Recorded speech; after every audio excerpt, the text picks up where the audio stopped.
I'm a content creator. I'm a father of two. I'm the director in Njugush Creatives Limited, and I'm happy to be here. So what is this we don't know about you that you haven't told us? I'm introverted. So thank you. Please, a round of applause for him. And next will be Mr. G Money. Please tell us a little bit of something that we really don't know about you, G. Well, I'm joining the introvert wagon with Njugush. The funniest thing is I'm a great believer in life just unfolding organically. I've never planned anything in my life, it's just happened. It might seem like I have this master plan for everything, but everything is just God's time. Something you don't know about me is that, like sitting on this stage, I am completely nervous, and every time you see me on a YouTube platform, they have to beat me before I go onto it, so here we are. Thank you so much. And Mr. Lam. Yes, sir. Thank you very much. My name is Lamu.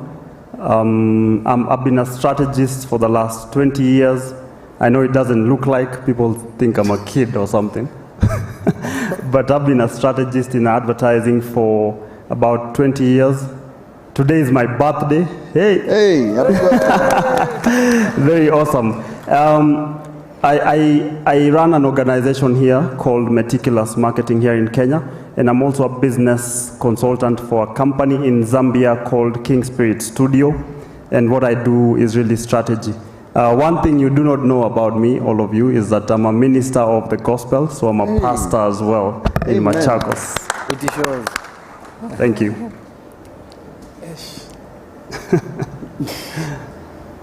We're in safe hands. That was a pleasant surprise. And thank you, gentlemen. So I'll go right into it. And the topic of the day, as I said earlier, is monetization. How do we make money with digital content? Pesa mfukoni. How does that coin drop down to your pocket? Now, a little over 10 years ago, if you told a traditional broadcast media owner, whoever owns a TV station, that in 10 years, Google, YouTube, Facebook will make more money from media and marketing than you, they would have probably looked at you as a mad person. Fast forward to today, and that is the stark reality. Going by the report that was released by PwC last year, digital advertising has been marked as the new frontier in the media and entertainment industry, with Kenya, South Africa, and Nigeria poised as the pioneers for this new revolution, looking at a market share of about 60% by 2026. That means whoever figured themselves out in the digital space 10, 15 years ago are going to experience exponential growth like none other. So we are having the right conversation. We are having the right conversation at the right time. However, anything nice that comes your way comes with its own challenges. And I want to start our conversation on the basis of challenges so that at the end we can look at recommendations and how do we take these conversations forward. So Njugush is a person who started in this space a little over 10 years ago, tall, dark and handsome, funny and entertaining. Can you please paint a picture of the challenges we are currently facing in monetizing with digital content in Kenya? Amazing. You said currently. I think the biggest of them all is awareness. Like, I'm not aware that I should be making money with what I'm doing. So even when I'm producing content for YouTube, there's some things I'm not really thinking about in terms of, let's say, for example, length. So in terms of information of how you could be able to make this money off what you're doing, that's one. Two, there's also the question of you're not aware. You're producing content back at home on YouTube, on Instagram, or on TikTok, but you don't know there is another avenue. So I think the greatest of them all is the information of how you could be able to do that. But if you go back, there's also the question of how are we doing it? because we don't have structures. You know, for mass media, we have structures. Radio operates this way, TV operates this way, there's this department and this department. So on digital, what we are having is there's a boom, but you don't know what, it's guesswork. It's proper guesswork because you're doing this because someone else is doing it. Maybe, for example, you're in a particular, almost the same class with another content creator. So you see what they're doing and you want to do the same because you have no idea how this goes. So, because a lot of us have not been here, it's something that came. Digital just came. There are some people, there's a media house somewhere that they didn't want to join, but to have handles on Twitter, on Instagram, they're like, that's childish. But right now, they are tweeting every time, which is a good thing. So it's something that's just coming. So a lot of us are not aware, and yet we are sitting on gold mines. So there is, I'd call it the technical know-how. Like, for example, when I'm shooting, what camera do I use? Because most of us didn't go to film school. Most of us don't have ethics, and that's why you're seeing right now we're having mandamano. People are posting videos and pictures of dead people. So we are not impacted in terms of knowledge, but I believe we are getting there. The second one, I'd like to say it's about when it comes to taxes, because sooner or later it's gonna start catching up with us, because right now we are making money. But the government also doesn't know how to tax that. They started with the online 1% digital tax, and now people are making money, but how do we get to tax that? So I don't know if it's going to catch up with us, but that I'd call it just institutionalizing and structuring of what we are doing. Like, do we take it as a business? But I believe we're going to talk about it later. Yeah. Thank you, I hear you, and you're articulating the need to mainstream the digital sector so that it's well understood within the public sector and within the stakeholders. Strategy is a very strong word, you know. Yeah. In politics, they say the people who make presidents are strategists. So there's a question I'd like to pose to you on challenges. Yeah. I know from my own observation that there has been an over-reliance in marketing as a source of income and finance in digital content. Yes. Whoever is making content is either targeting to be a brand ambassador, do product placements, or build traction that will attract a brand to build a partnership of a certain kind. Yeah. However, creative industries are called industries that become a creative economy on the basis of exploiting and growing intellectual property. Yes. That is the basis of monetization, really, in what creative industries are. So from what I'm observing in Kenya, I see the direct opposite. There's over-reliance in exploiting marketing budgets as opposed to building on how we can exploit IP. Yeah. So why do you think this is the case in Kenya? Okay, so just to echo what Njogush was saying, is that the challenge has been before things were static, before things were in the broadcast, so nobody really thought about digital as a space. But now it's become so huge and everyone is rushing there. The challenge becomes that people do not know how to do it.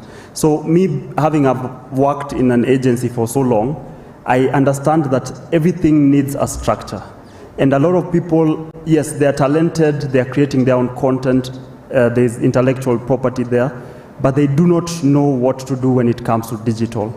And they just run and put stuff out there, not understanding that there's actually a structure to doing things. So it's very important that then people come to the specialists, people come to those who have been trained, because it's actually an absolute skill that is required to do all these things. And you know, digital is so vast. There are so many things. Digital is changing every single day.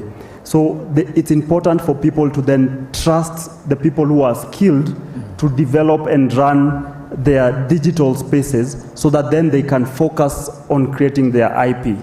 Then they will start to win. When you look at the global space, you'll realize that people are actually employing people to manage their digital. They cannot be the ones creating the content and then the ones running the content on the digital space. That becomes an overwhelming task. So when it comes to IP, and platforms are very strict when it comes to the content that people are putting out there. YouTube will actually put down your content if it is not yours and you're claiming that it is yours. So it is very important that when people are creating content that they make sure it's original content.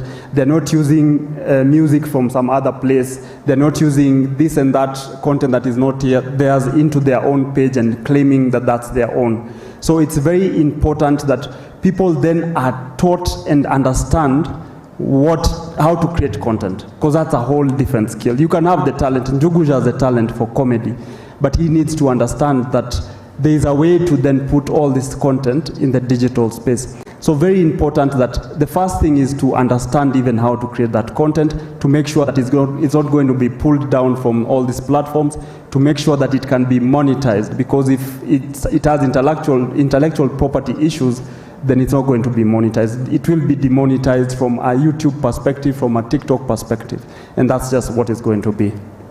Thank you. Thank you. You know, there's something I observed the other day, the growth of TikTok. And what amazed me in my own observation was that it's based on challenge and fun. It's not just a platform to put something out, but you have to come with a challenge and fun. So taking out these two words, G-Man, challenge and fun, as the basis of monetizing on digital platforms. Do you agree? I see how my co-panelists get intellectual questions. I get fun, sour. I'll take it. I get the easy ones. For me, I've listened to both sides. And I think it's slightly different for us guys as a company. At the moment, we have like 6 content pieces that we put out every single week. And the answer, I think, is a combination between what Njugush said and what Lamu has said. For me, content creation is fun. Like, I enjoy it. Like, you know, for me, I didn't know anything about cameras, about studio, about lights, none of that. 2 years ago, when COVID came in, and we didn't have the clubs and we still wanted to play music, we started to do these IG lives, as everybody knows. And then we thought to ourselves, when things loosened up a bit, why would we stop doing it? Because it was so much fun to do it in the first place. I think for me, and a quote that I will use is that creativity flourishes best in freedom. And as Lamu says, not everybody will understand how to do the business side of it. So what I've tried to do is, I've tried to create a model where the first thing we wanted to do was to create a platform that we could put our content on. And then we wanted to make sure that the guys who handle the business had content to handle. And secondly, we also made sure that we were very easy to do business with. I think a lot of people fall down on the business side of content creation. Me, I just want to be in the studio with my guys having a conversation, but somebody needs to go out there and speak to the brands and speak to the agencies. And our monetization model is slightly different because we've never tried to monetize on YouTube. I mean, we do get money on YouTube, but compared to what guys abroad make, it so small. So our approach is more of a combination between traditional agency sales and creating a platform in the digital space. So I think as this would highlight, there are so many ways in which you can approach monetization in the digital space. But the key thing I would say is, the most important thing when it comes to monetization in the space, you have to start. And that's the most important thing. We can talk about money, we can talk about everything else, but you have to start, and you start where you are. Thank you. Like I say, challenge and fun. He said he's posed the challenge to all of you. What's the beginning? You have to start. Start doing something, start building, monetization will come. Now, let's get into some realities. If you're talking about last year, over $1.2 million spent in Kenya only in the digital space, how much of that did you get, Njugush? It came. Just give us a fraction of how, step by step, of what you as a company have done to ensure you monetize, either from traditional agency sales, like Jimani has articulated, or from the platforms? Amazing. What I've come to realize is that because when online just started, when digital just started, we didn't know we could make money, leave alone even off the platforms of corporates. So currently it's happening, and I think the most important thing in terms of monetization is how do the people who have the money think. So let's say, for example, YouTube, they want you to have longer videos to increase your chances of having more money. So for me, I might not be able to make money off it in terms of comedy because I have very short clips, might not go more than 10 minutes. But for a vlogger, they have 15 minutes. So that's why you see vloggers, they wake up, they can do, like a baby reveal can have like 10 episodes. The baby is about to be born. No, we start with conceiving, this conception, this is how she's feeling, this is how the sister thinks, how she's feeling. We are now in month 2, month 3. So before you know, you have 10 episodes of that. That's how those guys make money. And I know guys who make money from 400,000 to 1 million in a month. So it's how YouTube rewards. I think if we think that, so as a company, we figured YouTube might not be our strongest point. So for other media, Instagram doesn't pay directly. So what we do is corporates are willing to put money. They have budget. So when you think how corporates think, they have a budget for digital campaigns. So you have, so how we as a company have done is to place ourselves in a place where we are mass market. If it's a spice that someone wants to advertise, if it's a soap, if it's airtime, if it's, so that's where we are. Our people are there. If it's kiberiti, tukopale. So in terms of mass market. So corporates, that's how they are thinking. So we are going where the money is. So from that, as G has said, is what else can we be able to make of this? Because also corporates have different kind of money. So they have digital campaigns, but they also have sponsorships. So how do we use our digital spaces? Because the audience that follow us because of something. If you call them here today, they will come. So that means, and that's how we started doing our stand-up specials, because we are always online and guys are like, we need to have a live experience. So what do we do? So we figured we could do a stand-up special. People paid and they come. So that's another kind of money. You are charging your audience, you're making money off your audience. On Instagram they don't pay, but when they come live experience, they will pay. So that's more money. When they come, they insisted, I want a souvenir because we no longer sign autographs. I want a souvenir. So what do I go home with? We started merchandising. So you look where the money is and think of how you're gonna make that money. So that's how us, in a very small way, we've been able to do that. But over and above, and I've seen guys bash some content creators, why are they doing that? It's cringy, but they know why they are doing it. If you see someone doing something cringy for a long time, episode 1 to 11, and then you go to season 2, those guys are making money. Because at the end of the day, what we want to make is money. No one cares if your money is from cringy business. Even politicians make their money in cringy ways. But we don't say anything. Anyway, that's not why I'm here. But you get the point. Yeah. Thank you, thank you. If you've heard what Jugush has said, he's used the word we. One thing we must also remember is that content and monetization works well in collaborations, finding the right collaborations, and I believe that's why the word we was there. G-Man, you mentioned YouTube, you've mentioned YouTube. What happens in Kenya if we wake up one day and the government has shut down YouTube and said they are not supporting the government's agenda, and so from today, YouTube will not be available in Kenya?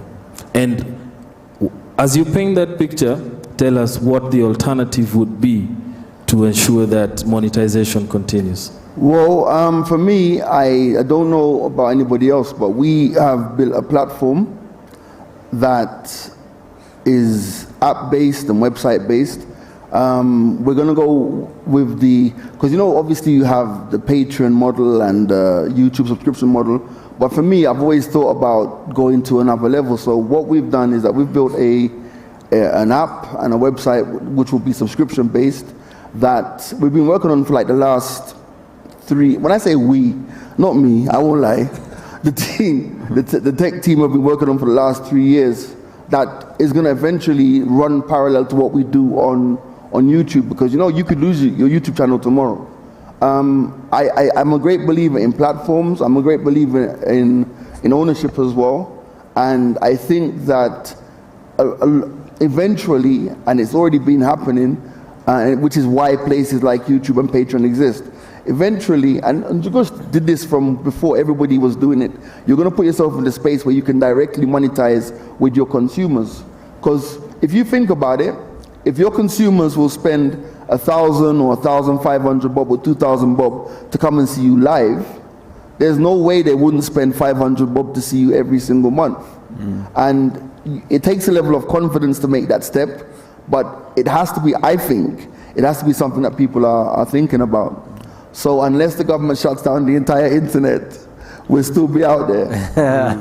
Cash out outside. Cash me outside. Thank you.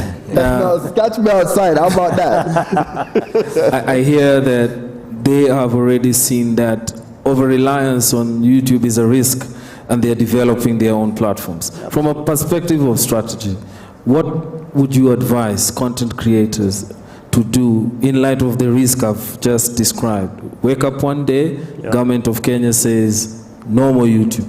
Yeah. Okay, so YouTube is arguably the top place where you could get a lot of your money, but I hear what G-Man is saying in terms of creating your own platforms, whether it's a website, whether it's an app, and then getting to monetize in there. Because if anything were to happen to, ChatGPT has come. That's AI. Now it's going to disrupt things like YouTube for sure. That in another 2-3 years, it's going to disrupt a lot of things.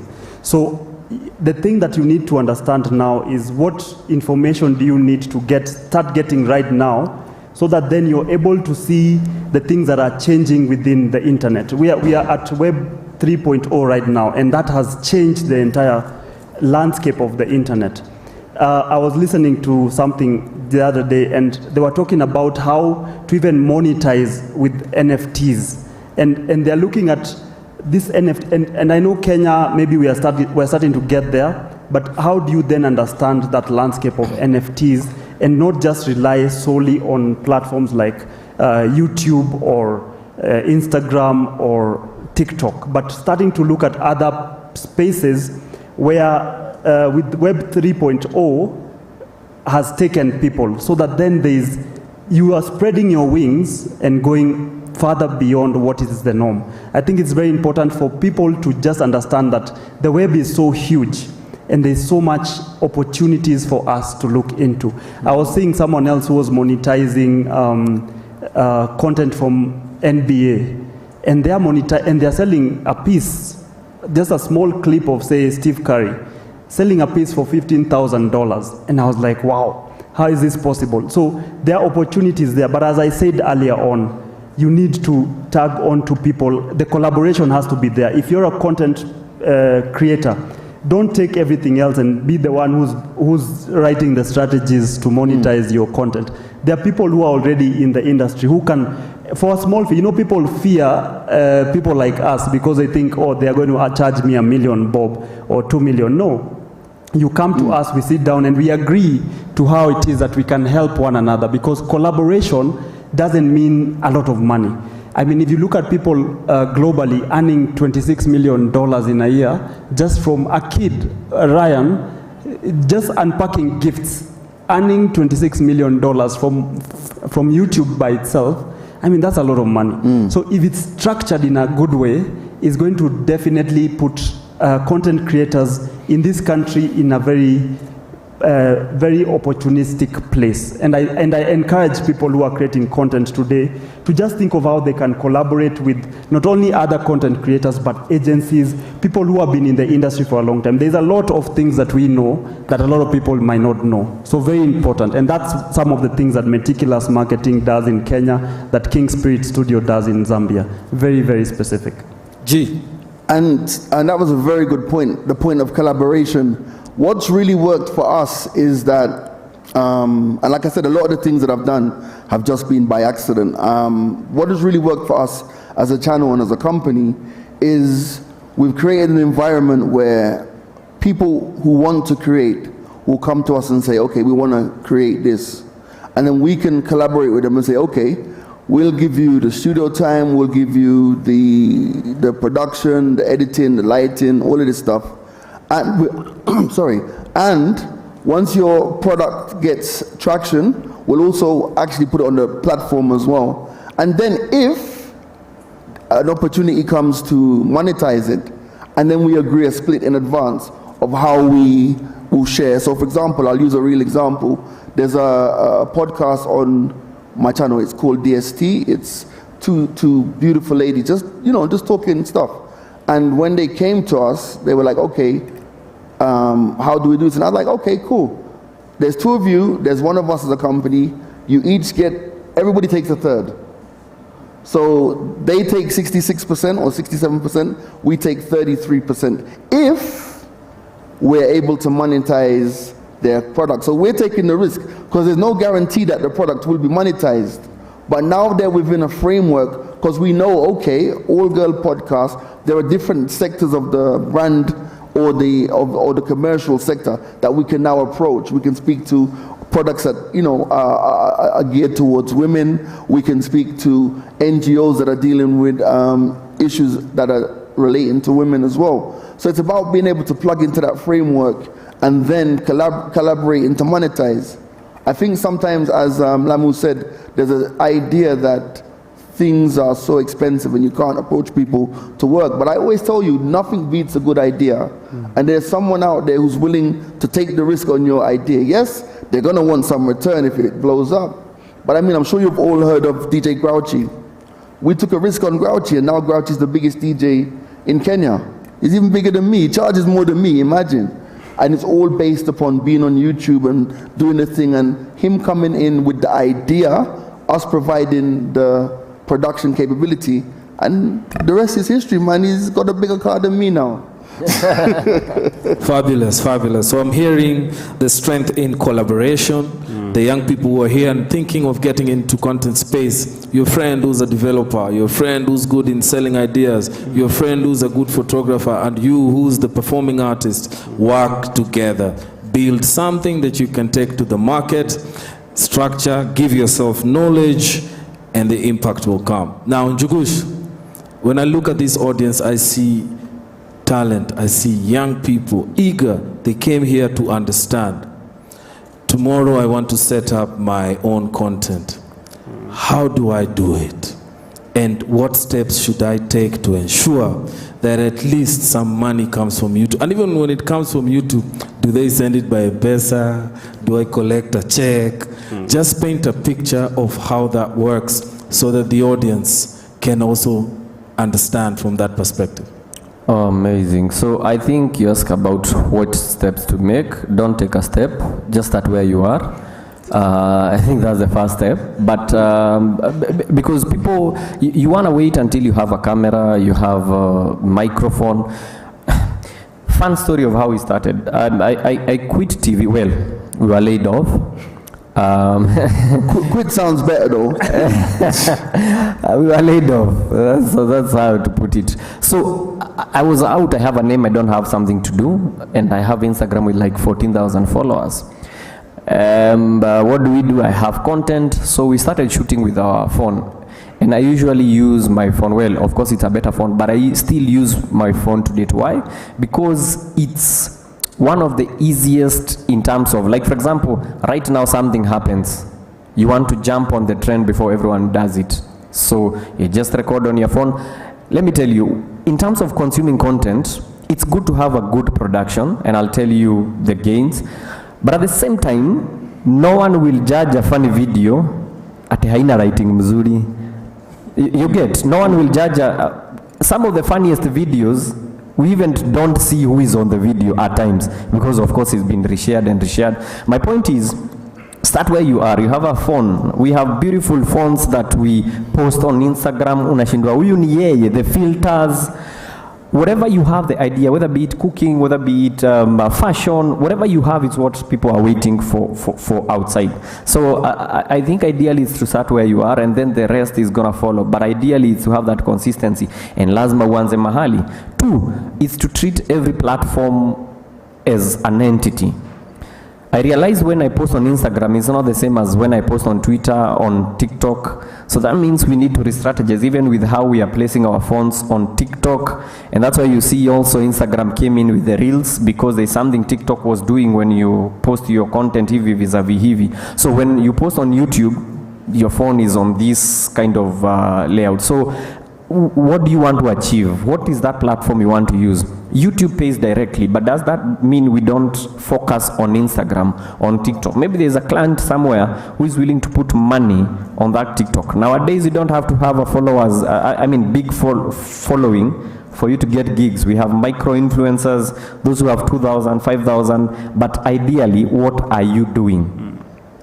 So later on when the clients come, you put on a budget, you give your rate card, you can afford to hire a camera. But before then, what are you doing with your time? Because a lot of times I've realized, as young people, me excluded, at night we send a lot of photos, I don't know, sometimes videos. Oh, you're not the ones, eh? I think it's another. Yeah. So that means we have access to the internet. So if we're able to do that, in whatever you're doing, whatever, and I think some of the easiest money to make and the sweetest money to make is when you're doing your hobby. Imagine you're Cristiano Ronaldo, you love playing football, and then people want to pay you for playing football. So if it's in you, in terms of arts, you're a DJ, you can cook, it's in you. It's something you love doing. What if you started earning money? So I'd say, and the easiest way to start making money is not making money at all. Because at times we are like, money is not coming. Because when you start, so that you start making money, might not come next day. But ideally, do you love what you're doing? I love doing comedy. So when people comment, munaeka hizo emoji, hata kama ni za uongo, yellow, yellow, yellow, yellow, it motivates me to keep creating. What I don't know is that the next time someone is watching and they're willing to put money on it. So for YouTube, they pay, we don't have a lot of time, but YouTube currently is the only platform in Kenya that pays directly to your account. Of course, there is a whole way of how that is done. In Kenya, bado tuko nyuma kidogo in terms of CPM. You find, if I was in US, mi hata singekuja hapa leo, because they earn good money. They earn good money, yeah? But we'll get there. But for now, I think it's better than kuna watu. There are people who live on that before kuongojea corporates, which is a good thing. But ideally, start where you are. Even when I meet someone, they're like, I can act. I ask, do you have something I can look at? So when I go to your Instagram, nowadays that's how we are doing, because we don't have money to put up auditions. You're like, this person can fit in a particular role. So wherever you are, post. Ukituma tu hizo ni udisi, ukizituma tu post kitu pale kwa mtandao, mambo itakuwa fiti. Thank you. Sorry to jump in, just real quick. And another thing to add to what Jagosh just said, consistency. It's like keep going. I mean, we talk about starting, but we really talk about keep going. You have to keep going. You don't know which one of your pieces of content is going to be the one that blows up for you. I remember when TikTok was new, I did this thing on TikTok. It was one of my first or second posts, and it got over 100,000 views, and I was happy. I was like, yeah, I've cracked TikTok. The next one I did got 500 views. So you just can't give up. You have to just keep on going. Let me add just something small on that. So when it comes to content creation, I think this room has maybe, 300 people, give or take, whatever it is. Everybody here has a story to tell. It actually doesn't, you don't need to look at some other person and what they're doing and start to copy them. Your story is as unique as your fingerprint, and there's something that you can give to other people to listen to watch, to learn from. So don't be shy, just doing your life, but now put it on Mtandao, because out of that is where you become unique. Then people start to say, this person has built an audience, this person is unique in XYZ way, and this person now we can put our brand there. When corporates are looking for people to go to, they're going to look at people who are unique and who are doing things differently. Because if you're 10 comedians, they'll probably choose the one who has the most followers. But if you're doing your own unique thing, cooking, sewing something, believe me, there is a brand out there that is looking to put their ads on your content so that then people can see. So don't shy away from stuff. Just be you and do what it is that God created you to do. Yeah. Thank you, gentlemen, for painting that picture to our young people. As Jukush said, do what you love. You might be even good in maths, and you start making content to make kids understand how to solve math problems. That is something you could do. You could be good in something else. So that's a really important lesson for us to take home today. Collaborate, work with each other, and give yourself knowledge. Read widely on the things you've heard here. Now, because we didn't have a lady in the panel, I want to open up the floor for some questions, and I'll dictate these questions will only be 3, and they'll come from 2 ladies and 1 gentleman. So if there's any questions from the audience, kindly shoot your hands up, and let's pass a microphone to the first lady to put her hands up.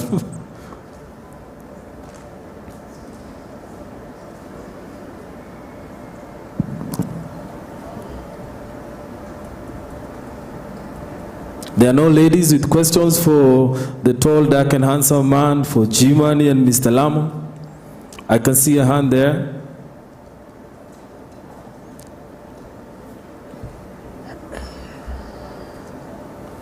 Okay, so hello, my name is Lina Nellis from Talanta Institute. So I was asking, what are the unique vlogging tips for beginners? Okay, there's a question from Talanta Institute. What are the unique vlogging tips for a beginner? I'll take another question just behind there. Hello. Hello. My name is Nosem. I'm from Mount Kenya University. I was asking, how do you deal with the creative block? And there's this thing you get, the feeling, I forgot the name, the feeling you get like you're not yourself, you're copying. Yeah, thank you, imposter syndrome. How do you deal with those? Thank you, lady from MKU. And any other question? The gentleman here? Yes. Good morning. Good morning. My name is Victor. I have a question for all of you, including you. Yeah. So I'm a mental health initiative. I run a mental health that is called Check on a Man. Check on a Man is all about mental health in men. And everywhere I go, I'm not ashamed to say this. I once battled depression. After I lost my parents, I was housed by an uncle who would sexually molest me, and then I became a street boy. So far, I've been able to school at least 4 street kids, and I feed them every Thursdays at thanks. I feed them every Thursdays at Jivanjit from 7 p.m. to 8:30, and every Saturdays from 7 a.m. in the morning up to 10 a.m. So all of us here, in case you have clothes at home that you're not using, kindly bring them at Nation Center, and I have some merchandise outside there. If you can take, every socks goes for 100 shillings. That's a plate of food that you're donating. You can donate as much as you want. Njugush, I'll start with you. As a beginner, I have a YouTube channel. I was once attacked in town, nikaibiwa kila kitu, laptop, simu, na cameras. But I'm now beginning. But I think I have one biggest mistake and a challenge that I do: consistency. And that consistency is what is killing a lot of people, because many beginners start by looking at the money, but not at the foundation. What can we do to tell someone that, yes, money is good, but money is the not end goal of it? Secondly, to you, Jugush, in terms of mental health, there's a time whereby people see you as a celebrity, let me call it that, but they don't know that behind the scene there are things that you're battling. What can you do to the beginners, those who have made it in life, on how they can overcome and be real? Yeah? And that's also I'll pose to you that if you want someone to talk to in terms of counseling, I'm here. To you, as a moderator, what are some of the challenges have you faced that really brought you down, that sometimes you thought that I'm giving up? Yeah?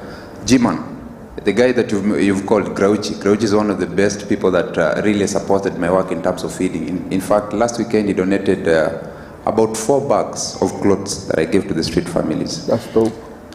How can you, as a brand, tell to people young men and young ladies who have content, that they can approach you, and how can you do it in terms of bringing them up? And the last one to you, sir.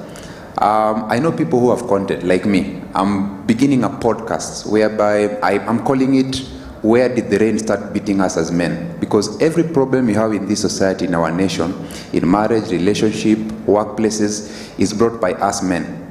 And that's the truth. Women, kids are hurting because of us men. And that's because of the negative energy that we have, and we don't know how to pull it out in a positive way. For someone who is doing content creation, how can they approach, let's say, the personal people like Safaricom brands, and tell them, I'm beginning this way, this is what I have, but they don't know how they can, let me use Swahili, hawajui jinsi wanavyoweza kuiweka ikuwe kama pesa. Because you can go to Safaricom and tell them, I'm a counselor by profession, I do mental health, I have clips. How can they package it so that they earn money from it? Because many people, young people here, they have content, but they don't know how to approach the corporate society in terms of fund them. They don't know what to say. Yeah, they don't know how to put it, and they don't even know how to approach them. So what can we do to help them so that they can package it and put it in a good way and earn money, a lot of it? And the last one I forgot to say, how can we brand them in terms of being confident enough to speak about it? So thank you so much, and sorry for the many questions. Thank you, and no questions are welcomed, and feel free. Our panelists and myself will still be around, so if you've got any questions to ask, you can still find us. And in the interest of time, I said I'll dictate 3. So the first question. A minute. I'll finish by saying that every man that is here, I want you to know that it is okay not to be okay, but it's not okay for you as a man to keep quiet and die silently. Number 2, I'd want you as a man to embrace talking as a therapy. Yes, don't die silently. Embrace talking as a therapy. So thank you so much. Thank you for those kind words. First question from Our Lady from Talanta Institute was vlogging tips. And I think this is a Lamu question on a broader space. She's asking to how can you be better at vlogging? All right, just generally speaking in terms of, so vlogging and any other content creation, what you need to do is understand why are you getting into it. So ask yourself that question. Why do I even want to vlog in the first place? Do I even need to vlog? You have content, but not all content needs to be vlogged, as an example. You have to think about it and say, why do I want to vlog? And if you answer that question and you see that it is important for you to vlog, then the next thing to do is ask yourself, what are you going to be vlogging about? Because you have to be very specific.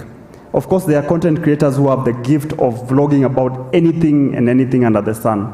But it is very important for you, if you're beginning, to at least pick something that you really like, something that is very specific to a certain target audience. Because at the end of the day, it's very difficult to reach everyone and anyone under the sun. You have to look and say, okay, I'm going to reach maybe the teenagers, for example, and maybe about mental health. And then you start talking about that and just keep going. You've heard about consistency. Don't worry about the quality of the content when you're beginning. Just start to develop this content. As you continue, then understand where are you going to put this content, because the platforms are very important. YouTube is very specific in terms of how it runs. TikTok, very specific. IG, very specific. Where are you going to put this content? Do you want to even have your own website at a later stage? So you have to have these things going on in your mind. When do you want to start is another very important question.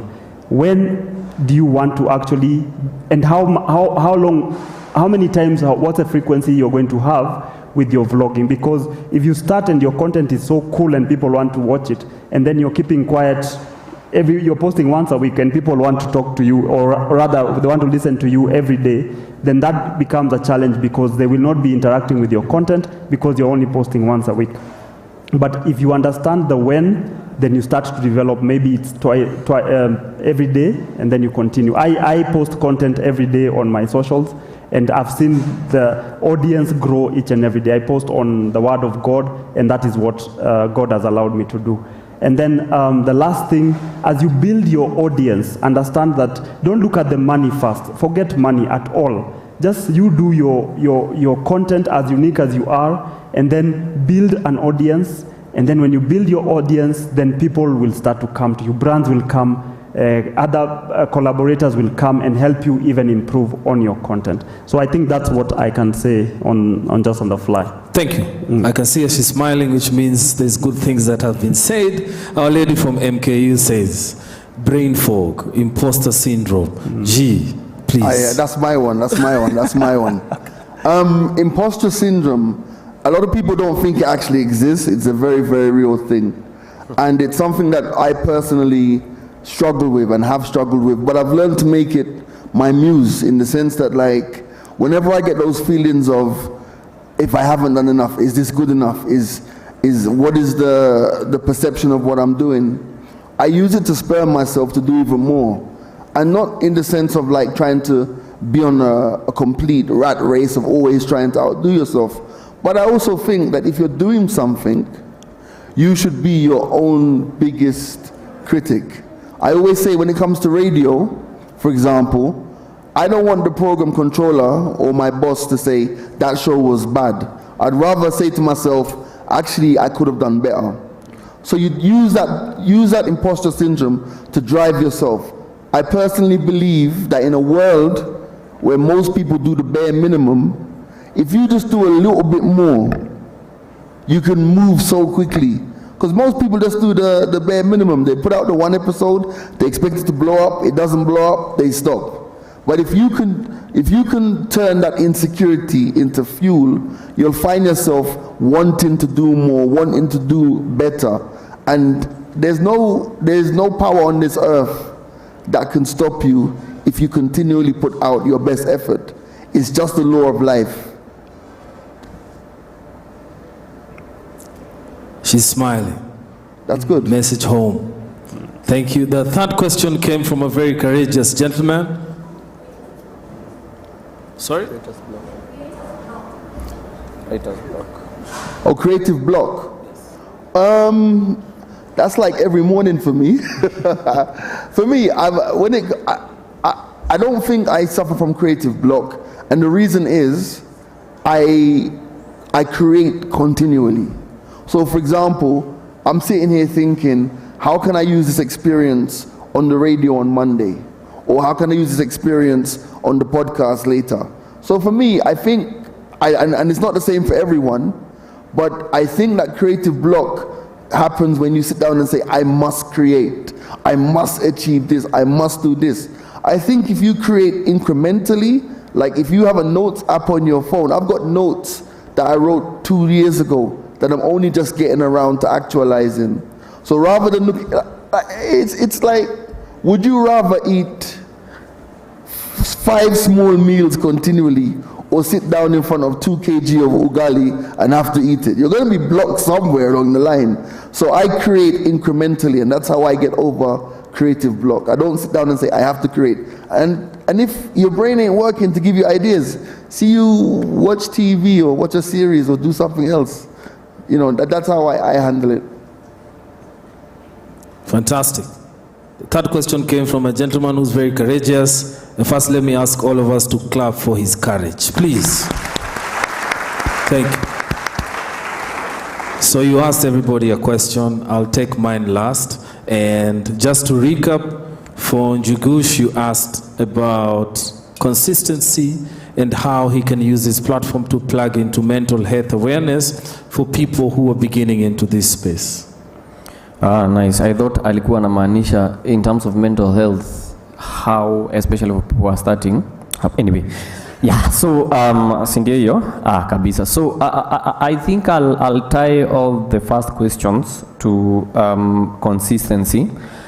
Because in terms of vlogging tips, when it comes to imposter syndrome, creative block, how I'd like to think digital is as a hobby more than it is a job. I'm sorry, some will say you need to treat it as a job, but first, before it becomes a job, we need to treat it as a hobby. And this is why. If it's something you love, like for example, and I'll give an example with Ombachi. Everyone here, I am sure you know Ombachi. He has always been with things he loves. From rugby, he's always been this rough guy. Then he came to DIYs, do it yourself, DIY. akaanza to create some tables, some very thick tables, and that was content. Then he came into cooking, something he loves, and it was never about money. Then later on, money come following. So ideally, I think for consistency, it's easier to do something you love, something that is closer to you. Umeka tu home content iko. Like for example, if I live in Ushago, I love farming. There is a lot of content that nikigeuka hivi mbuzi imezaa. Nikigeuka hivi, the vet is here. That is content. That is something we never see daily. So for me, it's gonna be easy. I won't say I don't have money. It's my phone, vet amekuja. What can you tell people? No. What did you do in school? That is content. So is it something closer to you? Is it something easier for you to do, to maneuver? So that way, it's gonna be, you're gonna be creating, you're gonna be having a lot of content, and money will find you in it. Creator's block, an imposter syndrome, the best of us get it at times, because you feel like you're not good enough. Then umekaka hivi, you see someone else amewekelea video kali kuliko yako, and then you're like, yeah, what am I doing? Then you had another beautiful idea, only that someone has done it. Like for example, right now we have maandamano. So I have a very beautiful idea about the protest, but another comedian has done something closer to what I'm doing. Maybe I wanted to do something with a stone. He has done something similar. So when I do it, would they say I copied? But ideally, is it something you love? Is it genuine from your heart? Because if it's from my heart, it's something I wanted to create.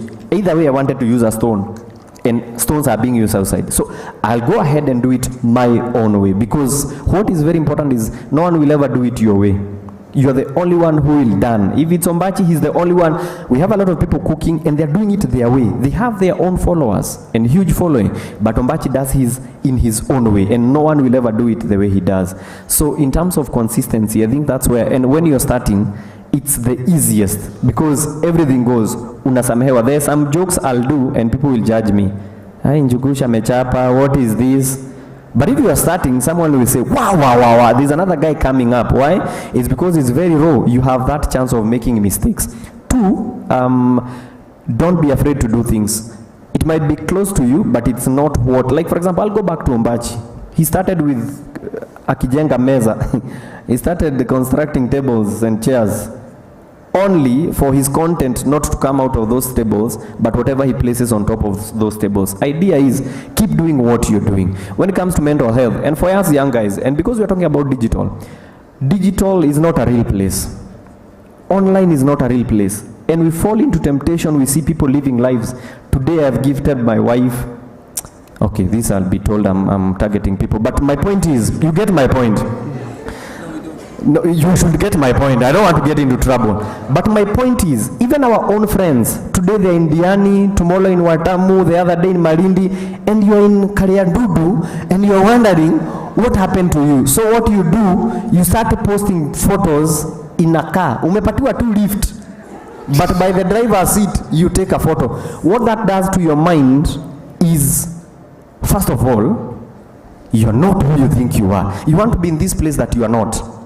So with time, pressure comes. So today that couple or that person has gifted someone a pen. Tomorrow they'll gift a car, a house. What are you going to do when you're still being gifted lifts? My point is, where you are, like for example, a good example is Steve Simple Boy. Just be simple. Steve Simple Boy is in his element. Mukitaka umpata mnaenda Kibera. That is him. He'll never be tired of creating. He'll never be cloud chasing. Now what am I going to do? It's him. Mambo imechemuka, it will trend. And that is Steve Simple Boy. He'll make money out of it. Say what you want to say, but the guy is making money. My idea is be real, and the rest will come for your realness. Look at Ombachi on top of a balcony somewhere. If it were me and I wanted to cook and go international, maybe I'd have gone in a studio, in a kitchen, a big kitchen. He cooks outside. But you get my point, yeah? Just be real, and then the rest. So I think I've covered the nini about consistency and starting and being battles to help. So that is beginning. When you're beginning, just be real. When good things happen to you, if you get a new car, we will know. And we will celebrate more than we could have celebrated if you came and told us you have a new car and you actually had a deal with a particular company. You get my point? Like if today I see Steve Simple Boy driving, we will all celebrate. It's because we know his journey, we know who he is, he's real, and what he deserves. Even if it's a premium, even if it's a Pro Box, we will be happy. Vis-a-vis a big car, and then we run the number plates, and then it's still in the name of that car selling company. That's not where I'm going.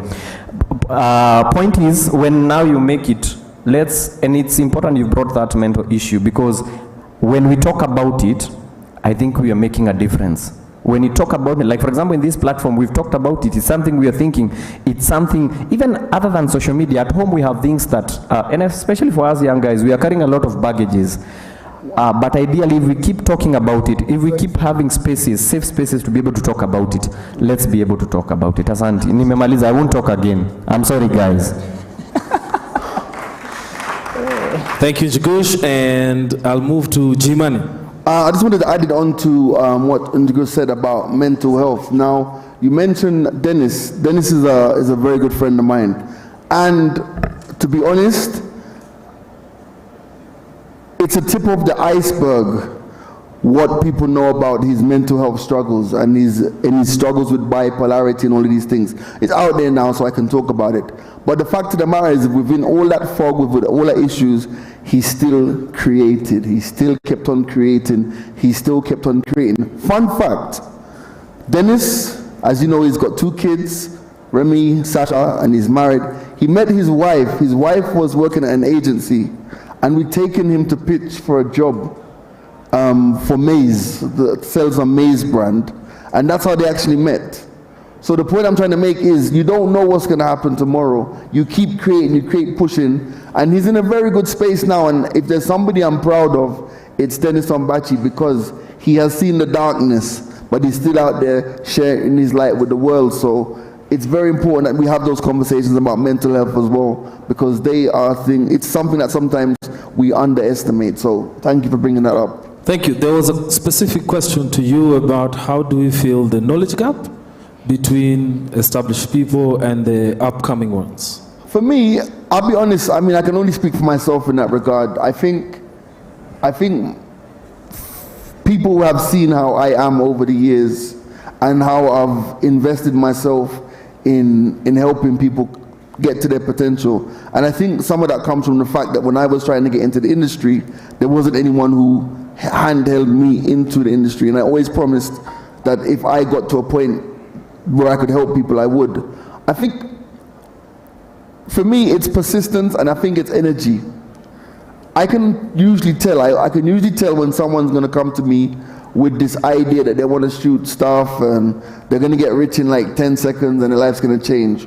Or I can tell when someone comes to me and they have an idea that sounds amazing and they're willing to put in the work to bring that idea to life. I'm just a destiny connector. I'm just the bit in the middle but your energy is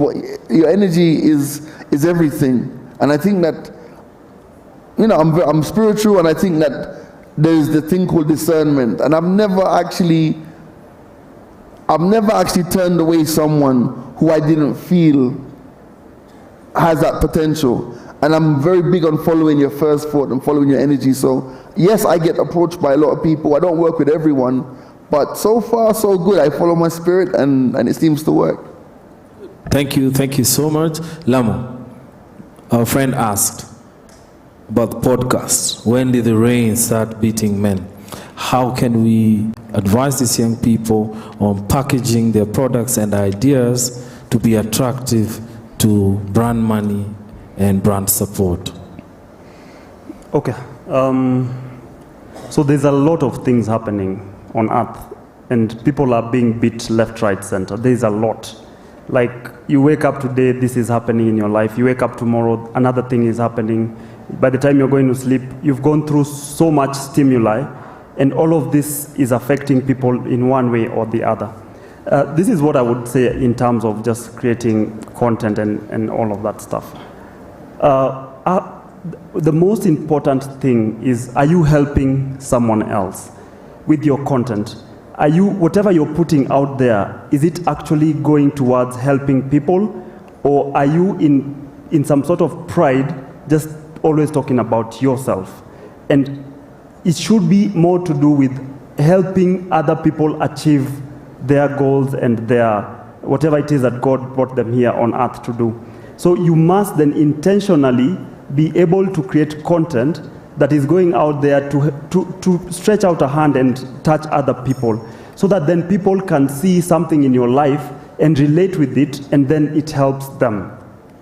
Spread the love, basically. Don't be out there, and actually, if you want to monetize your content, all these platforms, because these platforms are businesses, by the way. YouTube is a business.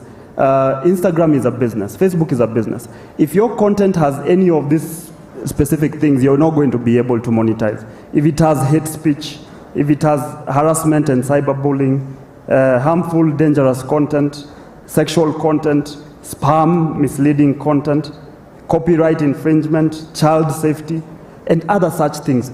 If you avoid all these things, then you're on the path to getting your content bring you a lot of money. So make sure that everything that you're putting out there is going towards helping someone, and that person, you're basically, as Jimani was saying, he's been approached by a lot of people. And because he went out there without much of help, now he's very intentional in terms of helping people to achieve their goal. So do that with that in mind, so that then people can be able to be helped. And these businesses who are the platforms, Kina YouTube and all that stuff, are able to see that your content is actually building, and now it's going to get advertisers coming in there. No brand is going to come to you to give you money if you're all about all these things that I've mentioned. So be very intentional in things, ensure that you're helping people out there, and always create content that will uplift people. Thank you so much, Mr. Lamu, and thank you so much for participation. Your last answer, gentlemen, you asked me as a moderator what challenges I've faced in my story, right? So when I introduced myself earlier, I didn't say this thing people don't know about me. I'm a veterinarian surgeon by training. Wow. What? A what? A veterinarian surgeon by training. And I got into the film industry because after university I was working at the David Sheldrick Elephant Orphanage, and I started writing science journals for National Geographic and other film companies that were doing the documentary of translocation of elephants from the Sheldrick to the Tsavo. And when I came back, I got hired by one of those companies to continue working, and that's my transition into something I've always loved. The greatest challenge I've faced is health, working very hard and forgetting to look after myself. At some point I was ill, extremely ill, but with the grace of God I overcome it, and my illness was entirely a reason of me not looking after myself. And I'm grateful that now I know in this business it is also important to always look after yourself. So that was it, and I hope I've answered your question. And thank you everybody for your participation. I will ask you to give a round of applause to a very wonderful gentleman.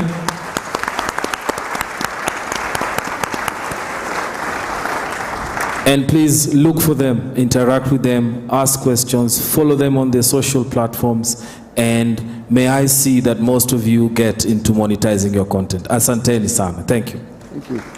Cheers. Thank you.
begin to find your way home.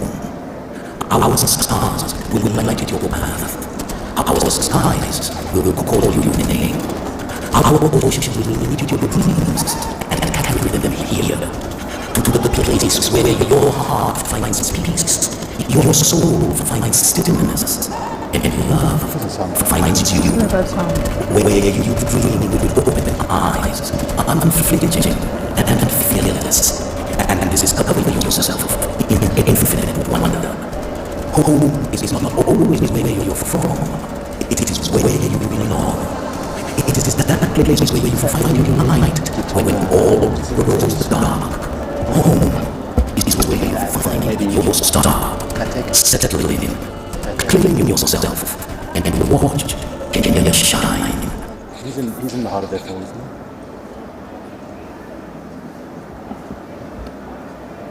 Thank you. I'm not sure how the sound was on that, but I'm hoping that you guys can see our presentation on the screen. Just give us a thumbs up.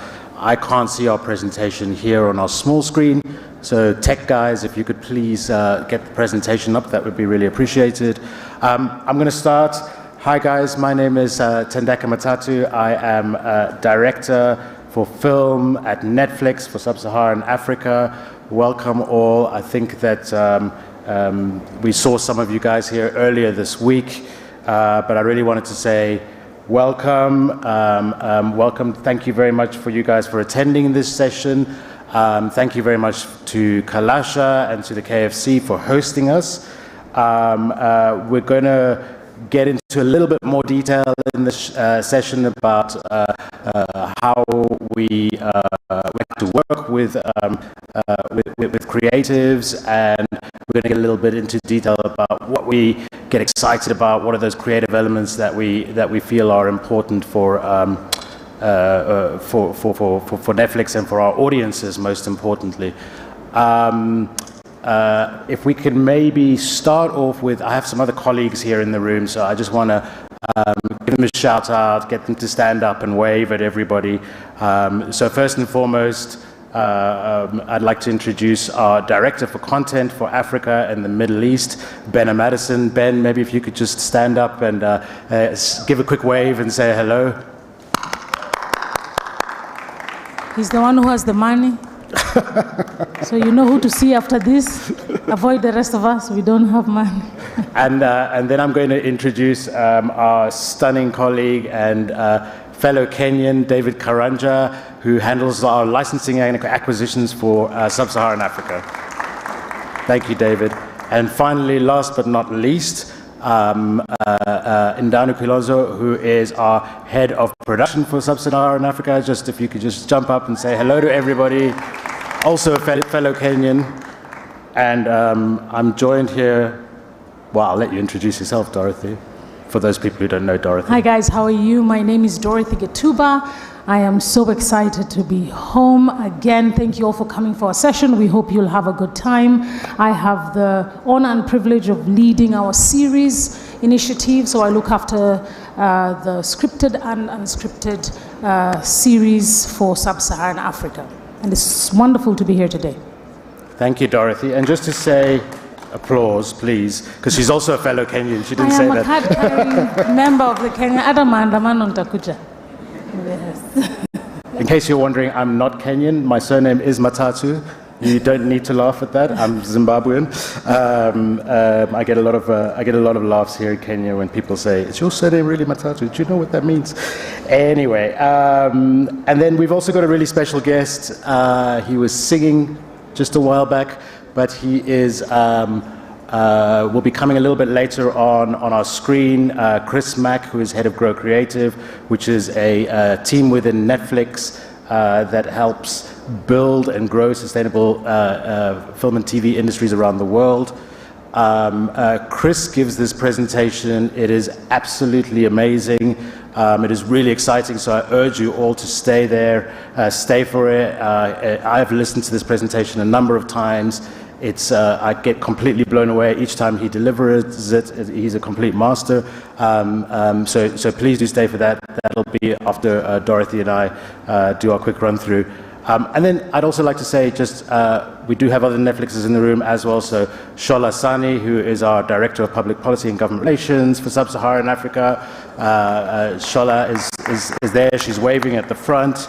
Shola was really instrumental in getting us all here and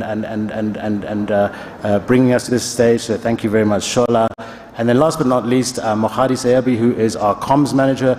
She is running around, she's got a Netflix shirt on, you can't miss her.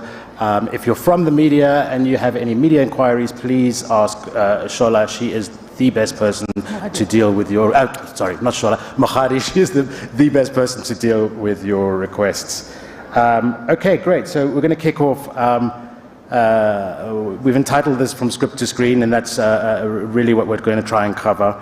I wanted to set some context first, and just to give you an idea of Netflix, we are in 230 million households around the world, and that's in 190 different countries. And we make content available in over 32 different languages, a combination of dubbing and subtitles. So to give you an idea, on Wednesday we launched an anthology series called African Folktales Reimagined. That was 6 short films from filmmakers across Africa, from Mauritania, Tanzania, Uganda, Nigeria, South Africa, and Kenya. Volingoto's Anyongo and the Giant Ogre, sorry, should I say. If you haven't seen it, it's streaming on the service now. Please do watch. But that was available right across the globe.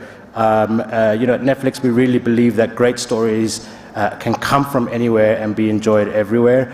And you would be amazed at the stories that not only do they work at home and do they resonate with local audiences, but they travel all over. Dorothy, we just had a series called Unseen, which launched on Wednesday as well. I don't know if you want to tell the audience a little bit about it. We're going to give it a bit of a punt. Yes, I'm going to quickly promote one of the shows we just launched, one of our original series from South Africa called Unseen.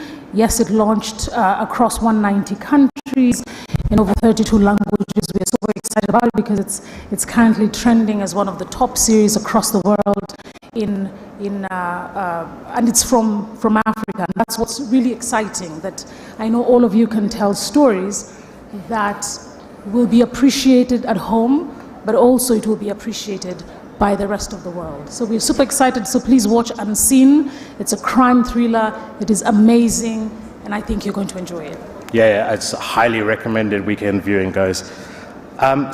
We get asked this question all the time. How do we engage with Netflix? How do we find Netflix? What are you guys looking for? How do you work with the industry? We get these questions all the time, and so we thought we'd dive into that a little bit deeper. And I think it's important to note that we are really at the beginning of our journey in Kenya, right here. We have been programming for Africa since 2016. We are active in South Africa, we are active in Nigeria. I'm sure you're aware of many of our shows from there, but we're really at the beginning of our journey here in Kenya, and this is why we're here today, and this is why we've been here all week. It's a marathon, not a sprint.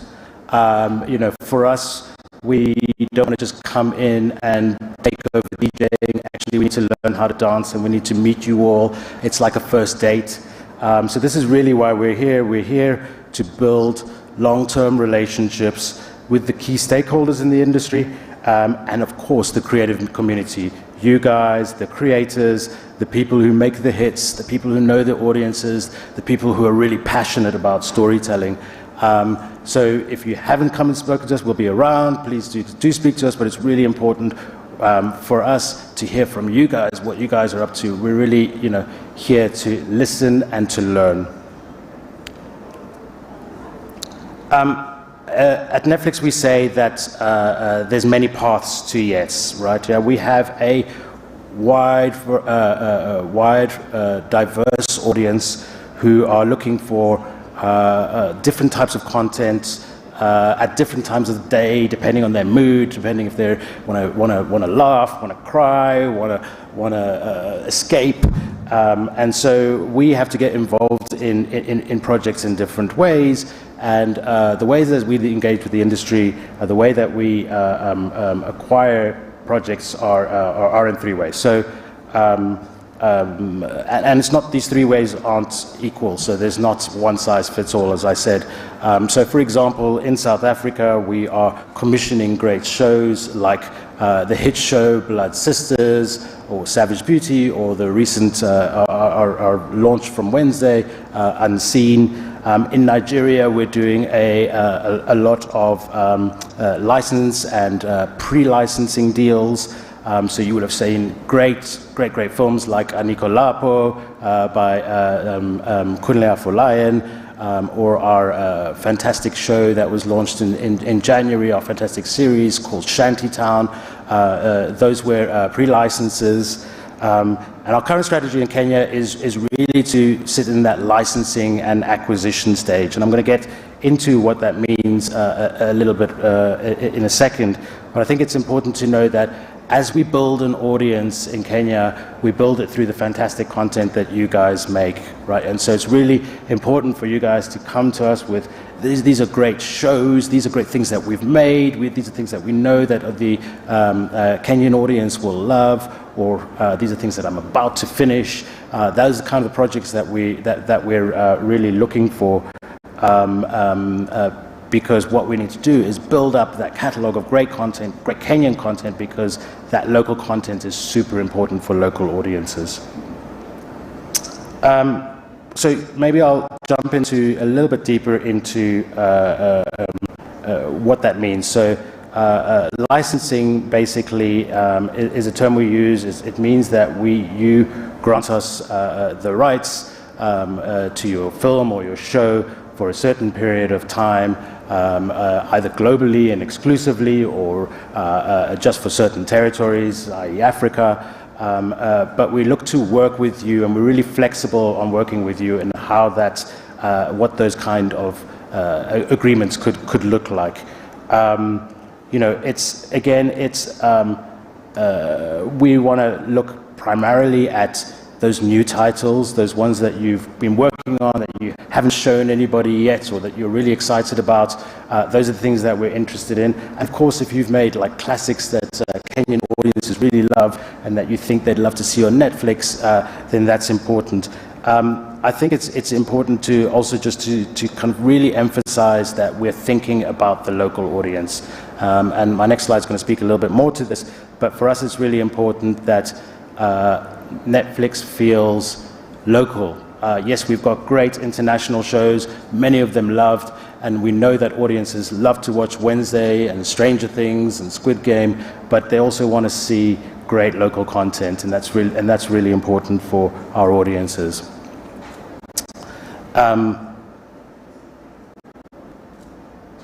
You know, I think just kind of carrying on for that, I think it's perhaps a great example, a way to emphasize the importance of local storytelling. If you think about a show like Squid Game, for example, right? That was a big global hit. That was made by the South Korean creators with our team in South Korea, and it was really aimed at South Korean audiences first and foremost. They had no idea that it was going to be a massive hit.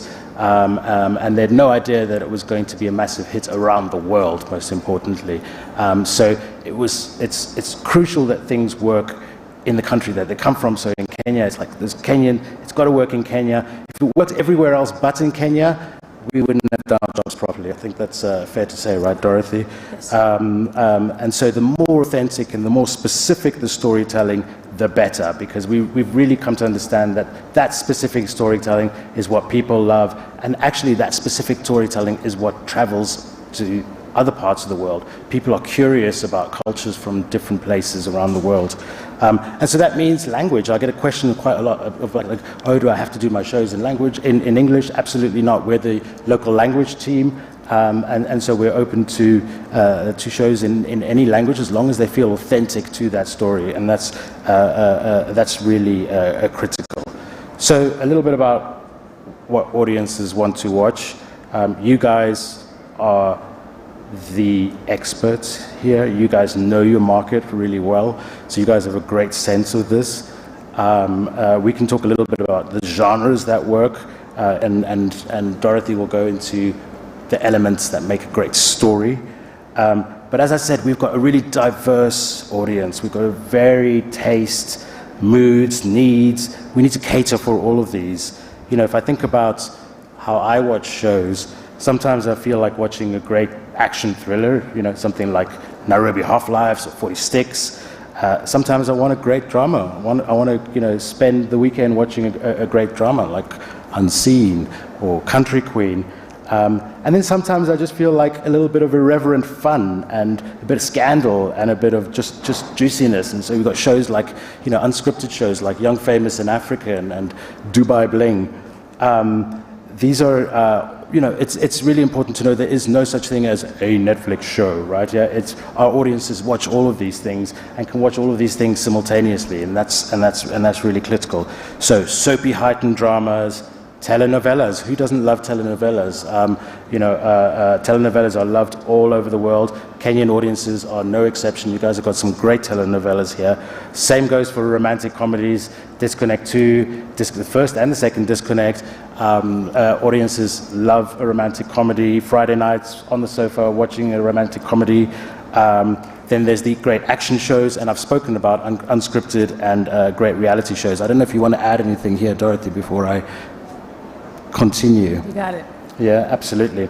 And then so finally, let's just talk about how to submit to Netflix. This is a question that we get very often, of course, as you can imagine. Again, there are many producers in the industry. We are constantly talking to creators. David is constantly watching great show after great show, great film after great film. But ideally for us, at this stage of the game, the best way to submit to Netflix and the best way to get your films to Netflix is to deal with some of the distributors that we work with, both here in Kenya and across the continent. So here in Kenya, for example, we work a lot with Okada Media. I know Nadira is sitting in the front here, so please seek her out after the show. I know that, after the session, sorry, should I say. I know that we also deal with Rushlake Media, who have a booth here. And then, you know, a little bit further afield, we deal with AAA in South Africa, Mayanzeke Baza. We deal with Film One in Nigeria and Gravel Road in South Africa. And it's really important to understand why we deal with these distributors. So these distributors, are able to aggregate all these great films and shows for us, and they know all the technical requirements and what it means to deliver to Netflix. If you can imagine, you know, the thousands and thousands of shows and films that get onto Netflix every single week, every single year. There's a big technical lift, of course, and so the distributors really know what it is we're looking for and how to do that, and can do the required quality control and get things to us early. I mean, in addition, I should also say that we're looking to build further relationships with more distributors across the continent, especially here in Kenya. And distributors really play a critical role. They'll also tell you, hey, do you know what? This is kind of what Netflix is looking for. This is what they're not looking for. They have a real deep understanding of what it is that we are looking for.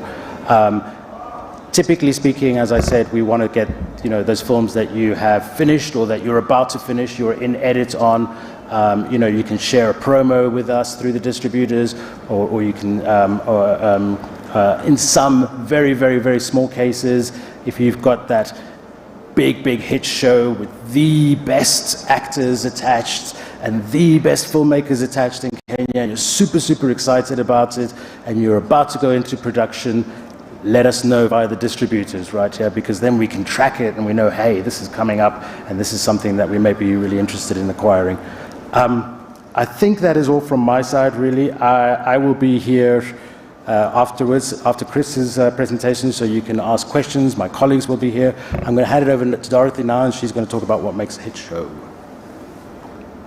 Thanks so much, Tendeka. So I want to power through my slides because I'm just super excited to hear Chris's presentation on pitch-worthy characters, because I think lots of you are going to derive a lot of joy from this. I think, let me set some context as to why we are speaking about this. When we had our presentation early this week, we got lots of questions, as is per usual. You know, we have wonderful folks coming to us and asking us different questions, and this is why we decided to do this presentation, so at least we can be able to answer those questions, or take this opportunity to spend some few moments to share some of the wisdom Tendeka has shared with you. I'll tell you this, we are not purporting to say that we are the best storytellers. No. It's all about sharing information that perhaps we have gotten, and then hopefully it can be useful to you. Ultimately, you are the storytellers, you are the ones who are the best at this craft, and we can only seek to add value. So my hope, my desire is that some of the information that I share about, you know, making a hit show or a hit film or content that's interesting and can really hit, can clap. I think that's what people use. This is what we are finding is the DNA across hit shows, whether it's Squid Games, or it's Blood and Water, or it's Country Queen, or it's Nafsi, or it's The Crown. This, they just run, there's a common thread that runs through. So one of the things that is very, very important for you as a storyteller, for you as a creator, is to have a very clear vision. What is the story that you're trying to tell? And being very steadfast with that vision. You have to be flexible with your strategy on how to tell that story, but be very, very clear about this is the story I am trying to tell. And when you have that clarity, then you can be able to bring other co-writers or other producers to buy into your vision. But when you're telling your story, be very, very clear.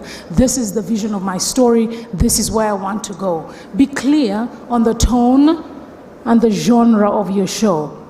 Is it light? Is it funny? Is it serious? Is it heartwarming? Is it thrilling? Be very, very clear on the tone and the genre. You know, is it action? You know, people who we find their shows are doing very well, they are very, very clear that this is the genre that I am playing in. The second thing is that viewers will try to understand really quickly the type of show and experience they are signing up for. So this is you. When you're watching a show, you're quickly saying, what am I signing up for quickly? And so they have to know real quick, in the first 10, 15 minutes, this is what they're signing up for. You know, there's lots of shows, whether you're on Netflix or even if you're watching linear television, if a show doesn't captivate you in the first few minutes, normally you press the next button and you go to the next show. So clarity is something that viewers are trying to seek, to know what they're buying into, and should they really dedicate the next 90 minutes to watching your movie. And understand, even though your show is a genre bender and maybe you're combining two genres together, viewers are fine with it, but they want to understand what the essence of that show is. What is it really about before they actually decide to invest in it? My clicker is not working. Is it? It's not working here.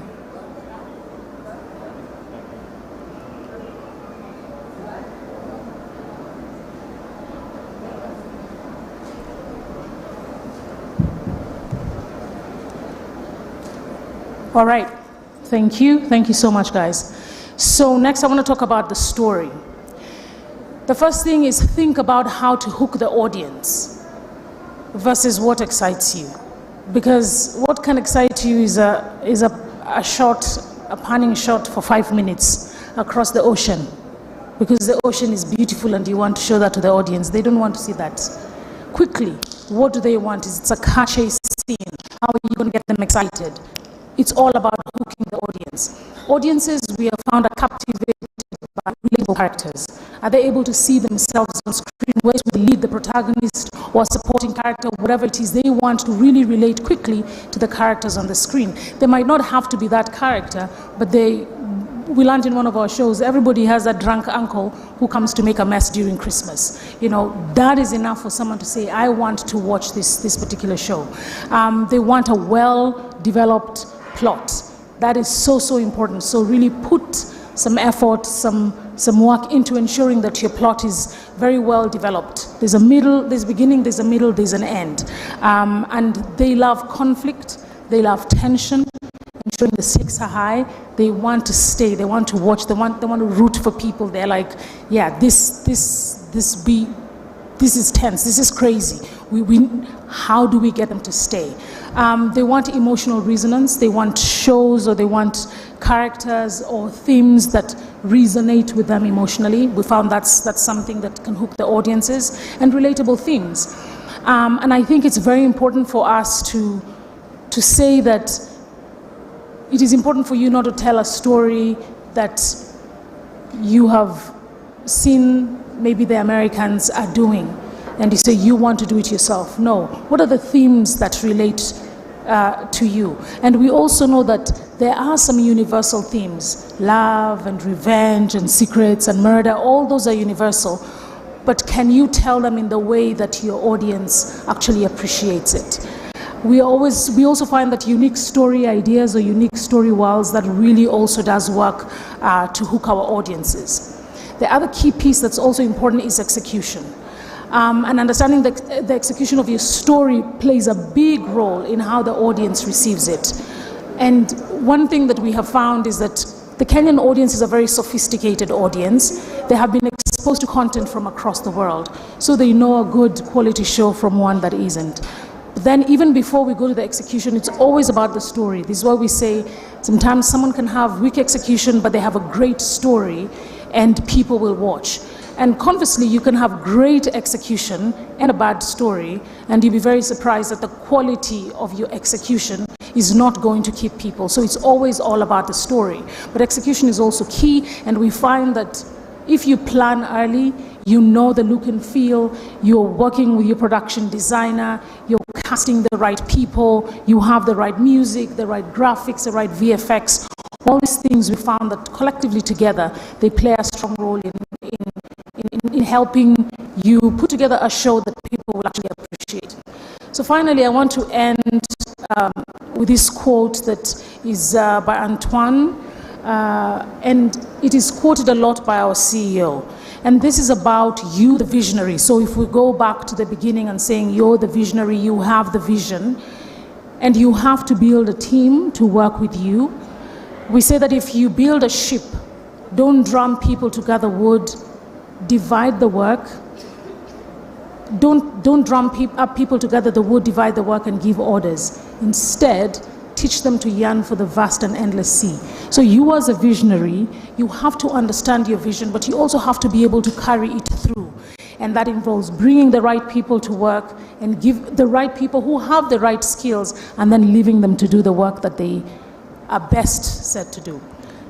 And dream big. So this is also very key for us. Dream big. And then we can take it from there. We are very used to doing small. So we want to encourage you, and as we go, keep dreaming big. Because if you can dream it, you can certainly achieve it. So I want to say thank you. That's it for us, but I want to tee Chris up. We'll take the questions later, or do we take them? Mohadi, are we taking questions now or later? Now, okay. Okay, so great. We'll do questions for us, and then we'll bring Chris on. I hope there's some roving microphones around. Do we have some microphones, or even do we have some questions? Because maybe now you just have all the information, you just go and make a hitch. Okay, people have some questions. They're right at the front here. Yeah, all right. Let's just get some microphones, please. There's two people here at the front. One of them is wearing a Netflix-branded hoodie. You can't miss him. He is one of the beneficiaries of our scholarship program. We met in Kenya last year. How are you? All right. Thank you very much. Thank you. Yeah. How are you? Hey, mtanijibu hivyo. How are you? All right, thank you. My name is Jerry Mukwa Sakwa, a student at African Digital Media Institute and also a beneficiary of Netflix. So my question comes to execution. If you have a great story, getting the great story sometimes is not that expensive because it might also be your own story, so you just have it. But sometimes executing it becomes a problem. Like maybe you cannot get the high-end cameras, the equipment, and all that. So do you, if you get a good story, will you like support the execution? Or if it is already done and the story was strong, but the execution wasn't done well, will you support that? Will you like take people to reshoot it, edit it again, then I'll put it on Netflix? Is it possible? Yeah, that's my question. Well, if you have a great story and you've executed it with what you have, we've had shows that are not shot in the fanciest of cameras, and they've been on the service and they've done well. It's always about the story. Now, I hear you about resources and not having money to do this, not having the team to do that. I can speak with confidence, because me, myself, I was a producer in this industry, and it is a very, very difficult. But you know what? This is show business. When we get into show business, we know that it has to chop a character development. We will learn, we will grow, but you have to find the people that you can work with. You're the visionary, you're the holder of the vision, so you have to go and find the people and bring them together to work with you to execute your vision, right? And you know you can do it. Come on now. It's going to be hard, but you can do it.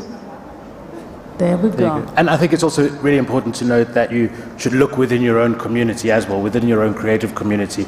There's some really experienced producers here in Kenya. There's some really experienced directors. They're super approachable. Have those conversations with them, partner with them. I was a producer just like Dorothy for 20 years, and the power of collaboration, right, is critical as a filmmaker. It is very difficult to do things alone, right? Yeah, you got to play on your strengths. Bring those people around you, the ones that you know are really good at this. If you haven't done an action movie before, talk to somebody who has, right? Yeah, go and have a conversation with Tosh or with Ruben or somebody and say, hey, I need some help. How do I do this? Yeah, I was speaking to one of the, just before our session, I was speaking to a dear friend of mine, and he's also a veteran producer. Literally, he was one of the people who helped me bring one of my first shows to life, and all it took was asking him. I was new, I hadn't produced in the country as such, but he had, and he knew the people. And so he was like, you want to do this, this is the person that you bring, and this is the person that you bring. And then leaning on his credibility to talk to those people on my behalf. Okay, this is how we're going to do it. This is the budget of the show. We're trying to do a pilot. So it's how do you also bring people in? I think that if you carry a burden by yourself, it's really super heavy and difficult for you. But if you can identify the right people to collaborate with, and sometimes you just have to find that one person who believes in you, is super connected, and they can start bringing people with you. But collaboration, I think, is a word that the creative industry here and also across the continent, that has to be something that we do. We have to be more collaborative and less competitive, because there is enough of the pie to go around. Okay, my name is Joseph Ndolo. I'm a filmmaker and also a student at Talanta Institute. So my question is, how do we build confidence in our stories? Like, I'm passionate about telling African stories, not just African stories, but Kenyan stories. But then there comes a difficulty in trying to be as authentic as possible, because creating the story, there's like an influence from the Western culture, or maybe the fighting techniques, maybe the dining techniques or movements, VFX, everything. You realize you want to do a fighting scene, but then you have to do like the Western way. But in the real sense, our stories don't define us that way. Yeah, you want to do a love story, but again, you find yourself trying to like maybe copy paste or try to influential write how they do it. So so my question is, how do we build that confidence in our own stories? That we are sure if I do it our own, I'm so sure people will watch. Because I think people are afraid of, maybe if I do it our own, they won't watch it because they are not related to this, or maybe sound foreign or alien. Yeah, that's my question. Thank you. Okay, I can start with that. You can start. Okay. I can, yeah. And then you got something to say, but maybe you can start. Okay, I mean, I think it comes back to what Dorothy and I have both been saying, right? Yeah, is that we're not expecting you to make an American movie for an American audience, right? Yeah, we've got great directors and filmmakers in America making movies for American audiences, and great directors and filmmakers in France making movies for French audiences, etc., etc., etc. So it's about you making great stories for Kenyan audiences, stories that Kenyan audiences will love and relate to and can cry about and can laugh about and get excited about and have conversations about and tweet about and argue about, right? And you know how to make great Kenyan stories. You know your audience, right? Yeah. And so you've got to tell your stories in that authentic and relatable way and speak directly to the Kenyan audience and nobody else. You know, the one thing, you guys, you know, there's this wave of K content, right? Korean content is massive, right? It's like, it's blowing up across the world, and that's K content, but also K drama, but also K music, K fashion, and so on and so forth. So one thing that's interesting is that what K content and Hollywood and Nollywood and Bollywood all have in common is that they are very unapologetic about telling stories for their people. There is such a clear understanding that they know how to speak to their local audiences. So then what happens is that it is so loved at home that then it is loved across the world. So I think, and I understand what you're saying, you were saying, how do we build confidence in our own stories? Well, I think it starts with you. I think you have to be confident in your own story, in your own culture, in what you believe in, and then being courageous enough to tell that story the way it should be told. And I promise you, you will surprise yourself and you will surprise the audience. So you stay confident because you're the one with the pen. You're the one who's writing the story. So you stay confident, believe in your story, believe in your vision. There are some common things, genre and the structure. Those are basic fundamentals. Those ones apply across. But really, really, when it comes to telling your story, you believe in it. You are the visionary of that story. Don't compromise on it. And I'm telling you, you will surprise yourself and you will surprise the audience. So you stay confident. Keep telling that story. Yeah? My name is Jojo Rido. Getuba, congratulations since you went to Netflix. I think Kenya has had a very serious presence on Netflix, and kudos to you. I am a critic. I'm a creative economist, and Netflix is doing a good job. I was here 2 days ago during the premiere of your new initiative on the African folktales reimagined. There's a question that is still begging me. I asked Matri, he sent me elsewhere, and I haven't gotten an answer. I don't know whether Getsuba you'd have an answer to this. It depends on the question. Thank you. The African Imagine are based on folktales that originally are owned by communities where the stories are sourced from. And therefore, the issue of intellectual property on these stories come to play. Now that you monetize the story through the imagined stories, then how does this trickle down to these communities? whether there are royalties geared towards them or foundation to support programs in those communities. I don't know what you can say about that. I'll tell you what, Mohadi will say something about it. You remember you said if Getuba you can answer it, or Getuba can't answer it, but Mohadi, my colleague, can.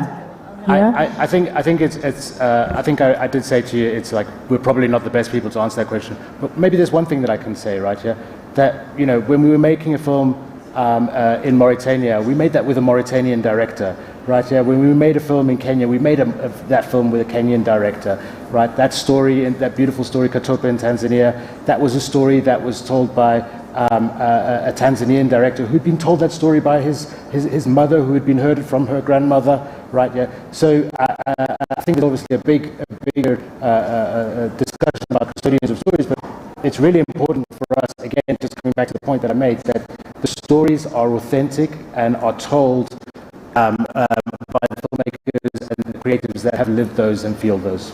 And I think, George, and Mohadi is here, and I think she'll have a chat with you. I think what I would be interested, George, because this is clear something that is important to you, I would be interested later to hear what you have to say, because I think it's one thing. I'm hoping you have a solution. I'm hoping you have some answers, and I'd really like to be able to engage with you and hear from you.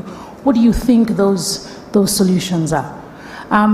Do we have time for one or two more questions? No, unfortunately, we have to wrap it up. Chris is on standby. Yeah. Maybe one just right one, just you. the last one. One last creative question All right. behind you. Which side? There's. Okay, let's go. Hi. Hi. My name is Elizabeth. I am an animator. Yes. So I wanted to ask about the space of animation in Netflix, because I've seen a lot of collaborations that you guys are having are film centered, except this one animation, I think it's from Nigeria. So I wanted to know if there are certain programs or certain things that Netflix can offer for animators within Kenya. We do. Animation is you're in the world of animation, right? And you know it's a really long play. We do have some things that are going to come out soon. You'll see some of the work that we've been doing. So we are truly excited in that particular space. In regards to Netflix having sponsoring or helping, Mokadi, correct me if I'm wrong, we do have students. I think we've sponsored students, animation students in universities. There's one in France. There's one in France coming through. So we do have this. That is a yes to your question. And in terms of the shows that we have, we do have some shows coming, and you'll see a lot more. But you do understand that you work in the business. You know that it takes some time. It's certainly much slower than live action. And don't forget our first animation coming this year. Yes. Thank you. Exactly. Yes, we have an exciting show. I think you're going to love it. And it has taken a minute, but it's going to come out. Cool. One last question from the other end. That side over there. There we go. Just stand easy. Thank you, Mohadi. Thanks, Mohadi. I need to put my back into it. Sorry. Greetings. My question is, I hope it will not be offensive. I just leaned over and told Tendeka, here we go. I plan to organize and not agonize. Language has been the fabric of the whole world telling stories. I remember going to Odeon Cinema to watch Italian cinema. It was in Italian, but we read subtitles. The French have made a whole culture of their content in their language. There is an emerging Arabic cinema world. We go to Morocco, you go to the GDC countries, and their stories are told in Arabic. You go to America, it's in English. My question to you guys is there a possibility of content, not only from Kenya, but from East Africa, to be submitted in Swahili as the primary language? Because I think that most of us develop and think in Swahili, and then they translate directly to write, and the ideas get lost in translation. Yeah. Secondly, you also open up yourself to a market of almost 400 million people who will embrace the original stories in Swahili. Yeah. We've watched Narcos, we've watched The Girl from Oslo, we've watched all these shows, either from dubbed voices or subtitles. How about come to East Africa, throw everything that you know outside with a very different box and say, serve us your original Swahili stories. And I can guarantee you, you will be amazed of what will come from Congo, what will come from Tanzania, what will come from Kenya, and how it will be consumed again across all these countries. You have 7 countries, almost 400 million people, the exact population of the United States of America. So if you take that language seed and just let us tell you our stories in Swahili, then dub it for the rest of the world, I would now really feel like something is coming home. Thank you. Thank you so much, Izzy. I'm like, that's an amazing question. Thank you so much, Ezekiel. And not at all offensive, by the way. And I'm like, I was going to say, that's not what I was expecting. I thought you were going to finish us. So I want to say this for the avoidance of doubt. We are part of the Local Language Originals team, the LLOs, which means at its very core, local languages. It's so wonderful and exciting to come to sessions like this because we get an opportunity to tell you that Swahili is our local language. And so when you submit your shows, Swahili is perfect, it is preferred, we local language, please, please, please. So Izzy, I want to throw it back to our storytellers, to our creators. When you're giving us shows, arguably, they're in English. So this is why we are going to say it again. Swahili, we love it. Give us shows in Swahili. The shows that we have that are in English were submitted in English. We actually literally don't dub any Kenyan Swahili content into English. So the shows actually come in English. So I want to encourage you, and I think that's what Ten was talking about. Part of what makes a show really local and have local resonance is exactly what you've said, the language. So also I'm going to throw it back at you, our wonderful, talented, gifted creators, to please submit to us shows that are in local languages. And by the way, it could also be Luo. What is the local language? I'm serious. So Swahili, please, you give us the shows in Swahili. David, unless I'm out of order. Ben, am I out of order? I am completely in order. I got the thumbs up. So Swahili, we welcome them. So you give us those shows, please. Yeah, just to reiterate that, I think the point is like, what are Kenyan audiences going to love, right? Yeah, they want to see themselves, they want to see their reality resonated on screen, and that comes down to language as well, right? Yeah, so I think if we and we can only dream of having 400 million members on Netflix, but if we want to reach our audiences and we want to excite them, then we must come to them in the languages that they speak, right? Yeah, and the languages that they understand, and the languages that are very much part and parcel of their culture. Thank you very much. I think we're going to go cut across to Chris now, who's going to do his amazing presentation. Thank you, guys.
Check.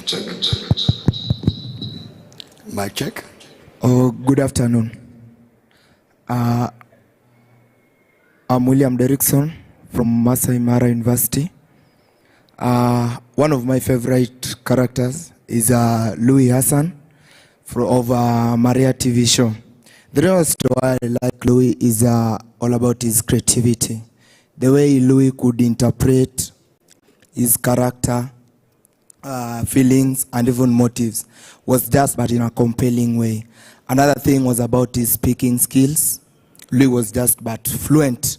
And also finally is about how Louis was presentable. He was a man that me personally I could admire his fittings, and I just came to realize that he was having Louis suits in Nairobi, and one day I traveled to visit his collection, and I encountered him. The only thing that Louis told me that in this life you need to have options. That is, you'd never know that your current situation is not permanent. Just that, and from that I was very thrilled, and I knew that, yeah, at least I have someone who can talk to me and tell me what's going on. So in this industry, I learned that it is not permanent. Always have options. Thank you very much. Thank you for sharing that story. Yeah, options. My dad told me had options in life as well, and I think that's played out well for me. Let's get two more if we can. Hi everyone. My name is Serene, and my favorite character is Catherine Kamau. You know her as Kate actress. I love Selena because she's me. When she's on film, on anything, I feel like she portrays and we get to relate to her. Thank you. See how that works? We see ourselves in our characters, right? An aspirational self of ourselves sometimes, or even most of the time. All right, one more. I have one here. Hi everyone. My name is Karen Justine from Tanzania, and my favorite actor is Dwayne Johnson. I love him because he's a real definition of comedy. Thank you. This is the definition. I guess he is.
serial killers that were worse than him. That's how you get somebody to root for somebody who's bad.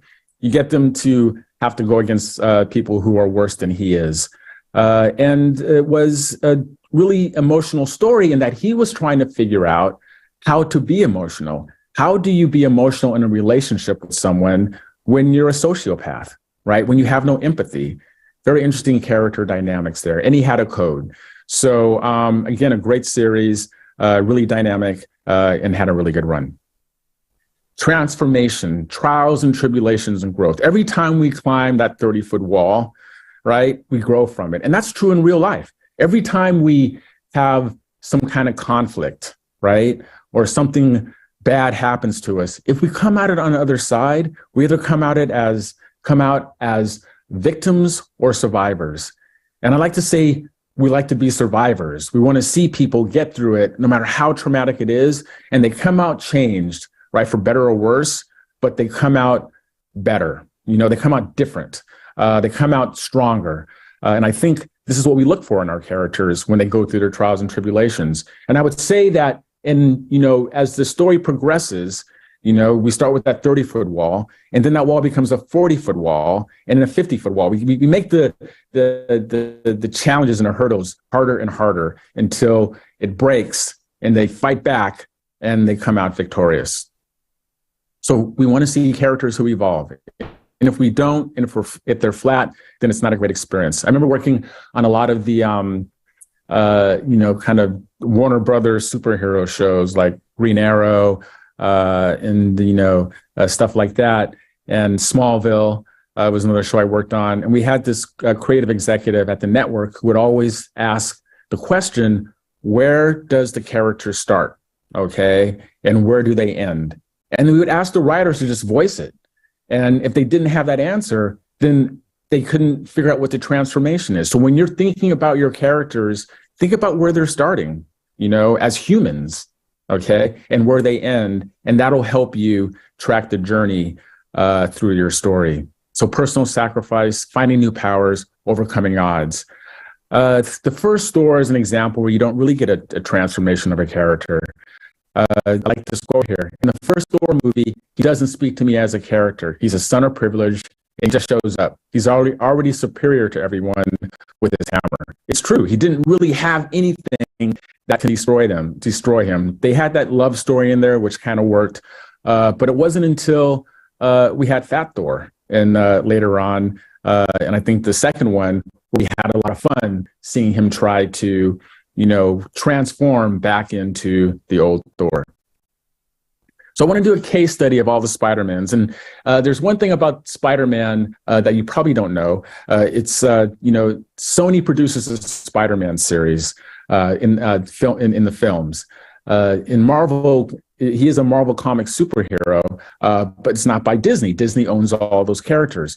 Sony, by contract, has to always have a Spider-Man movie in development and being produced, or they lose the rights. And so that's why you're just getting all of these kind of Spider-Man, shows coming out, because if they stop making them, then it goes back to Disney. So I can see like Disney executives just praying, oh my God, just maybe this time they won't be able to make the movie.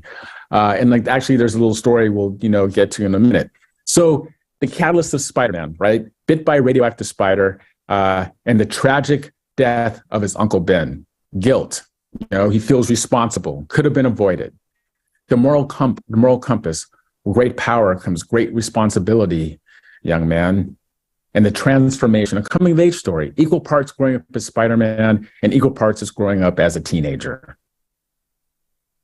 So the first one, Tobey Maguire, great series. Thought the first two were great. The third one kind of loses steam, but a great story of a young man trying to find love, trying to navigate his world through the horrible world of high school with the superpower, being able to climb walls. Real fun. Tobey Maguire nailed it. Let's give it a check. Andrew Garfield, the second version, not quite so good. He was kind of emo. He was really cool, and cynic, and it just wasn't a great experience for the audience. It wasn't fun. So they quickly got rid of him. So we'll put an X with him. And then Marvel Comics reached out to Sony and said, all right, look, we love this character and you guys are messing it up. So how about we just work with you and help you come up with some like a really cool version of Spider-Man?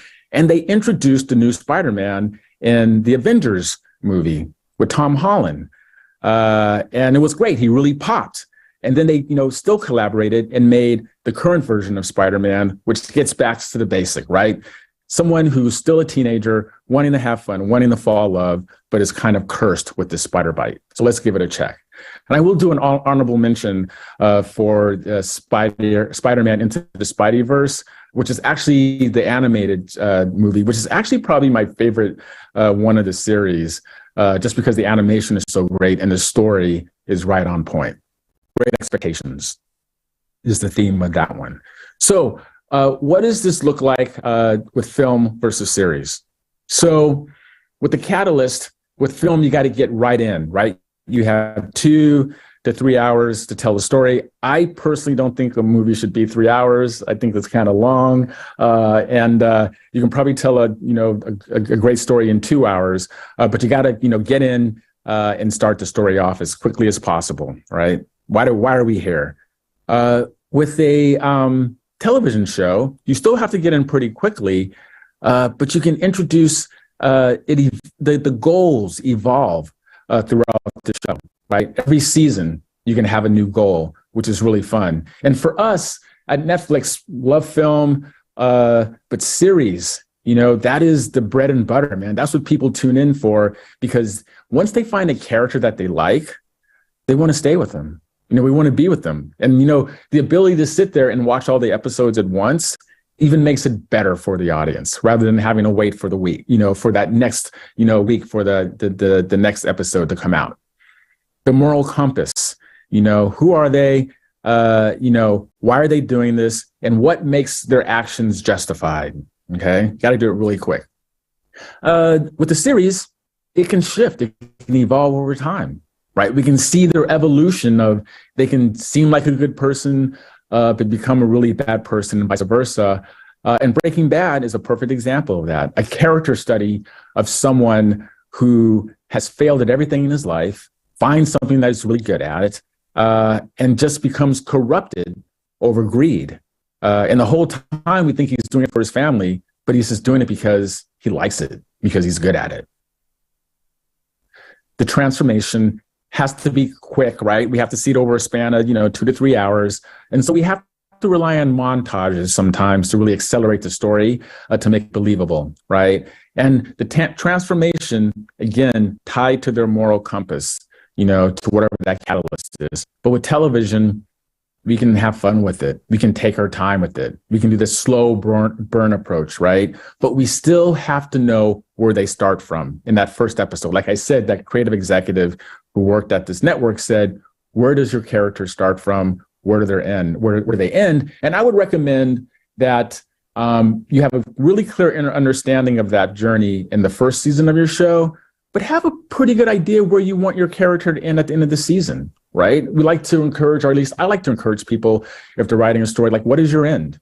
Who do you want your character to be? You don't have to know what the actual scene is, okay, or story point. But I think, like with Breaking Bad, you probably go, yeah, I want him to start off as, seemingly a good guy who's down on his luck, teaching chemistry, but he's going to end up Breaking Bad. He is going to be a badass. And usually when someone does, cross over into the realm of evil, the universe usually comes back and exacts its revenge. And those people usually suffer a bad ending. Just the nature of who we are. Okay, so some popular types of pitch-worthy characters. Okay, the reluctant champion. Didn't have to be here, but since they're here, they might as well take care of business. The straight edge, doing the right thing all day, every day. The pro, ready for duty. The activist, fighting the power. The vigilante, the character the city deserves. The underdog, probably my favorite because I feel like I'm a little bit of an underdog. Started from the bottom, now they're here. And the rebel, the fun character, not always playing by the rules, and taking us on for a journey. And then the lovable loser, cringeworthy, but we all know people like them. So what is the important ingredient for the reluctant champion? The catalyst. What is bringing them into this world? What is starting off on their journey? Because that's going to inform, their entire experience. Okay, Luke Skywalker having to learn the Force. We already talked about Rick and Katniss, and Black Panther. Literally having to save the world most of the time. The moral compass. Doing what needs to be done to survive, not beholden to the morality of their past world as they grow. And it's about applying that skill set that they learn into this new world that they're launched into. I want to highlight Lose Esteem, Orange is the New Black. Really interesting, show, very successful on Netflix. The first season was great, but the second season, you could see how the writers felt, okay, we told her story. Okay, she's not supposed to be here. She's in prison. It sucks. We all get that, losing your freedom.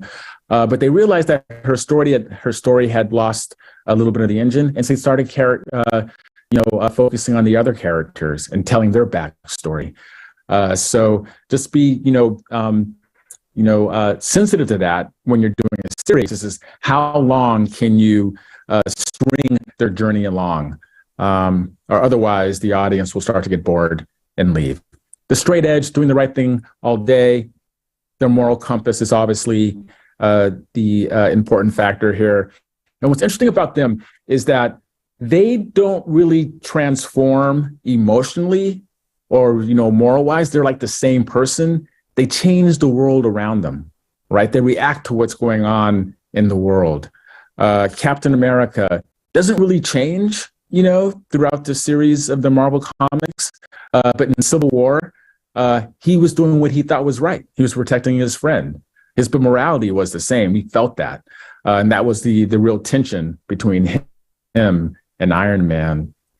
You get into problems when they feel too straight. So Warner Brothers, we're always trying to reinvent our superheroes when I was working there. And Superman was always the hardest character to write because he has no faults, right? Except for kryptonite, okay? He's like, he can fly, he can catch a bullet with his teeth, and he's tall and handsome. Like he's got nothing going on against him. And I would say that was the problem with the newer versions of Superman. But the Christopher Reeve version, if you go back and watch those movies produced by Rick Donner, were actually really good because there was some character development and they focused on the love story between him and Lois Lane. If you remember the first one, if you had seen it, that whole movie was about what would you do for love? And what Superman did for love was he turned back time. He took his power and turned the rotation of the earth back in time because Lois Lane had died and he brought her back to life. Again, how do you find that relatable thing for someone who's so, so impervious to anything? The Man of Steel. So the pro, ready for duty, ready to, save the world. The most important thing here is the moral compass. I do want to highlight Tom Cruise here in Mission Impossible because I think that series is really good. I think most of those movies are spot on. I have this theory about Tom Cruise. If you look at his body of work, all of his movies are really good, even the ones that weren't really successful. But the movies are good, the stories are good, and the characters are good. And so I had this theory that Tom Cruise is a good storyteller. He understands character, he understands story and theme. And a friend of mine had worked at his production company. I asked him, hey, was it Tom that chose the movies or was it his producer, Paul Wagner? He was like, it was Tom all the way. He was like, Tom is a story nut. He would sit there and he would call meetings at 1 o'clock in the morning saying, okay, we got to figure out this character. So you want to find actors, right, that understand character because they're going to help you tell better stories. They're going to be able to say to you, I don't quite understand this. How can we do better? And don't be afraid of that. If you feel they have good story sense, be a collaborator because they might, make it a better story for you. And that's a really important thing as a creator. Don't be afraid of collaboration. If somebody has a better idea than yours and it's going to make the story better, take it, put the ego aside, because you're still going to get credit for it. You're going to get credit for taking somebody else's idea and putting it in there so you make it a better story. And that's the job. That is creative collaboration. So it misses the mark when the story focuses too much on the mission and you don't know anything about the character. So like I said earlier, I'm a big Chris Nolan fan. Over the pandemic, they released Tenet, and I didn't get it. I was just so disappointed. They called him a protagonist. He was trying to save, this woman, and I didn't know why, except that she was, tall, blonde, and beautiful, I guess. But I thought it was just a big mess. And it's because, for whatever reason, Nolan didn't really delve into the character. And then a friend of mine said, we're in the pandemic, we had nothing else to do. And he's like, hey, man, I watched Tenet 4 times and I finally get it. And I go, I don't care, because 4 times, I think the movie was like 3 hours, like that's a workday plus overtime, right? And it shouldn't take an entire workday to figure out who your character is. So Chris Nolan, I still love you. Can't wait for Oppenheimer. I'm sure it's going to be amazing. The activists, right? Out there, again, changing the world. They follow their intentional sense of right and wrong, not beholden to the conventions of their world, okay? Helping others see the light, often spurred by some kind of personal tragedy. These can be amazing to watch, right? If they're doing great things, right? The level of the standard of difficulty, has to be high in order for us to really resonate with them. Because at the end of the day, we would like to say, if that happened to me, I could fight the power. And to see other people do it, we just have so much respect for them, right? And then on the flip side, this can make a great villain, right? Killmonger in Black Panther. His whole idea of uniting Black people around the world, I agree with 100%. But do we have to blow people up? Do we have to murder people? Do we have to destroy the world in the process? And that's what made him a villain. And a real, I would say one of the more compelling villains in the Marvel universe. So kudos to Ryan Coogler. The Vigilante, we had talked about this, a little bit earlier. Obviously, the catalyst of personal tragedy, John Wick, Batman, the Punisher, as a really interesting guy. He's basically just murdered his family. And we're on board with that because we'd like to think maybe if it came to us that we would do that as well, right? But it doesn't happen that way. That's why we watch TV. In some countries, like in Mexico, they lean into this. It's okay for their hero to completely forget about the moralities of society to do whatever they need. And we have our own characters like that. Like I mentioned, the Punisher is a pretty good example of that. I think Dexter is as well. The Underdog, my favorite, and this is the transformation, right? To see someone who has to do something that is totally out of their character and out of their skill set, but somehow they pull it off. And I'll highlight Arya Stark from, the Game of Thrones. How she basically was this little girl out there in this cruel, vicious world, and she grows into this insane assassin to exact revenge for the sake of her family. Makes a great villain when they hold on to this injustice of being an underdog and turn it against the world, becoming resentful and hateful. Syndrome from The Incredibles. The Rebel, one of my favorite characters. Cool exterior, but deep emotions. Always fun to be around. Almost counter, to society. But we like that, because they highlight the inadequacies of society. So again, I have a theory about Han Solo in Star Wars. I believe that if Star Wars didn't have Han Solo, I don't know if it would have been as successful as it was, because he was the fun of it, right? In a lot of ways, he was the audience's eyes and ears into this, because he was questioning the Force, poo-pooing the Force, right? And then he gets his money and he leaves and he comes back, and he's actually the one who saves the day, because Luke was about to get blown out of the sky by that TIE fighter, but Han Solo comes back, blows him. Again, having a character that brings the fun and the entertainment, into the experience can be key and helpful in your storytelling. Gets a little stale when that's all they do, right? Han Solo falls in love with Princess Leia. Empire Strikes Back was arguably, the best episode of all the series, right? And so his character grows, right? He has a child that becomes even worse than Darth Vader. Again, having these dynamics and seeing our characters grow and having regrets and feeling real human emotions is key.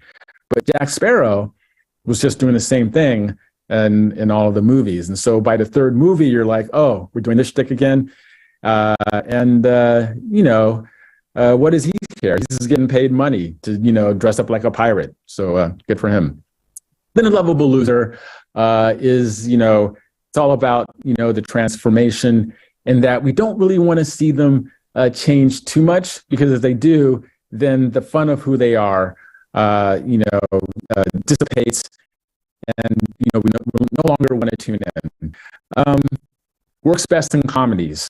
Okay, because they're so cringeworthy. If that it was a drama, it would just almost be too sad. But in a comedy, we can laugh at them and laugh at all their foibles, and it becomes, a fun experience.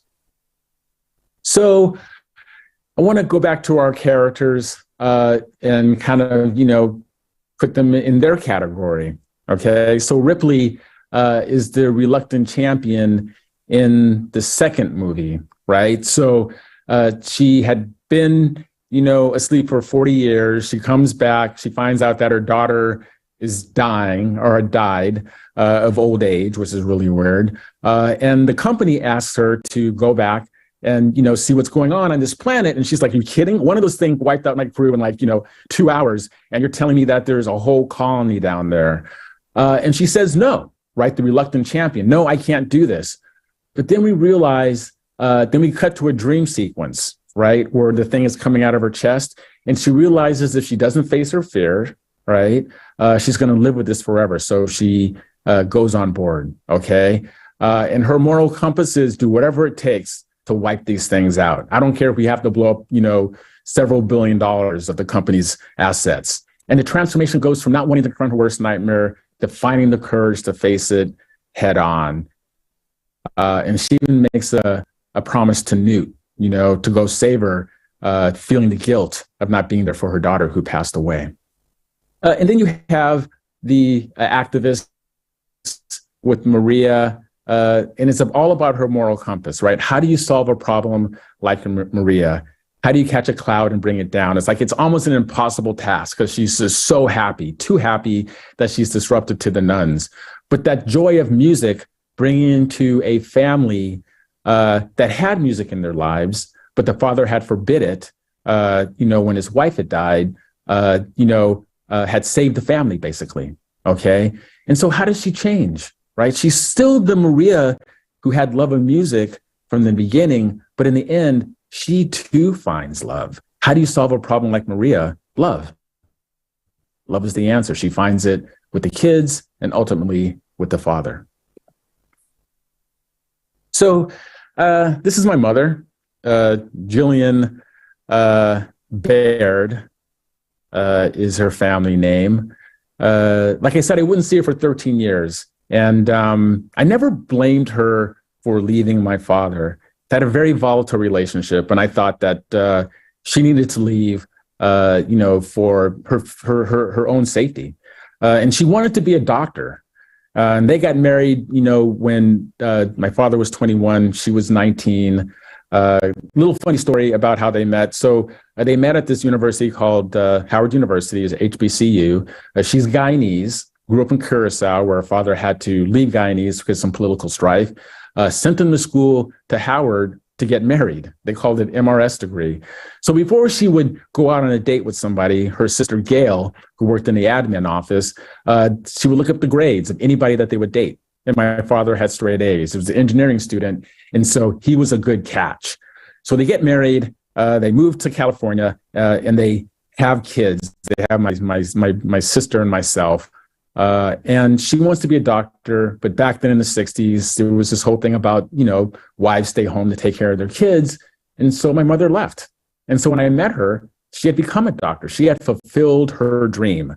She had this OBGYN practice, which was thriving. But she was a little bit of a narcissist. And if you meet my mother, you would say, oh my God, she is amazing. She's an amazing person, but she is just not a very good mother to any of her children. And it took me a while to realize that, some heartache. I would be reconnected with her while I was in college. I was working at in an office, and the secretary comes in and says, hey, your mother's on the phone. And so think about that, not having heard from your mother in 13 years, and some person comes and says she's on the phone. I pick it up, and she's like, hello. And she had this West Indian accent. I forgot that she had an accent. She says, when you come back for Christmas, you're going to meet your brother and sister, your new family. And so I did, and the relationship would become one of, she would just try to make me happy by buying things, and eventually I realized that she probably wasn't a good influence in my life, and we don't talk now. In fact, none of her children talk to her. And so I would say that my mother is the rebel, she kind of goes against, what's traditional in the world. And like I said, if you meet her, she's fun and, outgoing. She's only that to people that are kind of like outside her family and need things. My cousin said it quickly. He said, I figured out your mother. She says, you're okay with your mother until you need something. And so when our kids, her kids needed stuff, she just kind of like disappeared.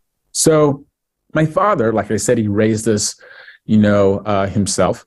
He, one thing he did do is he kind of supplemented his kind of male energy with female energy.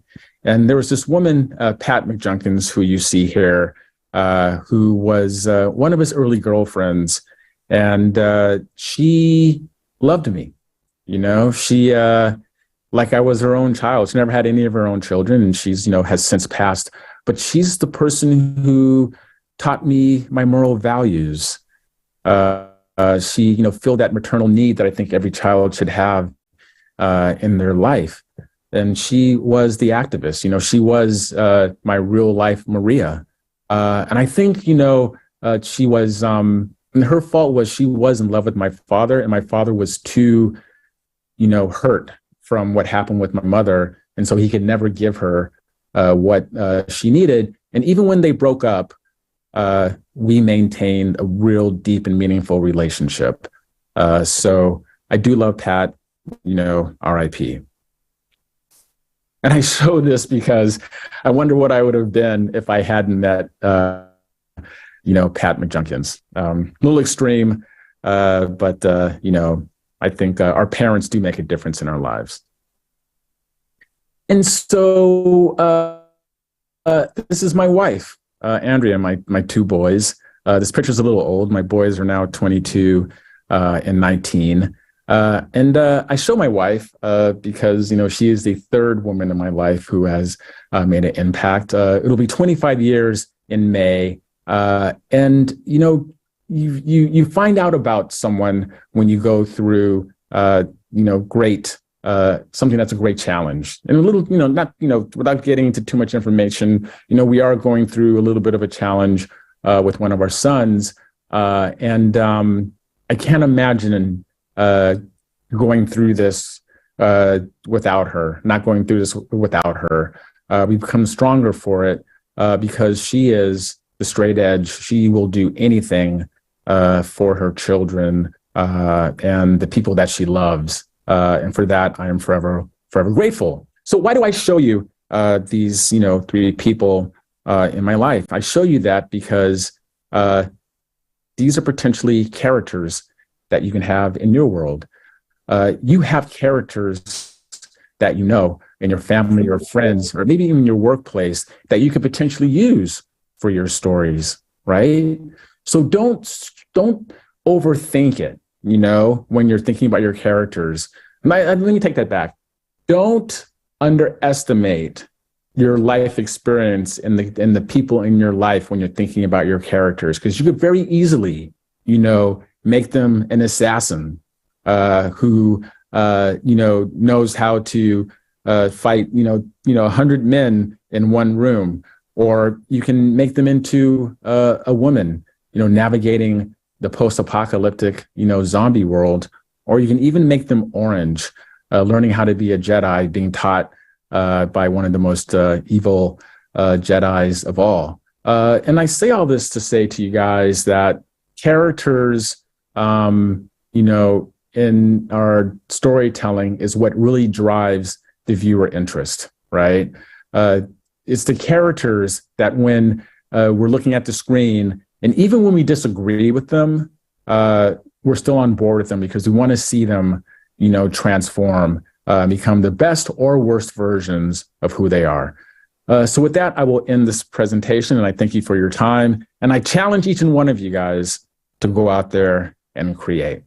So I will stop sharing, I think. And I think we open it up for questions.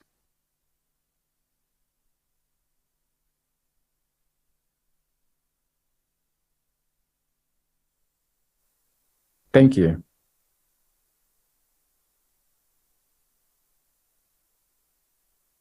So do we have like two versions of me on the screen? Should I keep the presentation up?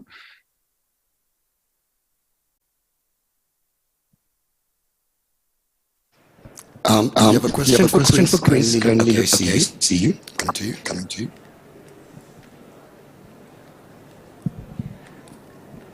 Yes, hello. My name is Kalasha. How are you all? Hi. Question for Chris. So when you're creating the characters in the world, do you want to give your characters roles before? So during character development, or do you create your characters and then after that assign them the roles? Do you give them the roles first, or create and then assign the roles? Thank you. Yeah, that's a good question. I think you come up with the roles first, because I think that the first thing you want to do, and this is the hardest thing to do, even when I was writing, is to come up with your theme, right? So why are you writing this story? What do you want to say? What's the meaning of your story? Okay.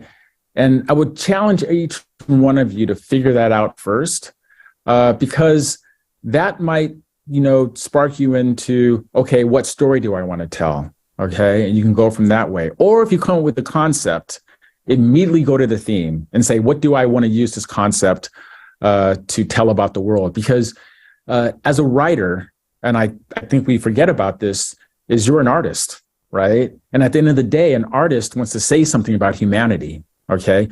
Socrates says, to what are you trying to change, okay? It's poetics. I'm totally, messing up that quote. But what he's saying is what do you want to say about humanity, right? And you can say that with either an alien or, a woman, being sent to a house to save some children. And so once you figure out your world, you're going to have certain roles to play. And then that's when you can start thinking about who those characters are, right? And where they stand on the, the moral spectrum. Are they playing the role of a villain or the role of a protagonist? So I think that's the steps in terms of, figuring out your characters. And then, like I said, think of somebody that that you could potentially bring a little bit of their life into, your character's life, right?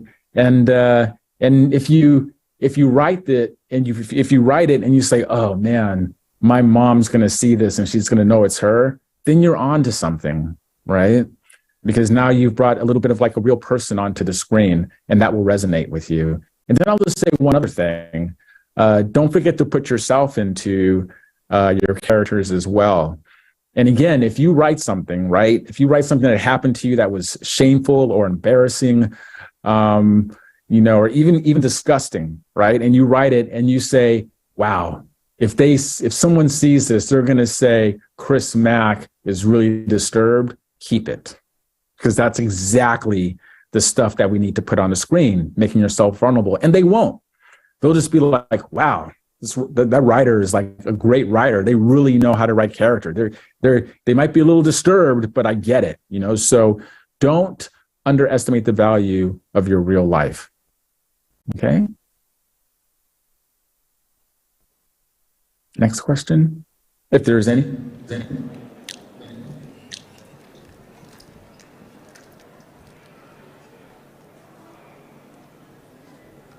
Hello. I don't hear anything. Hello. My name is Nosim, and I was asking. When you're writing, you say what you see.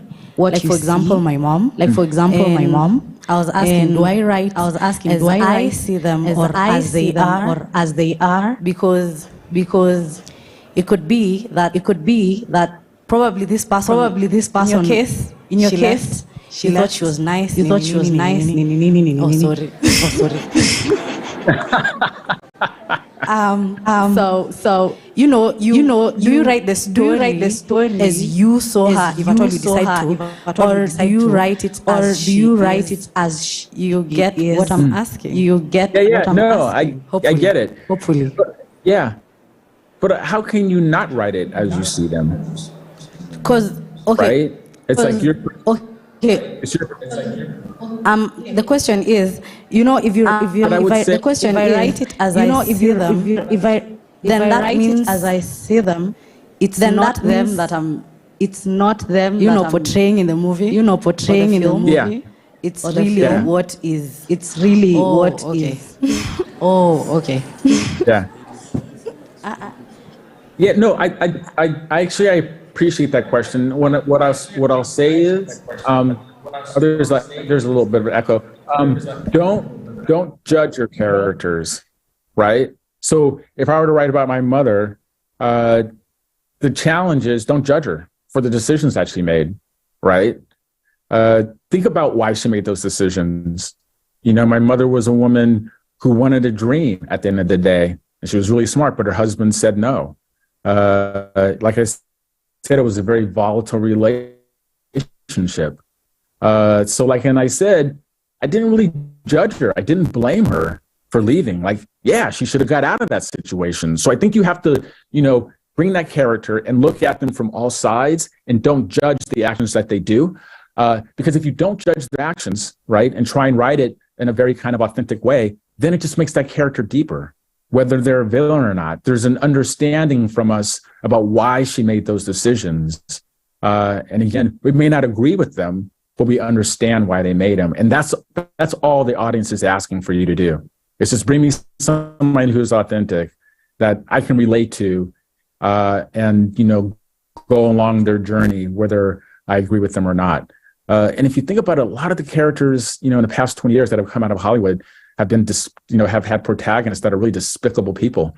But for whatever reason, we've gone on board. A friend of mine is this well-known filmmaker in the States, and he thinks, Hollywood is responsible for Trump, because we celebrated all of these kind of, sociopathic white men, like Breaking Bad or Sopranos or The Shield, Mad Men even, that we just become numb to it. And I don't know, there might be some truth to that. I don't know. But again, writing people, and they all felt real, right? And for whatever reason, we identified with their journeys, because maybe we saw a little bit of ourselves in them. I don't know. But just don't judge your mother as you write her. You might even surprise yourself with what you come up with, because you still have to infuse your creativity into the process to make it, entertaining. So I hope that answers your question. It was actually a really great question, by the way. Okay. How do you think one last question?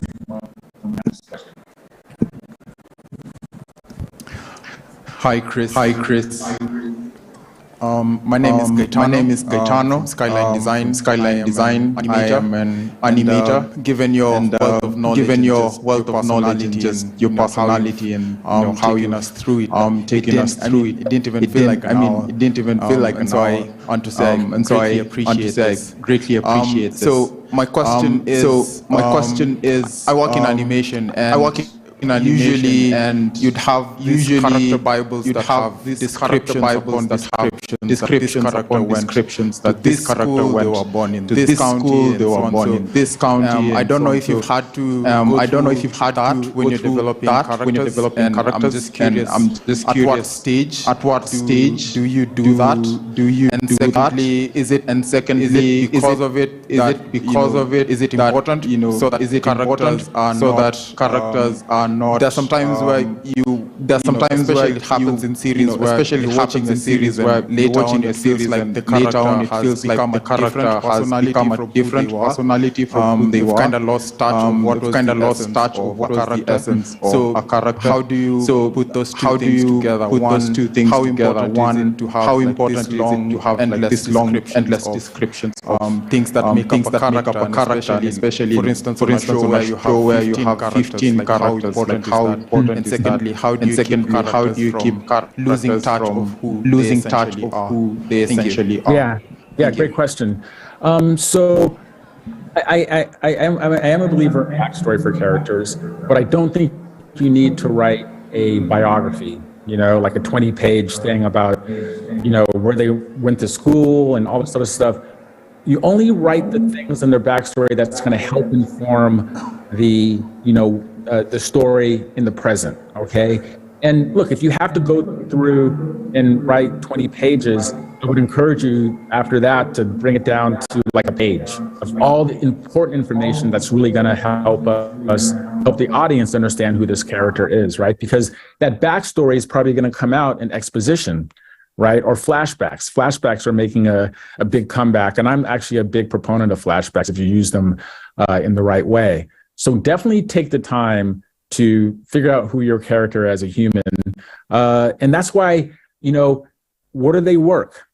What are their dreams and aspirations? What are their fears? Right? Who do they love? Who do they hate? These are the things that make up people, right? Inform what they do in the world. And so, and to your point about how the story goes along and then like characters kind of lose their way.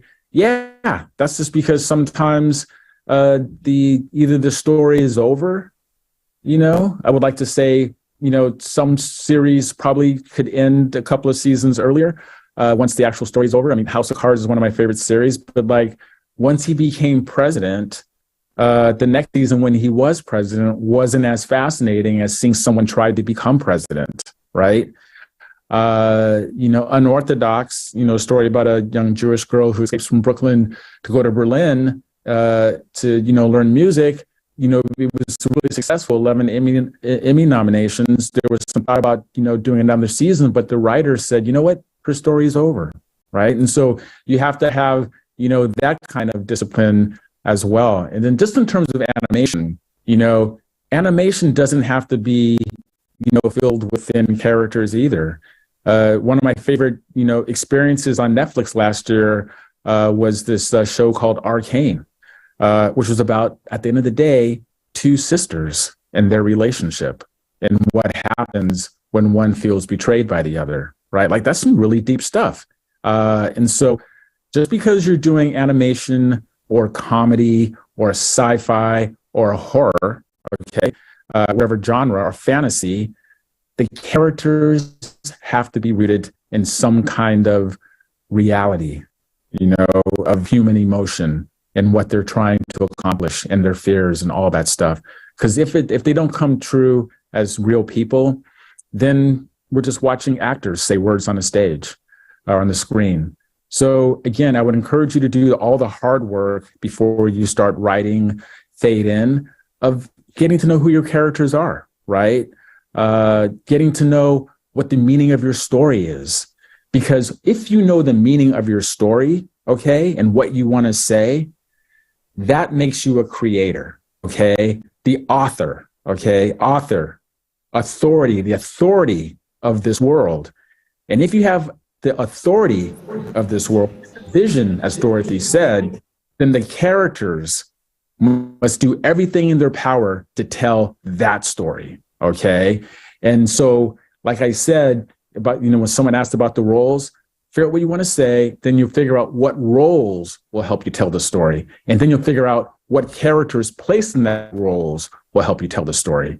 So that is the way to do it. Really just start from the meaning, then go from there. And it won't be easy because, creativity it's very hard. It's like giving birth. But at the end, if you do all the hard work, it'll pay off when you see it on the screen. So thanks for your time. I wish you guys all the best of luck. I can't wait to see what you come up with. You're in good hands with Dorothy and Tendeka and Risper and David and Ben. They really know what they're doing. And again, I wish I could have been there. And have a great rest of the day.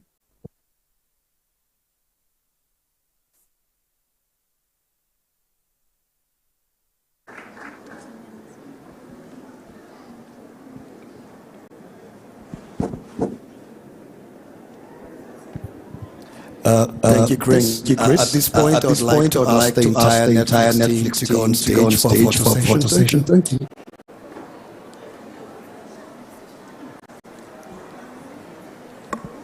The Netflix team, let's go on stage for photo session. After this, the conference still continues. We are not done.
Unaandamania nani? Ile serikali iliwanyima kazi na ikawanyima kiongozi mwenye wali.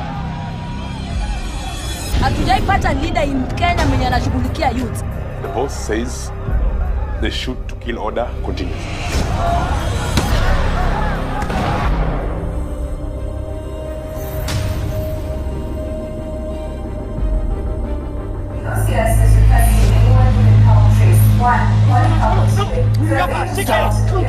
I swear to God I did not kill that child. Nataka mtoto wangu! Nataka mtoto wangu! Get your filthy hands off me! Unajua ni polisi, lakini unajua kwa hii country mnyonge ana haki. Mimi sina shida na nani amekuwa rais. Shida yangu kubwa ni watu innocent watazidi kufa mpaka lini? Hapa kwa street hakuna mtu innocent. Since when the 6-month-old child go to the streets to riot? Si kila mtu ameuliwa na polisi uletwa hapa. Wengine utupwa. Wapi? Sijui. Labda kwa lake.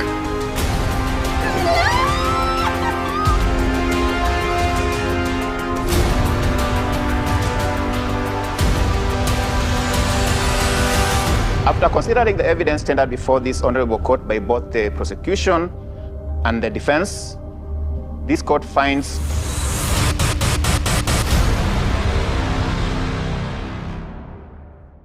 tayari kupanda, situpige show.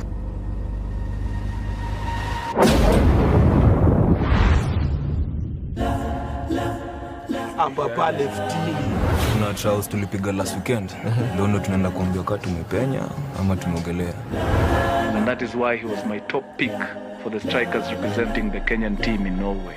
Msema Norway tunaingia na ndege ya saa ngapi? Kama utanisahau. If only I had the last say. Nenda Brazil kuongezwa haga ama? Mara 4 coaches nimetolewa nyama kwa mdomo. Kwenda huko. Mimi nimeondokea. Unajua lazima nisurvive huko nje kasisi. Alafu situation yangu pale mtaani tricky. Niliambia spita wangu kama hajakuja dialysis. It's been 11 days. This is weird, but imagine mimi sitakujaji. Cheki bro, unaweza kuwa audition fiti sana kwa kikosi yako. I'm killing these bitches, nakwambia I'm killing these bitches. Missy your copy, missy your copy, missy your copy, missy your. Nitume hata CD yangu ati nitakuja nikuwekea to watch. Missy your copy, missy your copy, missy your copy, missy your copy. Kalifitisho tumezoea. Missy your copy, missy your copy, missy your copy, missy your copy, missy your copy.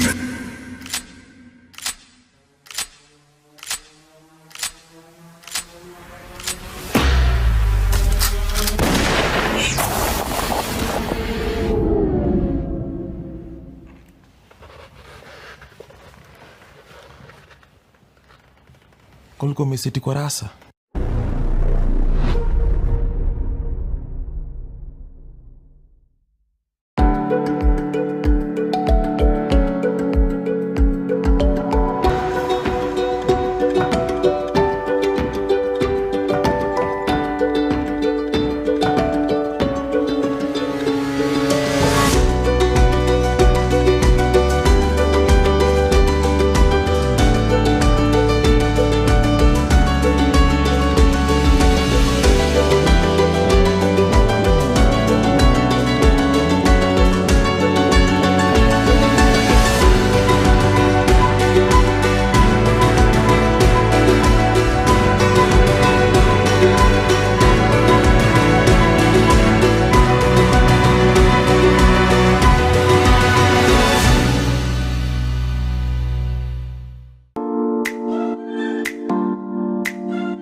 The local creative industry remains vibrant and always supporting Kenya Film Commission initiatives.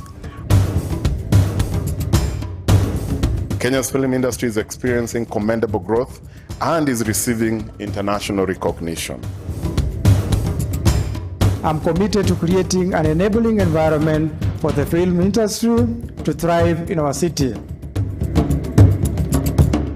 The market, therefore, will ensure further stakeholder participation as we continue to share knowledge, learnings, experiences with and from international film players. Our Kenyan producers and our South African and particularly Eastern Cape producers ought to be talking. We need to have a proper legislative framework that promotes investment in the sector. Have proper policies put in place, policies that will be able to promote investment. If the government can find the land, we will find the private investors to put up studios. I wish to end with words of congratulations to the Kenya Film Commission for hosting this important event and bringing together the diverse actors for timely conversation on the film industry.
Unaandamana ya nani? Ile serikali iliwanyima kazi na ikawanyima kiongozi mwenye wali. Hatujaipata leader in Kenya mwenye anashughulikia youth. The boss says the shoot to kill order continues.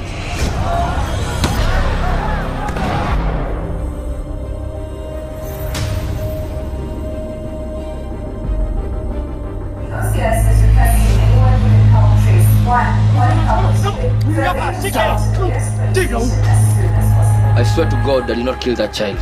Nataka mtoto wangu! Nataka mtoto! Get your filthy hands off me! Tunajua ni polisi, lakini tunajua kwa hii country mnyonge ana haki. Mimi sina shida na nani amekuwa rais. Shida yangu kubwa ni watu innocent watazidi kufa mpaka lini. Hapa kwa street hakuna mtu innocent. Since when the 6-month-old child go to the streets to riot? Si kila mtu ameuliwa na polisi uletwa hapa. Wengine utupwa. Wapi? Sijui. Labda kwa lake.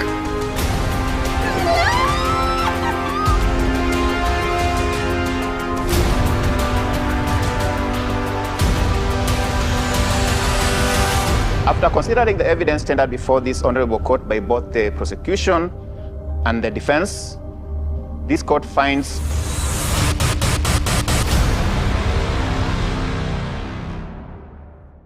tayari kupanda. Situpigio show.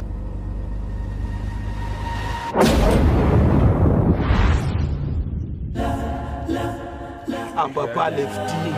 Kuna trials tulipiga last weekend. Leo ndo tunaenda kuambia kama tumepenya ama tumeogelea.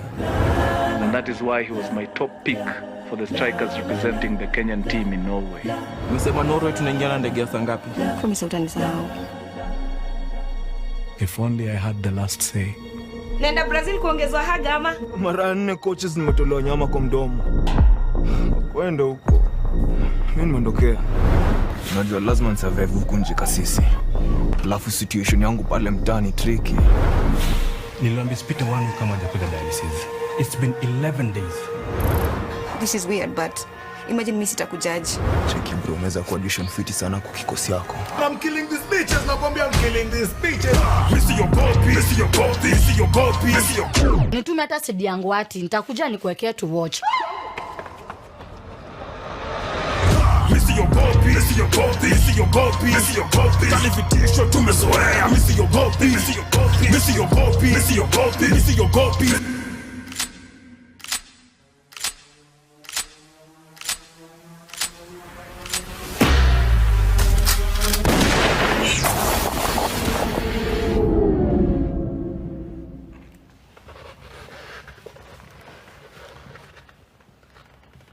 Kulikuwa umesiti kwa rasa.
this industry having come full circle and engaged with all these different manners of telling stories. Because essentially that's all we're trying to do. We're trying to tell engaging stories that is going to hook an audience and make them excited to watch our product. So what I'd like to do today, this afternoon, is really just spend a bit of time reflecting on acting and directing. I spoke about writing in a separate masterclass this morning, and was talking about my approach and my toolbox for writing an effective drama script. But in this session, I'd really like to just talk a bit about the relationship between actors and directors, and what we should know about each other and what we don't know about each other. So I'd like to start with a quote which is by a very famous American director, Mike Nichols, well known for having directed Who's Afraid of Virginia Woolf, amongst other things. And he said, "The most mysterious thing is acting. And the really strange thing is that the people who can really do it, the thing that characterizes them every time, all of them, is that they can't and won't talk about it. They just won't go near it." So, having read that quote, I'm now going to attempt to talk about acting. And I don't know what that says about me as an actor. Maybe it means I'm not amongst the finest, because I do quite enjoy talking about acting. But I do agree that a lot of very fine actors find it very hard to actually explain what it is that they do. It's a kind of mystery. It's a kind of alchemy that seems to come from nowhere. So I'd just like to start by reflecting on the relationship between actors and directors. It's a very strange symbiosis in that they depend on each other for an effective communication. An actor's work is meaningless unless it is put inside a frame, unless it is given a frame by a director in order to portray itself. And a director's work is also meaningless without a content to the frame that they create. And to a large degree, they're dependent on actors to create that content, to give them what it is that they are putting a frame around. So we really do rely on each other. Actors and directors are completely interdependent with one another. But although if you come onto the average set, you'll find that actors and directors are very, very conscientious with each other, they're very courteous, they're very deferential to each other, but they find it very hard to talk to each other because they come from very, very separate approaches to the work that they're doing. An actor's mind and a writer's mind and a director's mind are all focused on very different aspects of a production. If you think of a writer comes to the act of telling a story, or he comes to, let's say, a specific scene within a day's shoot and says, well, what is the purpose of this scene? What purpose is this scene fulfilling in the broader arc of the story that I have written, that I have put down in script form? The actor comes to the shooting of that scene saying, how can I make this scene and my contribution to this scene as real as it possibly can be? How can I make the moment that I have in front of the camera really resonate, really tell, really connect? And the director often comes to the scene saying, how can I make this look as cool as possible? In that, maybe that's a slightly flippant way of putting it, how can I create the best combination of visuals that will tell the story most effectively? So the director's work is, if you put it in those terms, often just about framing. It's about shots. It's about angles. It's about finding the visual geography of the scene. Whereas an actor's work is about finding the emotion the emotional heart of the scene, the emotional heart of whatever part it is that I am playing in that scene. So directors often find that, and this is true of many directors that I've spoken to, they often rather dread that part of the job which is actually coming onto set. They find being on sets to be the most grueling, demanding, and often extraneous part of the job. A lot of directors spend a lot of their time preparing for the act of shooting. They're doing their camera scripting, they're working out what angles I'm going to need, what equipment I'm going to have, how do I brief each of my heads of departments about what element they're going to have to engage with. And then the act of being on set is often just about getting that down onto a tape or onto a digital stream. And once they've got that, then the third bit of the process comes alive for directors. They can move into the edit, and they start putting these little bits that they've recorded painstakingly over this very expensive process of actual shooting. They start constructing their narrative in the edit suite, and there again they can start playing. They have enormous amounts of ability to stamp their authority on the process, and they can decide what the sequence of shots and how the story is actually going to be told. So directors on sets are often really thinking like managers. They're thinking about multiple issues that could go wrong. They're thinking about the weather. They're thinking about whether the crew is happy, whether the catering's on time, whether we're behind on the schedule or in front on the schedule. And often this thinking about the schedule is dominating thinking on sets, particularly on low-budget productions like we have to deal with in Africa. There are always limited resources to achieve what you want to achieve, and you're always chasing the clock. You're chasing it. And directors are often just thinking, well, I hope we get this in one take. If we get this in one take, that'll be great, because then I'll save a bit of time and I can move on to the next scene. And they're not thinking very hard about actors and about actors' challenges. But the challenge I'd like to throw out to directors in the room is that I think one of the most important things that directors should be doing on set is talking to actors.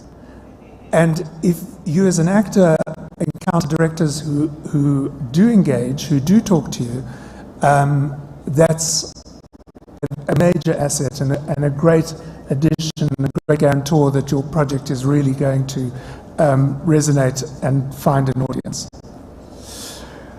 So,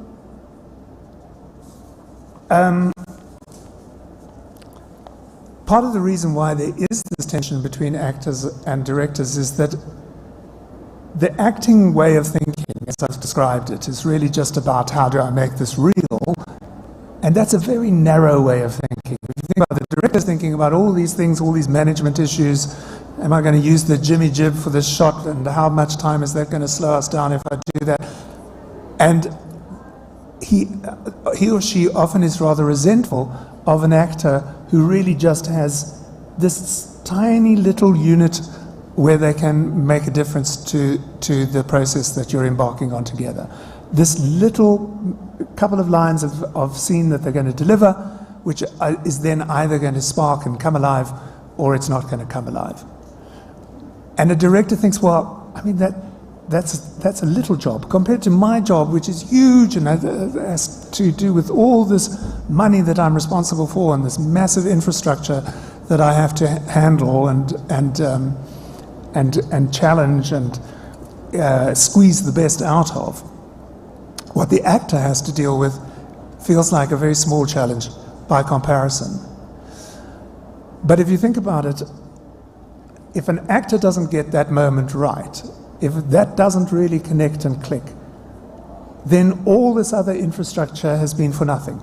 All this other expense and enormous amounts of logistics and the combined effort of many, many people, which comes together in the act of shooting and coalesces in a crew, has really meant nothing. So really a director's principal job on a set should be to make sure that the actor has everything that they need in order to have the best possible chance of making that moment when they are alone in front of that camera read and become real and catch fire.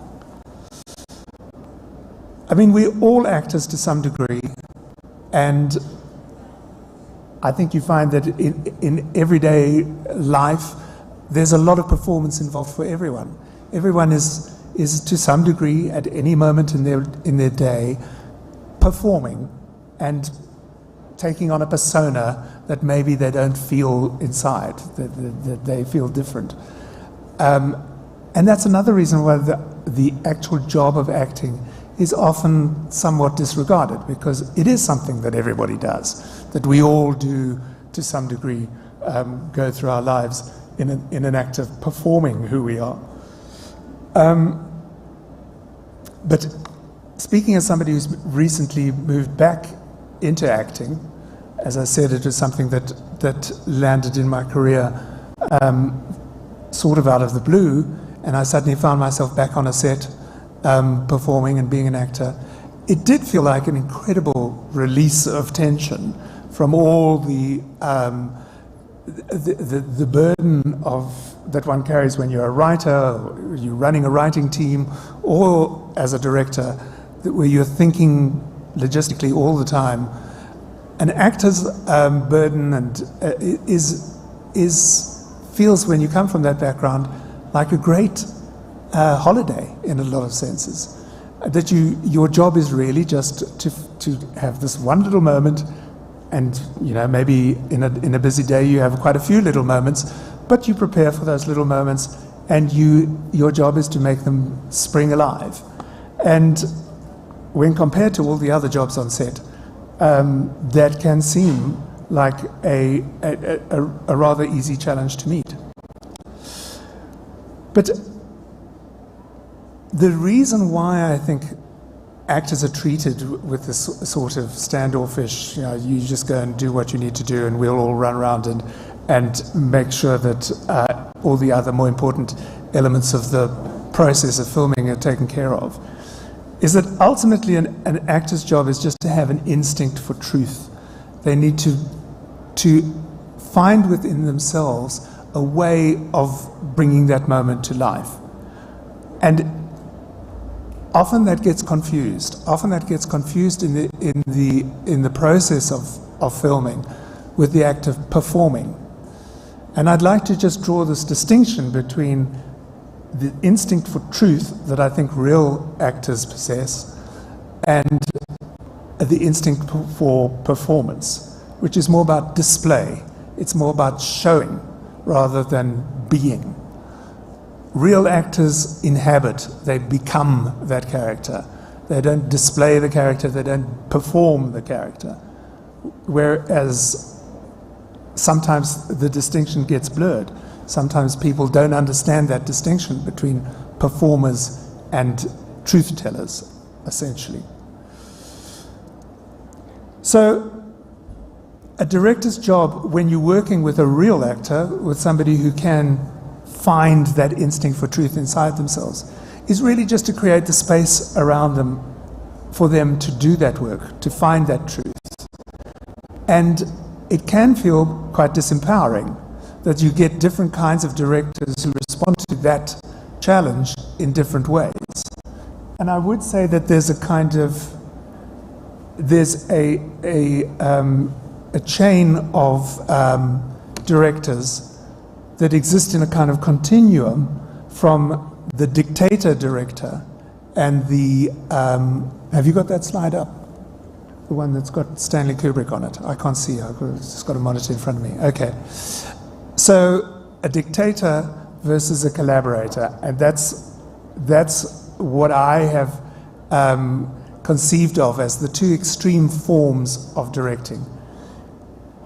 So the dictator director is somebody who insists that everything get done exactly how they imagined it should be done, who runs the set as if it is entirely a chessboard and they are the chess player and they are moving the elements of that chessboard around and making sure that they fall in exactly the right position. The most extreme of these kinds of directors is Stanley Kubrick, who you might know from 2001 Space Odyssey, Barry Lyndon, any number of highly successful movies over the years. Eyes Wide Shut was his final movie. He was famous on another very famous movie of his called The Shining with Jack Nicholson. He was famous for just going for take after take after take until he got it right. And he would sometimes work for entire days on a single scene, making the actors do it again and again and again. And often he wouldn't even say very much between these takes. He would just say, no, it's not, I'm not feeling it, it's not real, let's do it again, let's do it again. He'd make small tweaks, he'd make little changes. Until recently, I think he had the record for the most number of takes in any one scene, which was 127 takes that he forced Shelley Duvall to go through on The Shining, until ultimately she had a bit of a nervous breakdown and her hair started falling out. But he's the most extreme version of the dictatorial directors, and I think those of us who've been on quite a number of sets can identify directors who have that tendency, who want to control everything absolutely. On the other extreme of that spectrum is what I would call the collaborative director. And the most extreme version of the collaborative director is a British director called Mike Leigh, who has made movies like Abigail's Party, Mr. Turner. He's made multiple movies, very few of which become huge blockbusters, but most of them become very large critical successes. And the way Mike Leigh works is that he has no script to start with. He doesn't work with script. He just works with actors. So he'll find an area that he wants to explore. For instance, he made a movie called Vera Drake, which was about a abortionist who lived in a very kind of suburban setting in London in the 1950s.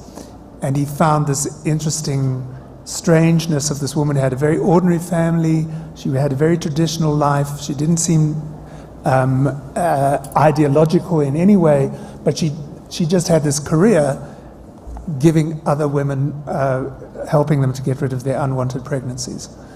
And so he constructed this movie, and he works over a long period of time, taking each actor and working with them individually and constructing lists with the actor of characters that the actor would be interested in, people that they know, that they found intriguing. And using those lists, he would create a little bit of this, a little bit of that character, put it together with a little bit of this character, and they'd slowly build a profile of who this character was going to be. And then it's about finding the characteristics of that person, how they might walk, how they might dress, who the rest of their family is. And together they explore that, and they sometimes move out into the world, and he'd take this character like on a driving lesson or going to the supermarket, and they'd work together, see how you respond to each one of these situations. And then once he felt or feels, he's still around and still working, that the character has really come into its own, he'd start putting those characters together with other characters. And often these characters had no knowledge of each other. He's been working independently with any number of actors at the same time, and he combines their work and slowly expands the scenes that they have together. He'll talk about, well, what happens if you have this crisis and your hot water cylinder bursts, and then what happens between the two of you? What do you do? And they'll go on these long improvisations where the two actors would kind of just spar with each other, just explore the situation over a very long period of time. And there would be somebody there noting down what was being said, and he would then go home and take out, I like that line, I like that little bit, I like this bit, and slowly, incrementally, and very organically, he builds up a story using all these characters that he creates together with actors. And then, even in front of the camera, they're still improvising. There still is never a script. They're still saying, okay, remember that scene that you did 2 weeks ago? We want a version of that. I like this line, I like that line, I like this line, and let's try and keep that down to about 5 minutes. And he just lets the actors work with each other. And ultimately, they construct this drama slowly, piece by piece. And in the same way, you know, you might say, well, how do you prepare for a production like that? Well, he's developed a team of HODs around him, his wardrobe people, his makeup people, his art director. All of them are very used to working in this way, so they will also just construct a kind of assemblages of things that may be useful. Maybe the scene, maybe the house looks like this, maybe a bit of that, let's move this prop in and move that prop out. So I would say that on the scale of dictator to collaborator, that is the most extreme form of collaborator. And I, in my early days as a stage actor, I had the privilege to work with a director, South African director called Barney Simon, who worked in a very similar way. So we, at that time, were constructing pieces of what was then in apartheid South Africa called protest theatre. And these were bits of political work. And we were doing a piece about what was happening in the country at the time. And I was going to play a police informant who was active on a university campus, pretending to be a great liberal and progressive, but at the same time informing to the security police about my fellow activists. And as one of the exercises in that process, I actually went to the headquarters of the South African police and applied to become a member of the police force, and spent the day in the recruitment area of the police force, talking to other recruits, just getting a sense of what that life would be like. And it's it's a very difficult place for actors to go. Actors often want to have the safety of a script, want to be told, this is what you're saying, this is when you're saying it, this is why you're saying it. And a lot of actors find that to be a liberating experience. A lot of actors are quite terrified of the thought of working on material where you don't know what you're going to say and what you're going to do at any one point. But Barney's work and Mike Lee's work is very much about encouraging actors to be dangerous, to take dangerous choices, and that those choices will always communicate to an audience. They will lend a kind of excitement and an electricity to a piece of work that is very difficult to get through ordinary rehearsal and just turning up and delivering a scripted process. So I think the best directors are directors who do encourage actors to take risks and to be dangerous, to go there. Unfortunately, this often means that you're working with people who are inherently dangerous, and that danger can spill out into the set as a whole. It not only is limited to life in front of a camera, but often that's very much worth it for the benefits that it then conveys to the piece of work itself. So let's just talk a bit about acting styles, because in as much as there are directing styles, on the one hand you've got Mike Lee, on the other hand you've got the dictator of Stanley Kubrick and David Fincher and people like that who are very, very dictatorial in the way that they direct. Actors also have different styles of coming to their work. You get actors who, as I say, work with danger, who are very much instinctive people, who work with their gut. And then you get actors who regard it as the most important aspect of their work to be the craft of acting, to be the skills that you've acquired through training as an actor, that you bring that to the process. And they're rather judgmental about actors who just rely on the gut, just rely on the feeling. This came to a head in the 50s and 60s when there was a school of acting called the Method School of Acting, which was very popular, and people like Nicholson and Dustin Hoffman and Al Pacino very much are the product of the Method School of Acting. And the Method School is more about finding an emotion within yourself that parallels the emotion that your character is going through. So coming as close as possible to the actual emotional experience of your character. And there's a famous story about when Dustin Hoffman was doing a movie called Marathon Man, and he was acting opposite probably the most famous of old school craft actors, Laurence Olivier, and he had to have the scene where he hadn't slept for 2 nights and he'd been running and to get to this crucial appointment that he had. And Dustin Hoffman had been through the process where he had deliberately not slept for 2 nights before the shoot. He'd kept himself awake for the 2 nights, and then just before the take, he ran around 3 blocks of the city and then arrived, and he was completely exhausted and completely covered in sweat. And Olivia turned to him and said, "Why don't you just try acting it?"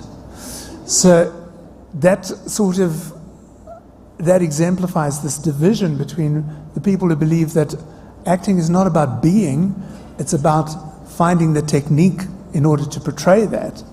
Whereas the people from that Method School, from the Dustin Hoffman School, who believe that it is actually about coming into the closest alignment with the emotion that you're feeling at that time that you're having to portray in front of a camera. So, something that we also need to acknowledge is that there's a great division in status between actors and directors on set, because directors, on the one hand, as I say, they feel like, well, without the actor doing their work, we're not going to have anything, we're not going to have any content. It's not going to, my work is not going to register, it's not going to resonate unless the actor comes to the party and delivers the performance. But likewise, the actor, if they're doing their work properly, they're exposing themselves. They're deliberately opening themselves up to criticism. They're leaving their emotional life out there on the screen in front of the set, and it's a very exposing, vulnerable place for anyone to be. And actors often need to be protected in that environment. And directors have the ability to provide that protection. So let's just talk a bit about, this is mainly for the directors in the room. Something that a lot of directors have asked over the years is, what do you do when you are confronted with an actor who is not delivering a performance, not meeting the standard that you had expected? So there are a couple of techniques that you can use. Number one, you should never tell an actor when they are going to be on camera and when they're not on camera. In as much as it's possible, just hide from them when they are going to be featured on the camera, because certainly bad actors, when they know they're on camera, they tense up straight away. They become something different, something else takes over. And an actor constantly on set is trying to find that point of relaxation, because you can't do work. Tension is your greatest enemy on a set. And you cannot work properly if you're feeling tension. Your job is to blank yourself out and allow yourself to be a conduit, a vessel for the emotions that you're having to deliver in front of the camera. So when you're dealing with actors who are not quite cracking it, it's a good idea not to tell them when they're on camera, if that's possible. You're constantly trying to pull the evidence of having done work away from an actor. And it's why people sometimes on set resent actors, because it looks like it's so easy. For when actors are really working properly, it looks like they're not doing anything. They're just being relaxed. They're just being themselves. There's, what's going on here? But actually, it requires an enormous amount of internal process to find that place where you can be relaxed in an incredibly tense environment. And there are fewer, more tense environments than a movie set. So when you're finding an actor who's not working, part of your job is to try and find ways of tricking them into finding that point of relaxation. So just constantly reminding them to not do the work, to throw the line away, to not show me how much effort it's taking. Take the effort away, take the work away, and simplify, simplify, simplify. And often that's all that's needed, is to come in with a simpler proposal from an actor than the one where the bad actor who wants to show you that I'm working the whole time, this is taking an enormous amount of effort, I'm really doing a lot to make this moment really register and connect with an audience. Whereas that often is what gets in the way of a proper communication with an audience. Often it's a good idea to tell them to speed up. It's a standard problem with actors, with bad actors, is that they tend to make every word count, that they want to have everything emphasized. There is no such thing as a line that doesn't have any meaning. And they are overly emphatic with the words. And it slows your dynamic right down. So often with actors in that situation, you're telling them all the time, just speed it up. Let it trip off the tongue more quickly. Give us a little bit more pace. And often that can really liberate a performance. There's the old trick of giving them props. Give an actor something to work with, give them food to cut up, give them coffee to pour, and that can create a kind of displacement activity, which then allows a better performance to register. In extreme situations, you can keep them off camera. So you allow the actor just to feed in lines from outside of the camera, and you're keeping the camera away from them, or you're coming to the back of their head, so we're not seeing as much of the delivery vehicle of the performance. The one thing that I find almost defines bad directors is that they start, when they feel a performance isn't working, they start giving line readings. They start coming to an actor and saying, no, I want you to emphasize that word. Could you emphasize that word when you say it? Could you give me a rising inflection on that line? So that, with an actor who's struggling, who feels a certain amount of tension, that is only going to make them more tense. If you're kind of giving them the pattern that you want the words to be delivered in, that's a guaranteed recipe for raising the level of tension. So you should never really end up in a situation where you have bad actors on set, although I've ended up in that situation a few times. In fact, I've had to fire actors for being bad on set in front of everyone else because there was no other way to solve the problem. But if your casting process is a good one, you shouldn't be in that situation. So let's just talk a bit about casting. What is casting like for actors and what it's like for directors? There's some directors who really don't enjoy casting, who cast from the look of an actor. And I would say that that's a very dangerous way to go into casting, is if you have a certain look in your mind, you have seen this character, it's very much, they're a tall person, they're balding, they're 26 years old, and unless I can find a tall, balding 26-year-old actor to play this role, I'm not interested. I can't see how it can work. And particularly when we work in communities, as we often are, where there are limited pools of actors, I would suggest that you have to, as a director, you have to be as flexible as possible in what you're looking for. And the one thing you should be looking for is the best possible actor, the best possible performance that you can find for the role. And sometimes that requires you to change, to recalibrate the way that you see that role. So you really want to find an actor who is looking for the truth rather than delivering the performance. And remember that distinction that I made earlier between truth tellers and performers. So a couple of tips about how to tell actors who are the real actors, who are delivering the truth. I would say you should watch an actor when they're not delivering a line.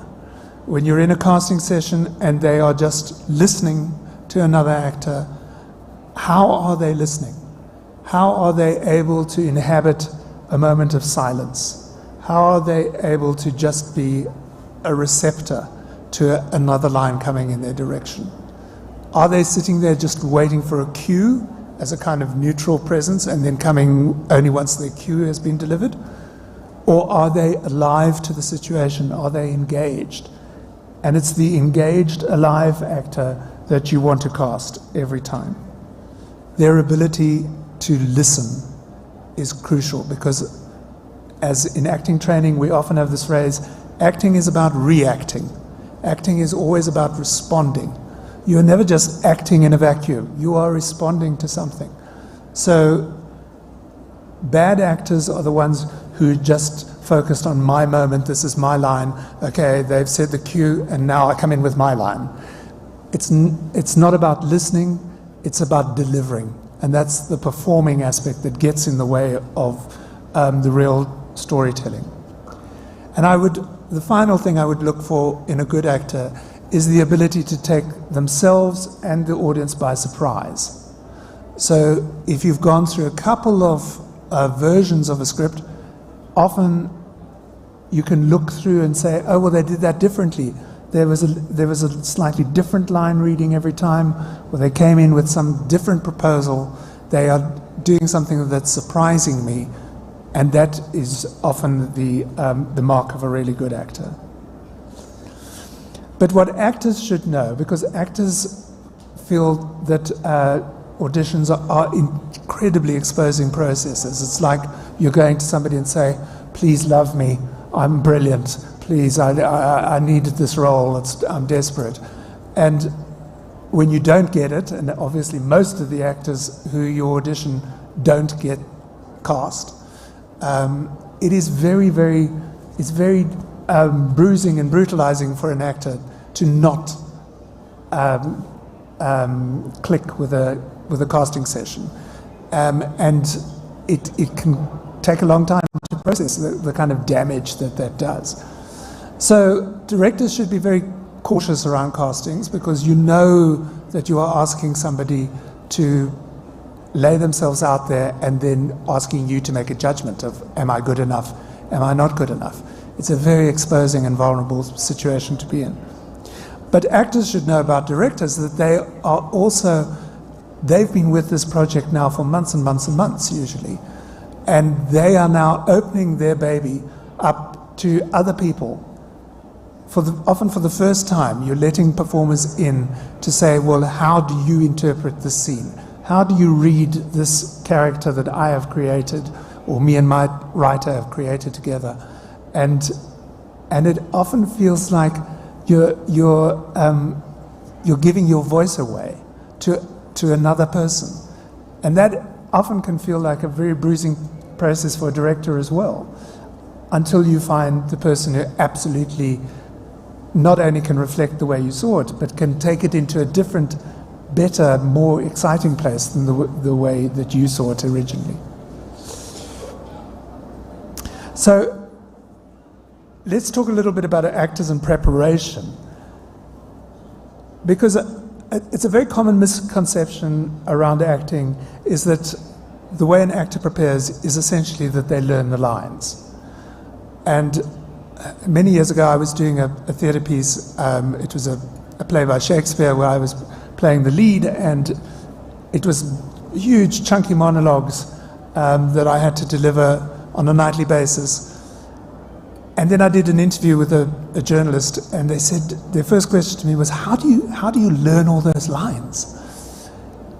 And I tried to answer as best I could, but I ended up feeling really rather resentful, because actually, if that's what you think the job that you saw me do out on stage is about, then you weren't really watching what I was doing.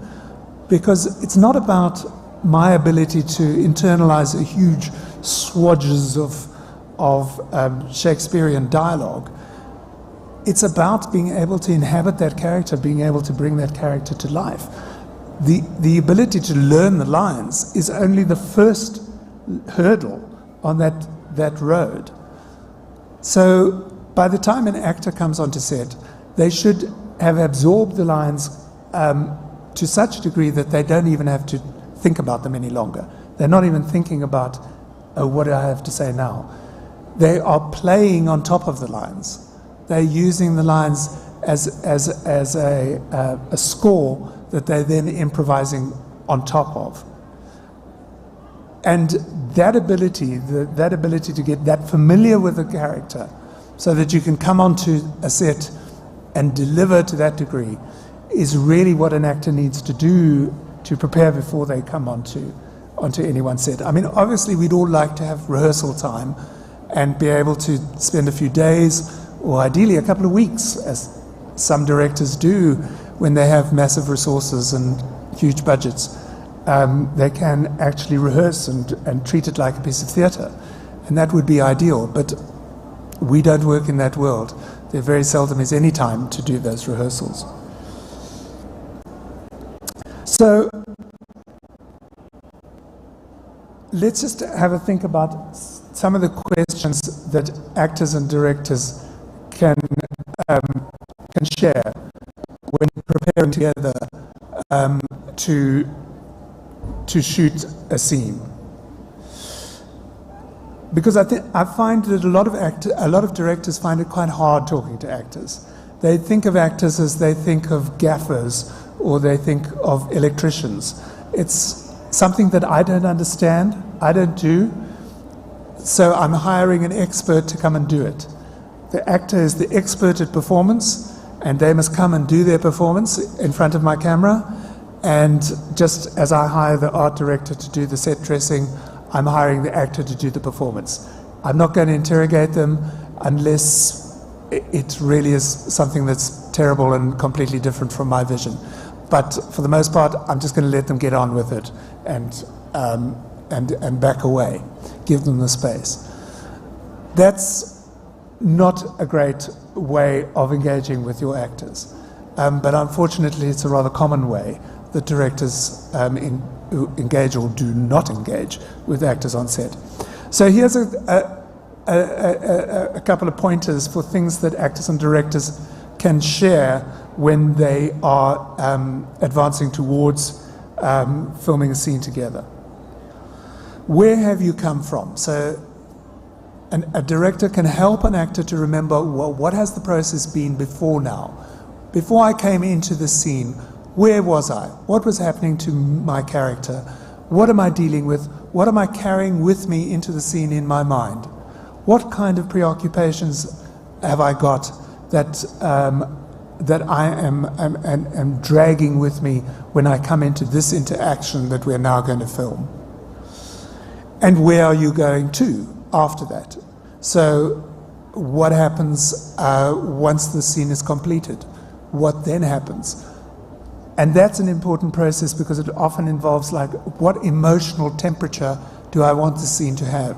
Is it close to the climax? Is it close to the high point of emotion?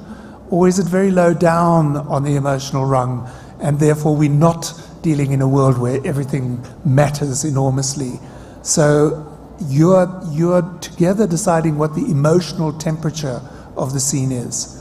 And that has a lot to do with what is going to happen after the scene is completed. What role does it fulfill in the overall arc of your story? Then the question of what changes for you in the course of the scene. Every scene, if it is at all a good scene, if it's earned its place in the script, involves some sort of transformation. There's something that changes in the lives of the characters in that scene, in the course of the scene. It's important for the actor to know what is changing. Where is that moment of change that happens in the scene? And perhaps you're playing a role that nothing changes. Maybe you're just providing information. Maybe you're just listening. And the scene is not about you. It's not about your character. But then it's important for you to know that the director must help you discover what the role of your character is in the scene. Is it your scene as a character, or is it some scene where you're just assisting a more central character to achieve some sort of transformation? Because every scene does involve a transformation. And every scene also should be creating tension. Tension is the medium that we swim in. Tension is what we are dealing with in telling stories for camera. So how is this scene creating tension? What is the little moment at the end that is going to make the audience go, oh, I want to know more about that. I want to know more about something. You're constantly playing with the audience's expectation and that anxiety that you're encouraging in them to know more, to dig deeper, to find out more about the world that you've created together. And then the final question is, what will make it more alive? What will bring it to life? And that's, together, directors and actors are constantly developing their noses for what is that crucial element that is going to bring this scene to life, to make it catch fire. And often that is not about the obvious thing on the page. It could be about something completely extraneous. It can be something that arrives only on the day. And something, to return to Stanley Kubrick and the multiple takes that he does, scene after scene after scene, he'll go through take after take. And interviewers have sometimes asked him, well, he's dead now, but they did ask him before he died, so why go through all these takes when you don't seem to be giving the actors anything special? And he said that even if he's worked on a script for 2 years, he might have worked on the script, he never regards it as finished. He never regards it as that's the only thing that the script can be. He's always looking for the something else that lands when it's actually performed, that it's going to be greater than it was on the page. And that was how he explained this habit he had of making actors do it again and again and again, was he was waiting for the moment when it would take off, when it would somehow become more than just the scene that he had envisaged on the page.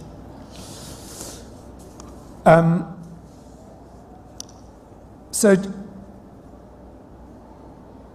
I I know we're running out of time, but we've only got 10 more minutes now. But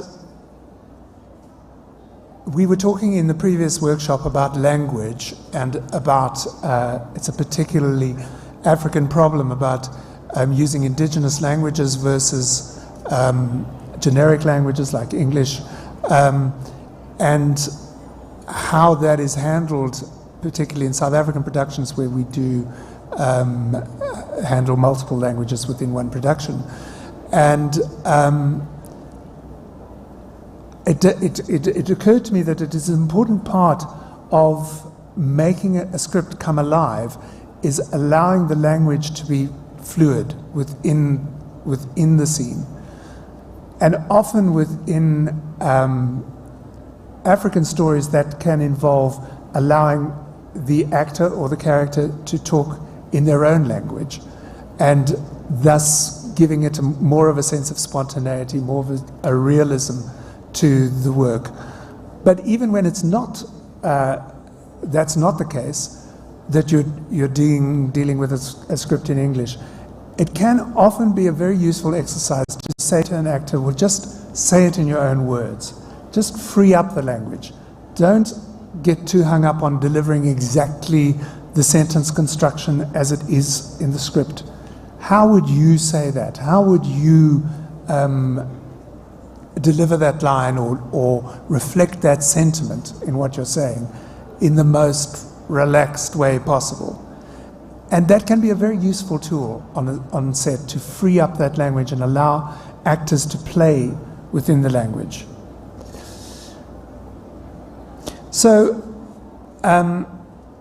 let's just move on to talk about how directors and actors can help each other when we're talking about working on set. So for directors, I think it's important to communicate. I think it's important to make sure that you're including the actor in your process, to include them in the discussion of what you're trying to achieve here, what the emotion is, what you are reading from what they are doing, and what it's making you feel. But remember always that you're talking in the language of actors, so you're talking in the language of emotions. You're not talking in the language of results. And directors often make this mistake of saying, well, I think this is an intense moment and I think they cry at this moment. I think I want to see tears in your eyes at this moment. It's a very bad note to give an actor to say, I want you to cry. You can say, I want you to feel this moment like you've never felt anything before. This is the most painful thing that you've been through in the last 10 years. And hope that you're going to get that.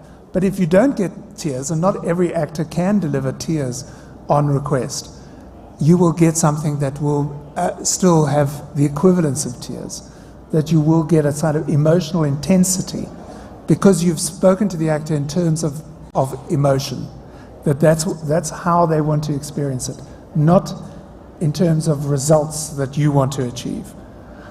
You're not talking to an actor about, I'm coming in for a close-up now, and now you're in a long shot, and so don't worry, I don't need to feel the detail on your face.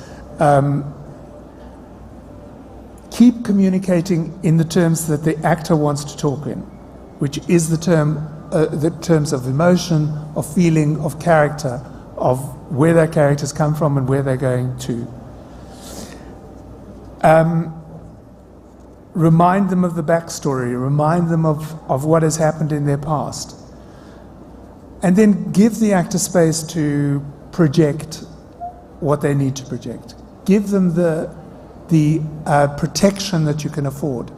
And these days often that protection involves, particularly in intimate scenes, it's become now the norm in South Africa. I don't know if it's spread to other parts of the continent yet, that you have an intimacy coordinator for those moments where actors are particularly exposed and particularly vulnerable.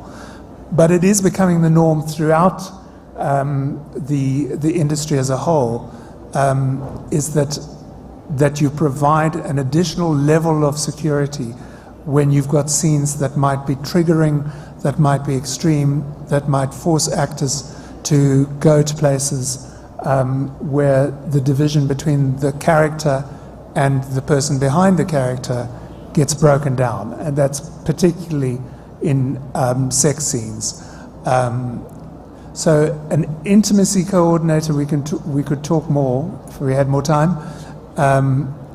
We could talk more about what the job of an intimacy coordinator on set is.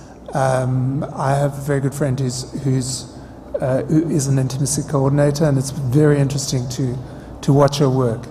And it adds a great level of protection to actors' lives, certainly, because directors have particularly undervalued the amount of exposure and vulnerability that those scenes create for actors.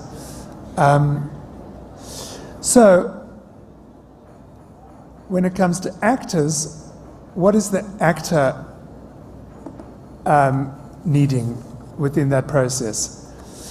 And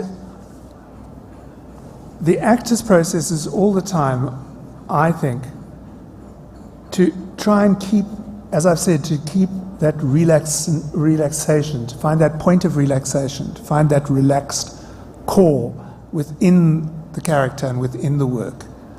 And to guard that core, to maintain it at all costs.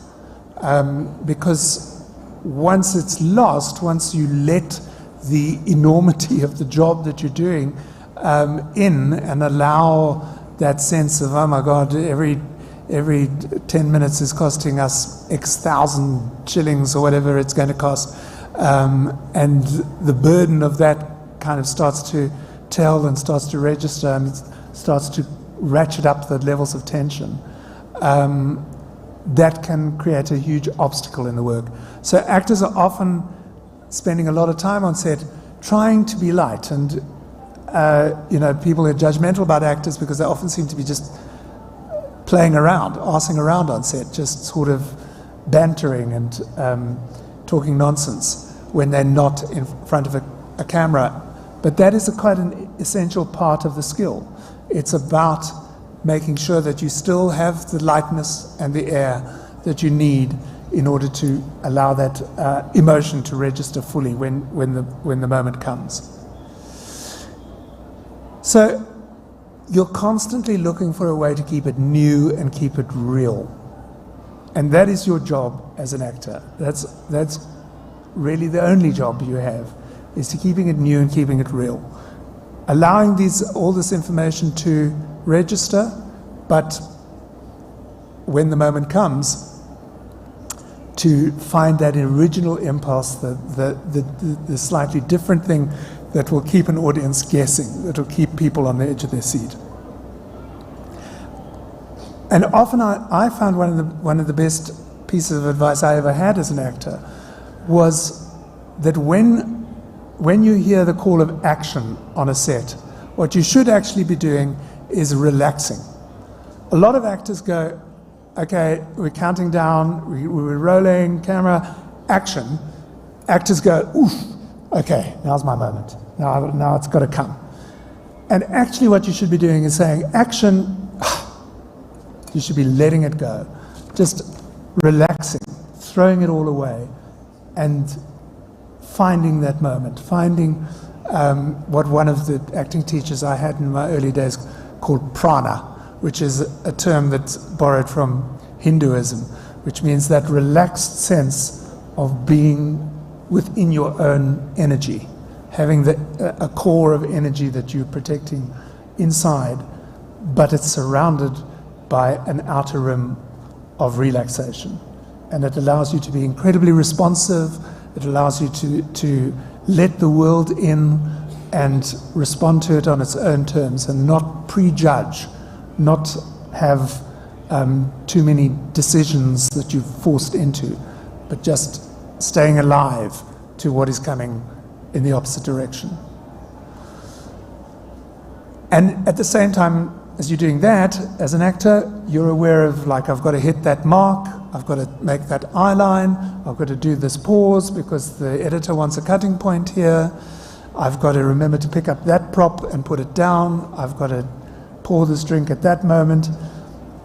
So there's all this other stuff that's happening at the same time, which is why I say that it's an incredibly complicated piece of magic when it actually works, because on the one hand, you're remembering all these physical things, the mark, the eye line, the hit, the drink that has to be poured, the punch that has to be made to the other actor at that particular moment. But at the same time, you're staying loose, you're staying light, you're staying open to whatever stimulus is coming away, whatever your opposite actor is throwing at you, you're staying able to respond to and open to and alive to constantly. So that's the end for me. That's it. That's what I think I can communicate with you today. And I'd love some questions, if that has made you think about anything or question anything or query anything or call me to account for anything. Please, is anyone out there got anything that they'd like to say? If you have any question, just raise your hand and I shall bring the microphone to you. Okay, I see you. Keep raising your hand, please. Okay, there you go.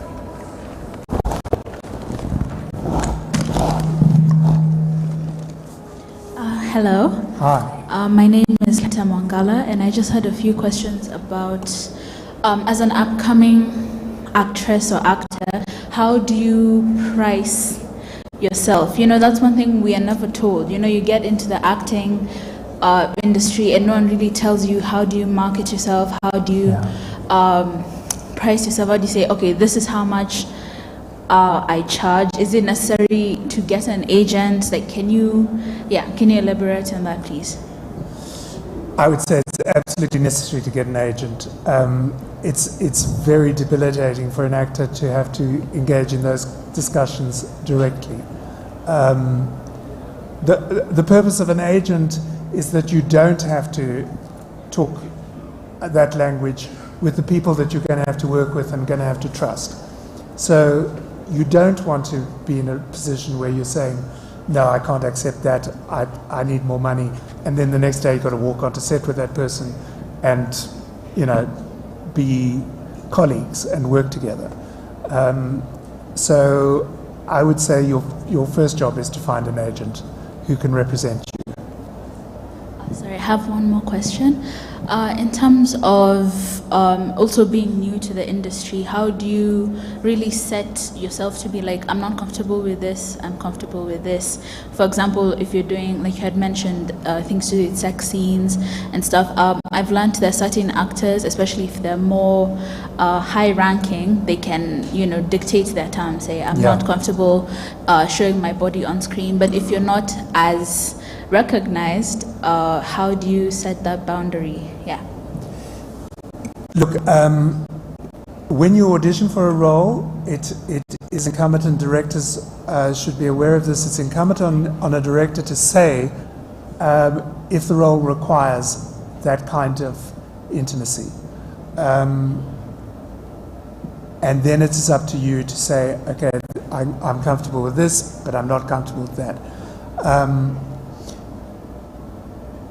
But, you know, within that, I would say that, you know, these days, directors, and with the help of intimacy coordinators who are now becoming experts in this field,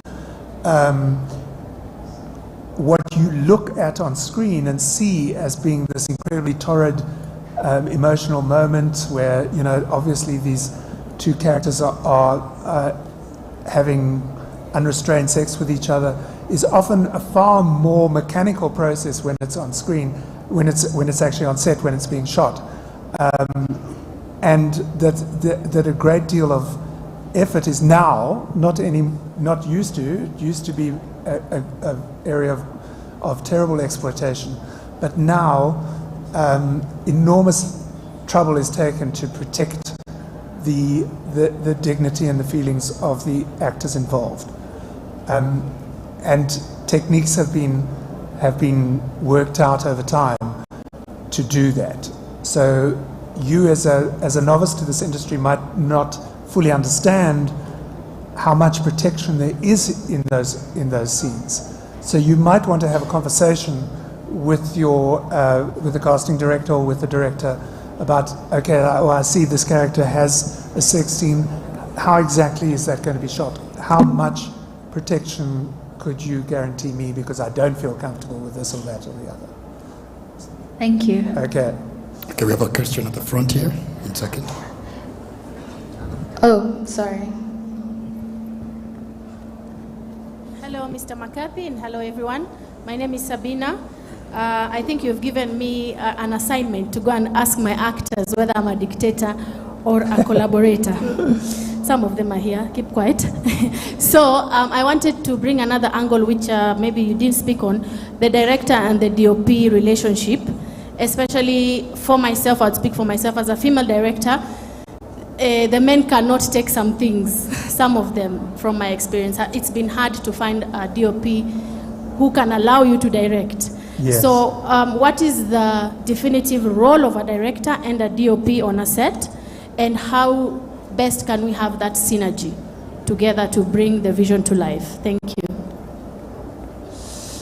Look, the ideal relationship is that it is a kind of collaboration between the two of you. Because I don't think directors can be expected to know exactly what the camera is capable of in every instance. But the director should be capable of knowing, well,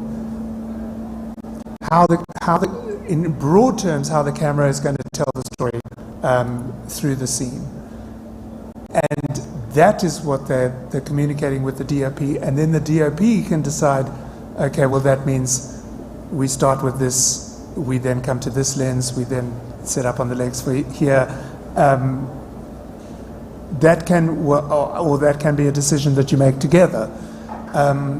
But it certainly should be a collaboration of equals. I mean, the best relationships I've had with DOPs is where I've gone in and said, I'd see it this way. You know, I think we're on the dolly for that section, then we're doing that shot, then we're doing this shot. And the DOP goes, yeah, but how about if we did that, or we changed this lens, or we did that first and then came in to do this? That there's a kind of give and take in that relationship. I would say it's a bad relationship when the DOP is saying, you just tell me what the performance is and I'll tell you how we're going to shoot it. So that's not ideal. Okay, we shall be taking 2 more questions and then we'll wrap it up with Mr. Neil. Sorry, I wanted to ask for actors. Okay. Hi. If you're sending out your actors portfolio and your show reel around to different casting directors, in different countries and so on, is there a good practice? Are you allowed to just send it via email, or should you reach out and ask them individually? Is there a good practice rather than just doing it without consent, essentially? I think it's always better to have a personal relationship. So I would always send a mail and just say, are you receptive to a casting tape? You know, it is just a cold call thing. But I think sending one in completely unannounced is almost a guarantee to have it pushed aside and just put in bottom drawer. So at least if you've done the courtesy to make a personal connection, there's a greater greater chance that the casting director will engage and will watch the tape. Yeah. Yes, hello. I have a question, kindly.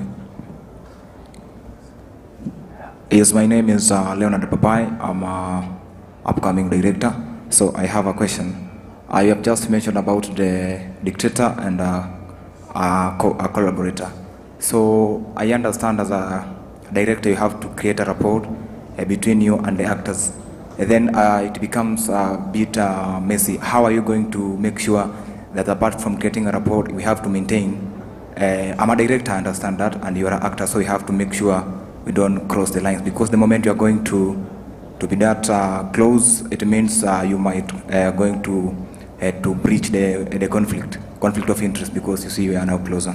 Please elaborate on that. Look, I think one of the advantages of working in that way is that you're building trust. You build trust amongst the cast, and then you're building trust between the cast and the director. So there's an acknowledgement that you're collaborating in creating this piece together, and the hierarchy is flattened as a result. You're not saying the focus is not so much on lines that then can be crossed. It's on proposals that can be made that are either useful or not useful. Either they're advancing the the project that you're sharing, or they're not advancing the project. And ultimately, yes, the director has to be the deciding person in that, and that has to be respected. That I make a proposal, if it doesn't find favor with the director, then I withdraw that proposal. There needs to be that acknowledgement that ultimately the director is the deciding voice. But generally, I would say the advantage of developing something jointly together is that that would build trust amongst the creators who are working together on it. And so there wouldn't be such a thing as a bad question or a proposal that oversteps the mark. Okay, sorry. In the interest of time, I understand there's a lot of questions. Sorry, Neil. Yeah, okay. We shall have one last question from the back. We have a question here, and we'll finish with this end with the last question. Sorry, guys. Due to time, I may have to limit this. Kindly understand. Thank you. Let's proceed. Right, hello. My name is Pejo. I'm an actor. The question I have is, I've once found myself on set with a gentleman who felt he deserved the role that I had been given better. So on the countdown, on the director's call, just before action, he made a very derogatory and insensitive comment towards me. Yes. It was really disorienting. Did he make it audibly to everybody else on set? No, it was very personal to me. So my question is, as an actor, in a moment like that, would it help for you to ask for time out? Or Yes. do you just proceed? No, absolutely it would help to ask for time out. If there's something that's getting in your way as an actor, if it is a derogatory comment from another artist, or if it's a prop that isn't where it should be, or if it's somebody making a noise outside of the set, you are entirely entitled to say, I'm sorry, I'm not going to go on. That needs to be sorted out. It was one of the pieces of advice I got when I was really starting out in my career is, that from another actor, professional actor, who was saying, you've got to be very aware of when you want to have another take, because directors often want to move on if you've just got the words in the right order and it all feels like it's okay. Director wants to move on and save time and move on to the next take. And his piece of advice was, you should say the F word very loudly on mic, and they have to call cut. So if you're feeling like this is not going in a good direction, you just swear very loudly, and they will give you another take and another go at it. Thank you. Hello, my name is Tony, director. So as a director, sometimes actors don't get what you're giving, what you want. So sometimes what I usually do is put a surprise within the scene that can be able to bring that reaction that I want. For example, even Kubrick also, for the 148 takes he did as at the last take is the one that gave him what he really needed, but he had to put an element within the scene in order to get that vision that he had. So at what point should the director come in to bring an element in order to bring his vision to life? Yeah, well, I can understand the impulse to put in surprising elements, but it is a rather dictatorial mode of directing, is that you're trying to surprise a performance out of your actor rather than get them to deliver one. But, it's been very well used in the past. William Friedkin, who directed The Exorcist, was well known for actually coming onto set with a gun and firing it during takes so that the actors would respond, and that's the way he got those terrified responses from his actors. I would say you give your actors a chance to deliver that in the ordinary way, having discussed the kind of feeling that you think the scene deserves. But if you're not getting it, then yes, I would, towards the end of the process, once you've had a couple of takes and you're not getting, and it's not coming, then you're perfectly within your rights to throw in an element or just have something that, what was it it was one of those classic old movies, Rebel Without a Cause, or one of those ones, where it was a James Dean film where he was acting with a very stodgy old actor who had been around forever, and he had to play a dad, and he had to get angry with his son. And the director just told him, just insult him. So James Dean was off camera, it was this guy's shot, and James Dean wouldn't even deliver the lines. He would just insult him and just sort of say, you're fat and you're old and you're useless and you can't do this. And the director was off saying, just deliver the line, don't listen to him, deliver the line. And this guy was getting more and more angry until he just burst out with the line. He was still staying within the lines, but he shouted out these lines because he couldn't cope with what James Dean was saying to him. And he won an Academy Award for the performance. It was so the end justifies the means, I suppose, is the answer. Hi, my name is Elizabeth, and my question would be, what is the relationship between the person responsible for casting and the director, and what is it that they look for? And then also there are certain roles that really immerse actors, and there's this role that someone may take, and then it seems as though they do not divorce themselves from that role. So how can actors be intentional about taking care of themselves and also saying goodbye to these characters? Okay, casting directors, that's the easy one. But I know it is out of time, but thank you so much. Specifically, that was my issue. Pardon me for speaking out of turn, but I must. Without that casting bit, they don't get a chance to go in front of the camera. So I would like that specific relationship between the casting director. What are you looking for? Me as an actor, I am coming to 2 sentences, or maybe I have a side which is 1 page. Yeah. Should I demand for a bit more information so that I deliver what I'm supposed to deliver? Or I just come and sit plain and say, fine, I have my line? Because it is key. Without that casting bit, you don't get the part. So all of that stuff that you've spoken about without casting doesn't make sense. Yeah. So specific to casting and the casting director and the actor.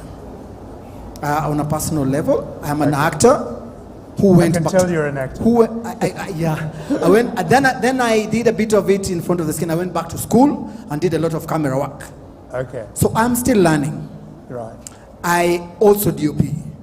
All of those directors who have DOPs who do not listen to them, I am here to learn.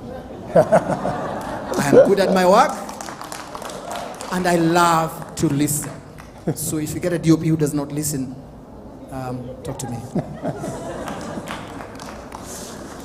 Suddenly this is a casting session. So the casting director, sure. Casting director is really there to narrow down the field of actors available. So rather than the director themselves going through every possible person who might be right for this role, the casting director is going to get the brief from the actor and the producer usually, and then put a whole lot of people on tape that then they can look at in a kind of protected environment and decide who their top 3, top 4 contenders are, and then those people are often brought in for a further session with the director in person.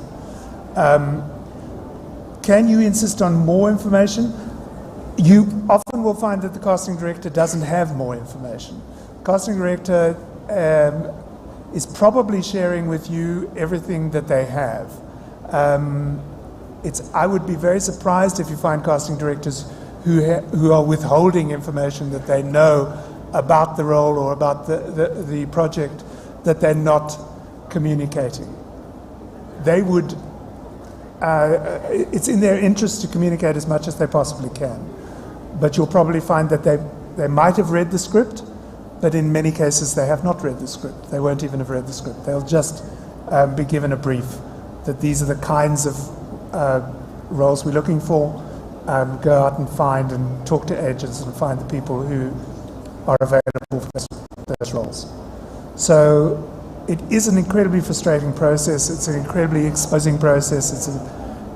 It's a demeaning process often, but it's unfortunately the way that the industry now works.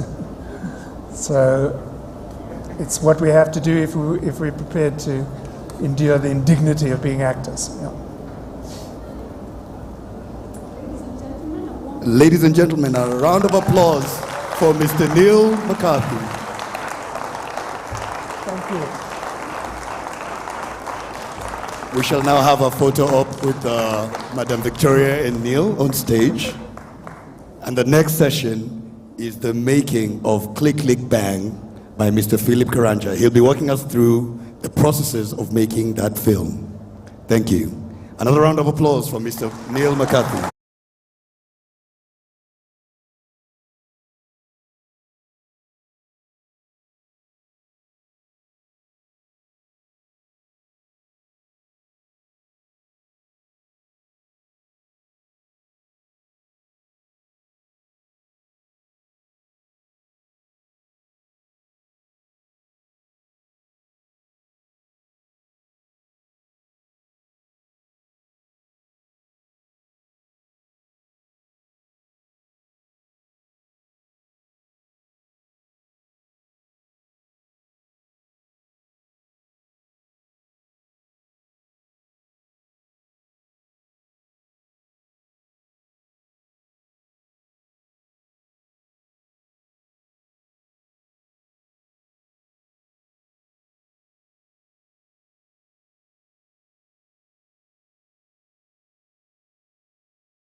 Yetendo to Yerande no gibi Toluro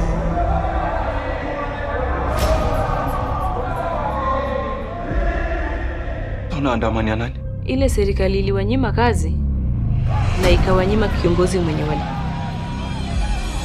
Hatujaipata leader in Kenya mwenye anashughulikia youth. The boss says the shoot to kill order continues.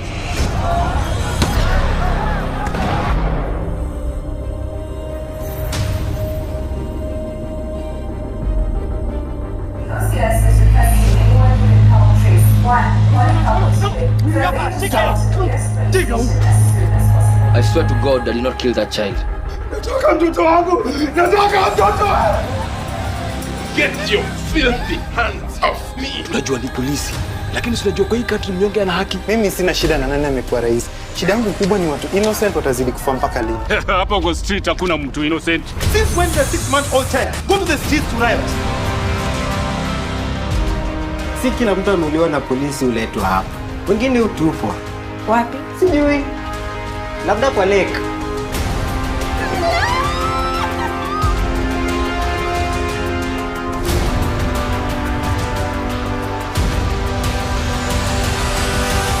After considering the evidence tendered before this honorable court by both the prosecution and the defense, this court finds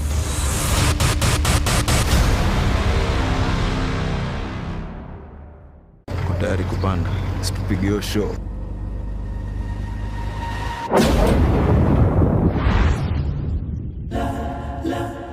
Hapa pale tuna trials tulipiga last weekend. Leo ndo tunaenda kuambia kama tumepenya ama tumeogelea. And that is why he was my top pick for the strikers representing the Kenyan team in Norway. Msema Norway tunaingia na ndege ya saa ngapi? Promise utanisahau. If only I had the last say. Nenda Brazil kuongezwa haga ama? Mara 4 coaches nimetolewa nyama kwa mdomo. Kwenda huko. Mimi nimeondokea. Unajua lazima nisurvive huku nje kasisi. Alafu situation yangu pale mtaani tricky. Niliambia spita wangu kama hajapiga dialysis. It's been 11 days. This is weird, but imagine mimi sitakujudge. Cheki bro, umeweza kuwa audition fit sana kwa kikosi yako. I'm killing these bitches, nakwambia I'm killing these bitches. Missy your copy, missy your copy, missy your copy, missy your copy. Nitume hata sidi yangu ati nitakuja nikuwekea to watch. Missy your copy, missy your copy, missy your copy, missy your copy. Kalifitisho tumezoea, missy your copy, missy your copy, missy your copy, missy your copy, missy your copy.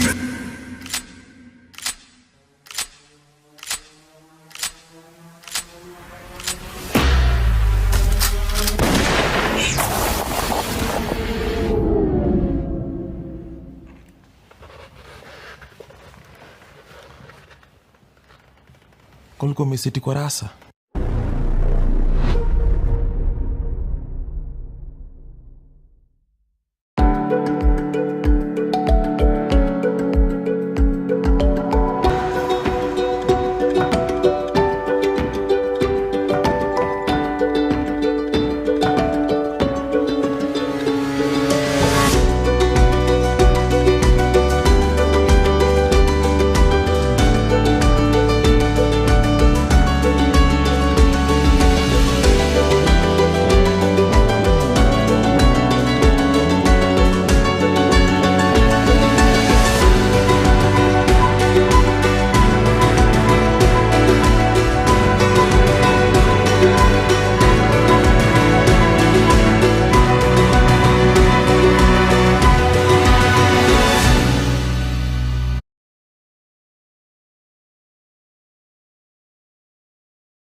understand Swahili, Sheng.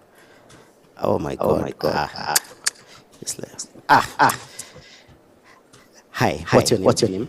The lady in blue. Yes. What's your name? Ashley. Will you do me the favor of translating for him? Kindly. Sindio? Yeah. Awesome. Sasa nilikuwa nitumie hiki. Unataka nijaibishe? Nafinya nini hapa? Sawa.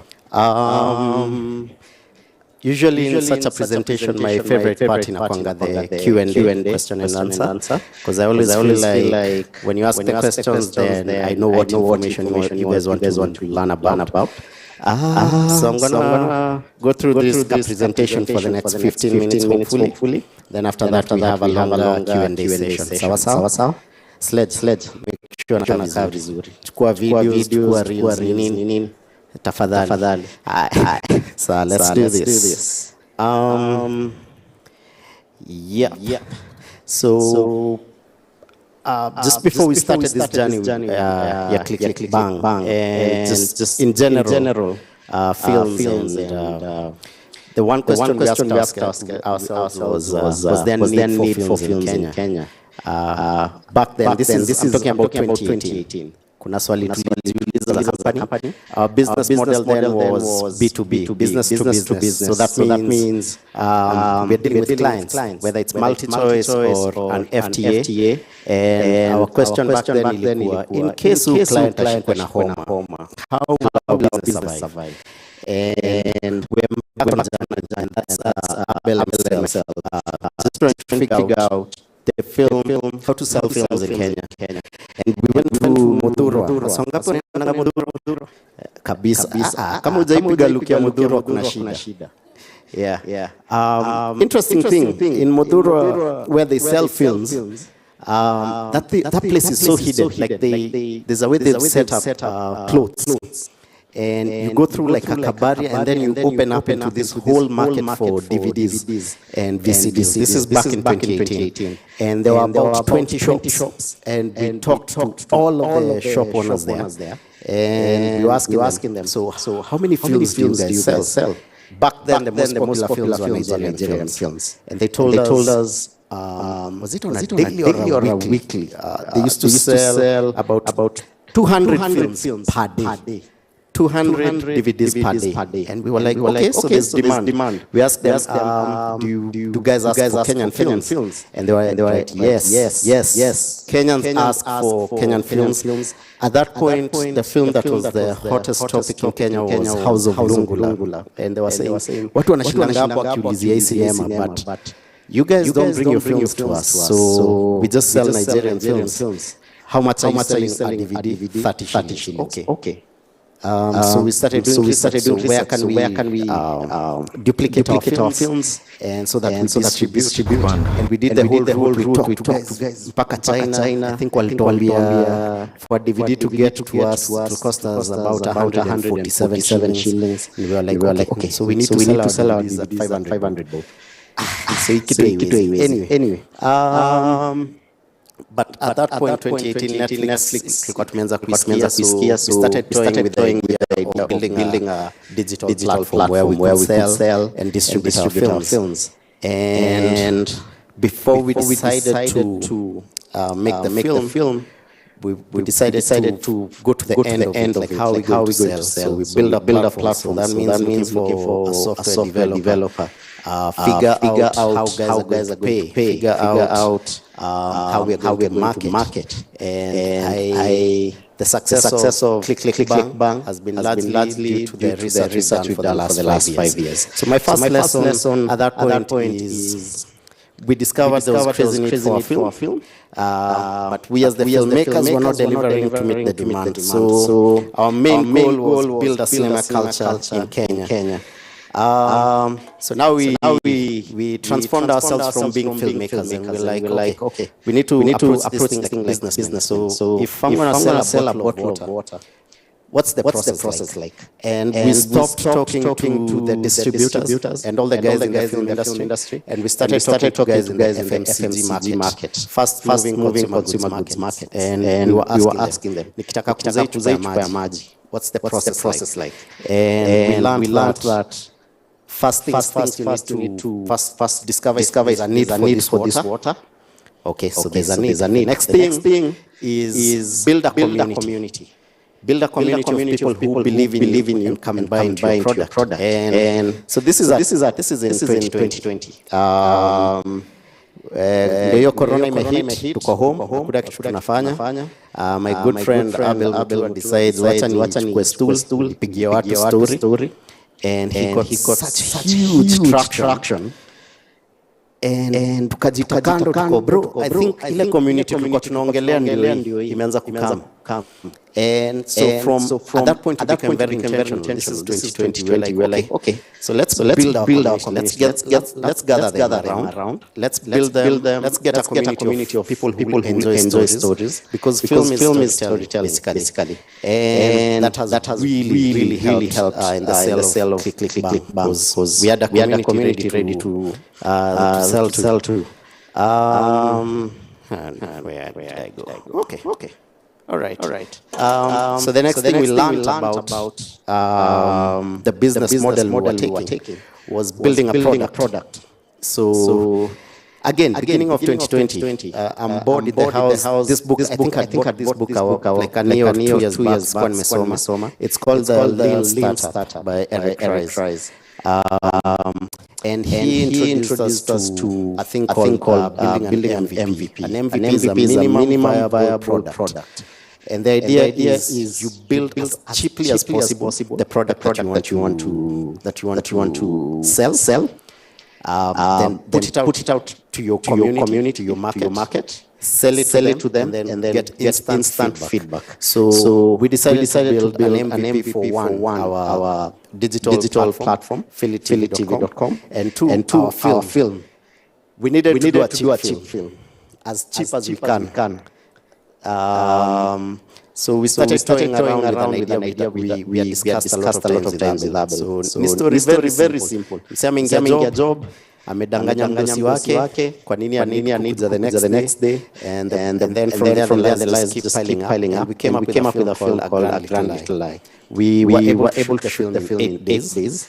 A lot of films usually you shoot from like 30, 40, 50 days. But we were able to do it in 8 days. So it was a very basic film. But we made sure the story was really good. The thing about building an MVP was we started asking ourselves questions like everything we know about film been taught from Hollywood. So how they tell their stories? Is it really how we tell stories as Kenyans?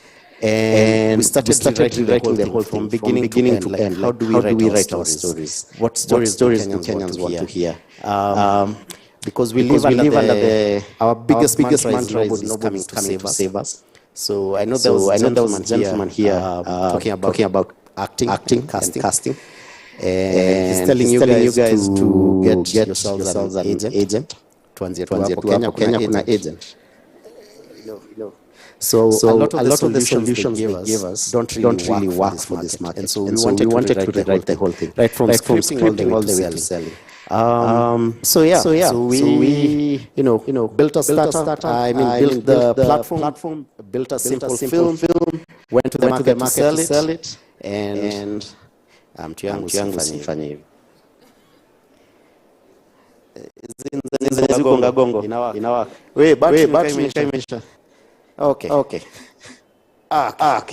Surely. Abeli kuna story unaweza pigia. Kitu nikingojea. Ladies and gentlemen, Abel Mtwe is in the crowd. Just give him a round of applause. Perfect. So the thing about Kenyans, and not Kenyans, human, they love to be engaged. So as we were building our audience, we wanted to guilt trip them into selling our film. So we want to make it like them suggesting the film we want to shoot, so that they're able to buy into it. And so we told on Abel's channel, we told them to vote for the story they want to see converted into a film. And Click Bang won overwhelmingly. This story was told on Abel's channel 2 years ago. I think right now it has about 335,000 views. So that means those are 335 ready customers. Do you see how you're thinking like a business? Already in customers, so I just give them a product. And it means when it came to selling Click Bang, we didn't have to work as hard. Because in marketing, they always say for the number that you reach on your marketing, you'll convert about 10%. So if we're able to reach 335 people, then we convert 30 people buying the film. So already that's a good customer base. Yeah. And so we involve the audience from every stage. So we told them to vote for the story that they want us to convert to a film. They did that. And we told them. We even had photos and videos of us scripting. When we went on set, we kept giving them stories. Let's did an amazing job. So let me go on. He's the guy. Thanks. Every single day from 4 a.m. to Yamka. This guy was on his phone, giving people an update of what we were doing on set. So we built with them, and that really helped us because they felt indebted to us. They felt like they were entitled to the film and to buying the film. So just to prove that, we anticipated we needed to market the premiere for like 2 months. So that's Kujazi. We were looking for 850 people at Nairobi Cinema. The day we put out the poster telling guys premiere is on this date, the next 2 months, early birds tickets, what will buy out in 3 days, I think. 3-4 days. That's how much they felt. They felt like this is our film. So that really helped audience participation. And then thank you. Lesson 6, making strategic noise, marketing. We are good filmmakers. I am a good filmmaker. I know a good story when I see one. I am not a good business. I am not a good salesperson. And right now, I love being honest. Those are the things that we are learning with Click Bang right now, and even for our next film, like how to market films, how to make sales. Marketing and sales are very different things. So for marketing, what we saw that worked is just being consistent. You know, it's about frequency and consistency. So mtu akiamka asubuhi, the first thing they look at is their phone. Your product has to be on that phone. If they put on their TV, your product has to be on that TV. If they get into the kind of switch on the radio, your product has to be there.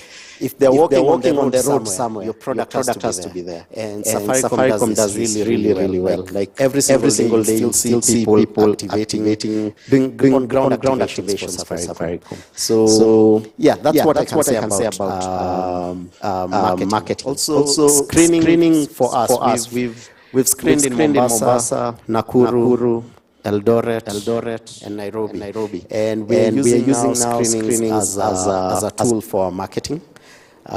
Especially outside Nairobi, there's no much film-going culture, so they really get excited about watching films. So that is really helping us. And the final thing to selling Click Bang or any film at all, Nani? Like today. Yes, sales. Sales is what we have learned is our biggest weakness, and which we are looking right now into just building. So we are building a whole sales team, and we want a team that can cover the entire country. So yeah, we're currently recruiting. And then we've also been able to build sales platform for the guys who are able to come for the Click Bang screenings, where if you sell the film on our behalf, you get to earn a 20% commission. So we are hoping just to use that to capitalize. Ni kitu tunagrow nayo, and 14 minutes, 38 seconds. I think I hit my 15-minute mark, so thank you so much. Yeah, so tunaweza enda hiyo Q&A sasa. That was my last lesson, yeah. There was some voice from God who was, okay. And then the lady. We'll start with the gentleman and then the lady. There was someone passing around the mic. A voice of God. Voice of God. Okay. You're able to shout. Jibambe.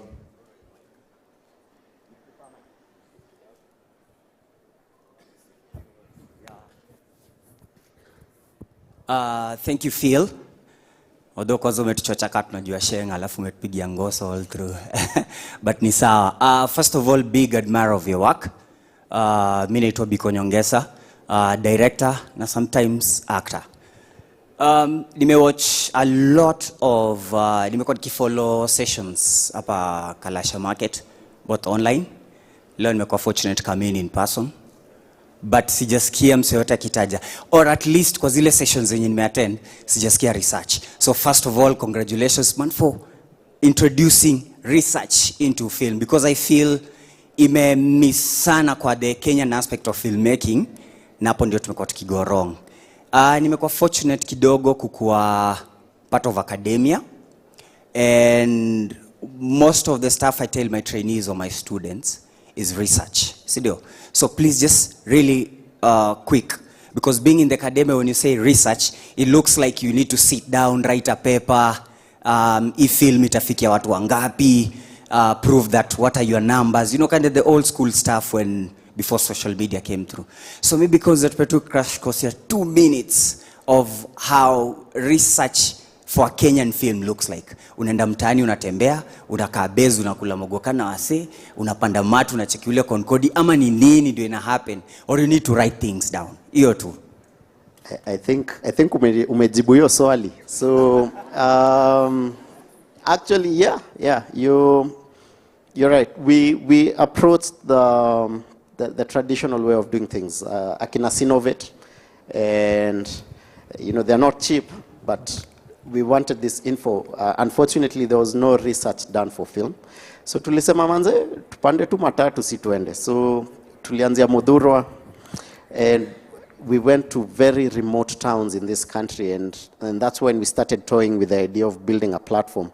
I remember I went to Nyahururu, and kuna village, kwa interior kiasi, and I met, nilienda kwa nini setting ya church, so nilimit youth wametoka meeting ya youth meeting, so like 20-30 young people, and I was asking them, so do you guys watch films? How do you consume your films? Na hapo wakatushow si ngoja dada rudi home akiwa na bundles kidogo na watch Netflix. Ataka ni 5 minutes ama 10 minutes. Data ikiisha, and for me that informed, okay, so hata huku hivi wanataka kuwatch kitu kwa phone. So why should I use the route here DVDs? Na nisha prove you digital. But yes, for us research involved a lot of legwork. Like I said, we started in 2018. Our first film came out in 2021. That's how many years? 4 years, about 4 years, yeah. So asking, tukaenda hadi River Road, kwa wale wasi walikuanga wanauza movies na Pro Box, those people made money back in the day. But it wasn't working for them at the moment. So yeah, that research for us involved legwork. There was a lady here, sorry. And then after that, I don't know who's curate. Hey, tutaget mse mwingine accurate. So, thanks. Hi. Okay. Okay.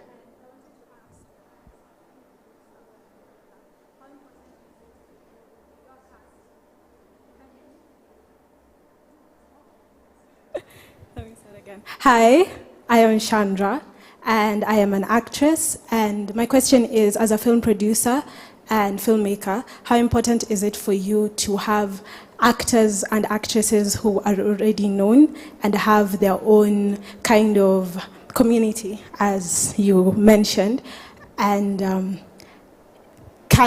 if I am just starting and I am ridiculously more talented or more suited for a role as opposed to a known actor, would that work for you, or would you go for the known actor because of the fact that they have a bigger community and it would be easier to sell the film because of that? Okay. I'll tell you a secret.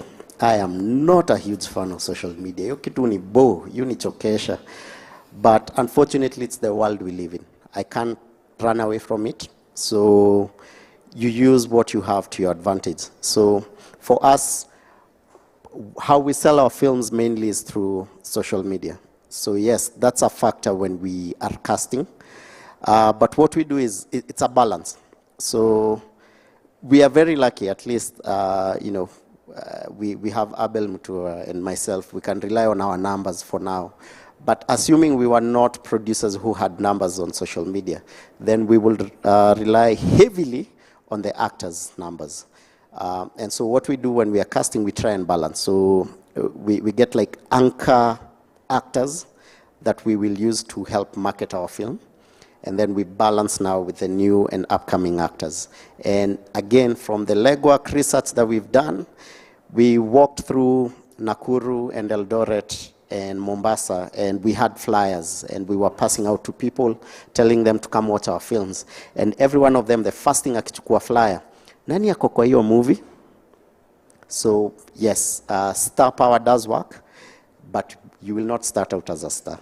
So you've got to start somewhere. But I kid you not, as an actor moving forward in this industry, you've got to leverage more on that, on more than just being a good actor.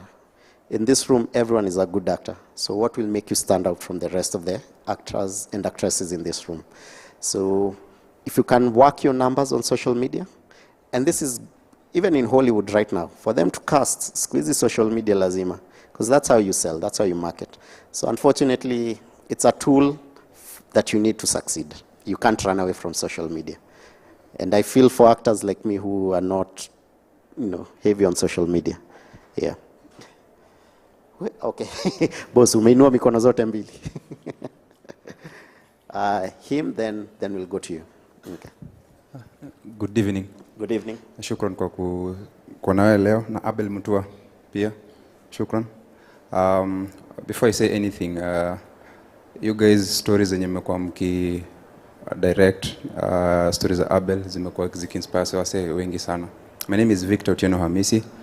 I'm sitting next to my employer. That was the last time I tried to commit suicide because I battled depression for more than 15 years.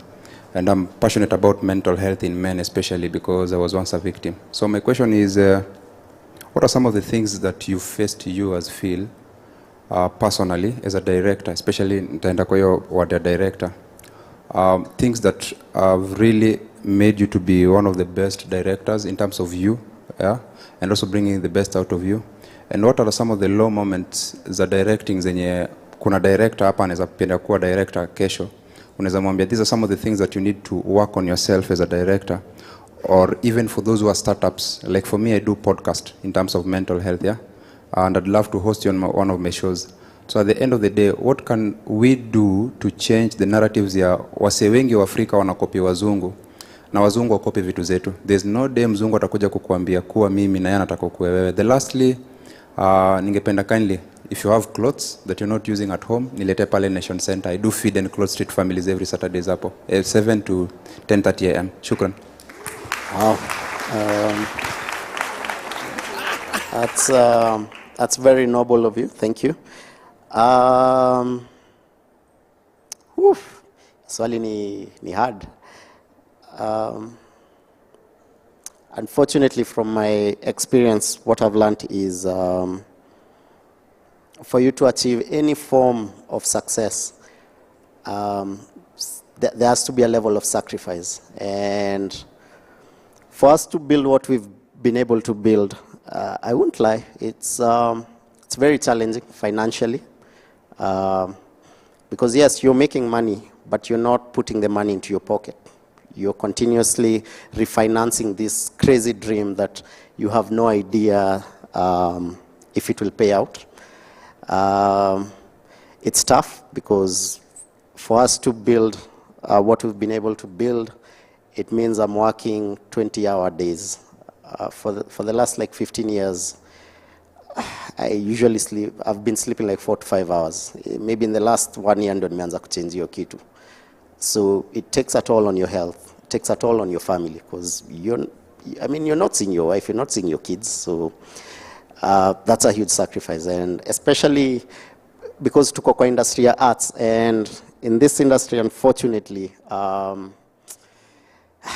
we can't do a 9 to 5. So if you're in this industry, if you're getting into this industry and you're thinking of a family, so yeah, and then just as a director, checking your ego. You know, as a director, you call action, or anytime you talk, you have like 50, 70, 100 crew just listening to you. So sometimes that thing can get to your head. And understanding that as a director, my main job is not to command people, but to create an atmosphere where everyone can be their best. So that means actually being very invisible on set. If you ever come to my set, you will rarely know who's the leader, who's the boss. Everyone is given an opportunity to express themselves. Yeah, so yeah, I hope I answered your question. Yes, there's a gentleman there. Hey, and then there are 2 ladies over here. Hello. Yeah. I'm Dambuki from Mount Kenya University Film and Animation student. My question is, okay, I know that you're doing showbiz, so you produce the film, you have an expectation of a profit, and nime notice like on Wednesday, walisema like Kenyans don't have the habit of going to cinemas and everything, but ukiangalia vizuri, everybody ana need entertainment. Ule mse wa mjengo mwenye ako mtaani, at the end of the day ata need kitu yenye tamrelax kwa akili. And then I feel like when movies are being produced, how the ghetto guys who are quick considered, because you find that they can't afford to go to the cinemas, and hakuna channel yenye inafanya like they will have the ability to afford hiyo film. Utapata mtu ameona trailer ya movie kama Click Bang, most of them wameona trailer social media, Instagram, Facebook, YouTube, but they haven't gotten the chance to watch the movie. And there are a lot of them. They really want to watch, but they can't afford to go to the cinema. So what are you doing as, okay, it's not on you alone, but for every producer and every film person, as in what are you doing so that mkimake your profit yenye mna make, you still consider that person mwenye kwa hapo chini ndio mta grow your audience. And I think peer helping the community is one of our goals, ndio? So what are we doing about that, ndio? That person is to afford to watch a movie that you've produced. Okay. Yeah. So saizi as we speak, we are working with the Kenya Film Commission. So they have, it's called a county reel to reel program, where now they go to wanaenda mashinani kabisa, screening the film. I know KFCB, Kenya Film Classification Board, is in the process of acquiring a mega truck with a screen that they'll be using to screen in these informal settlements. And then just for us as Philip Productions, tunacheza hii game kama Elon Musk, you know. He started out with very expensive electric cars, but his goal is to build affordable electric cars. But he knew he had to sell the expensive ones to finance the business before they get to this point where you're selling affordable cars. So that's our goal as well. Right now we know, because we charge 250 shillings on our platform, on phillytv.com, and then we charge 1,000 bob for screenings.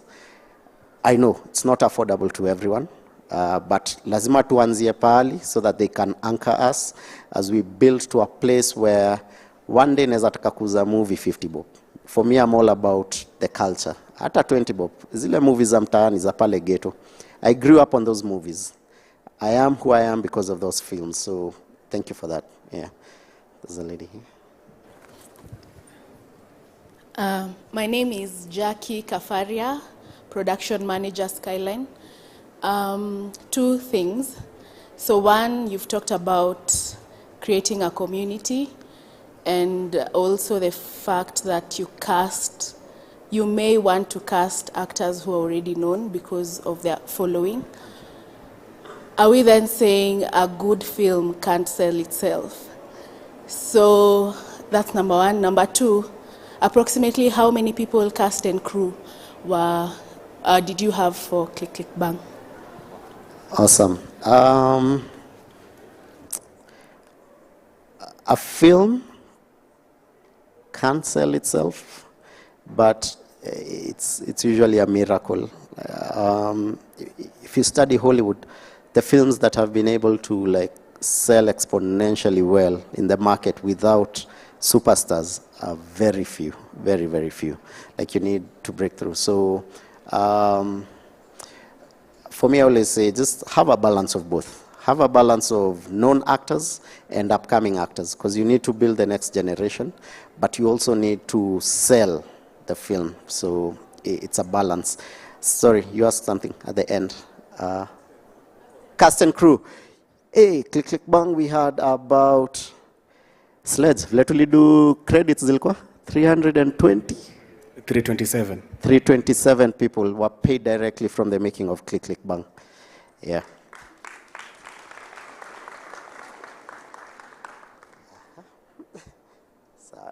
So we'll start with this and then we'll go to the gentleman in here. Yeah. Hello. Hello. I'm Kings Brighton, filmmaker, the cinematographer of a film that recently launched, Unadulterated. So I have a question. Can someone use your platform to sell their film? Like, that's the first question. Another thing, can we now, like here we are a community of filmmakers, can we like find a forum where we are able to come up with a way of helping the young filmmakers in the industries to achieve whatever it is that they want? Like, is that possible with you? So for the first question, what do you have to say about it? Yes, yes, we will be selling films from other filmmakers on our platform.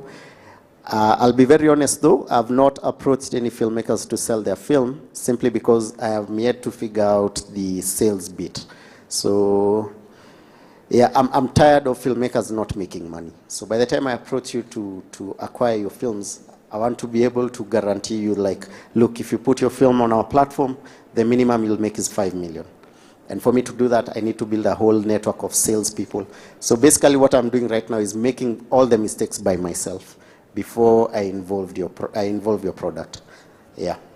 And what do you have to say about like a forum? Coming up with a forum or a community of filmmakers where they get to express like their ideas, like it's like a board where not the KFCB, like now, you know, you are a filmmaker, you get to know whether someone is good in this or it's not. So you get to see like these stories in social medias. How do someone get to reach to you to contact you or to discuss about these? Or do you have like a forum where to talk about them? Okay.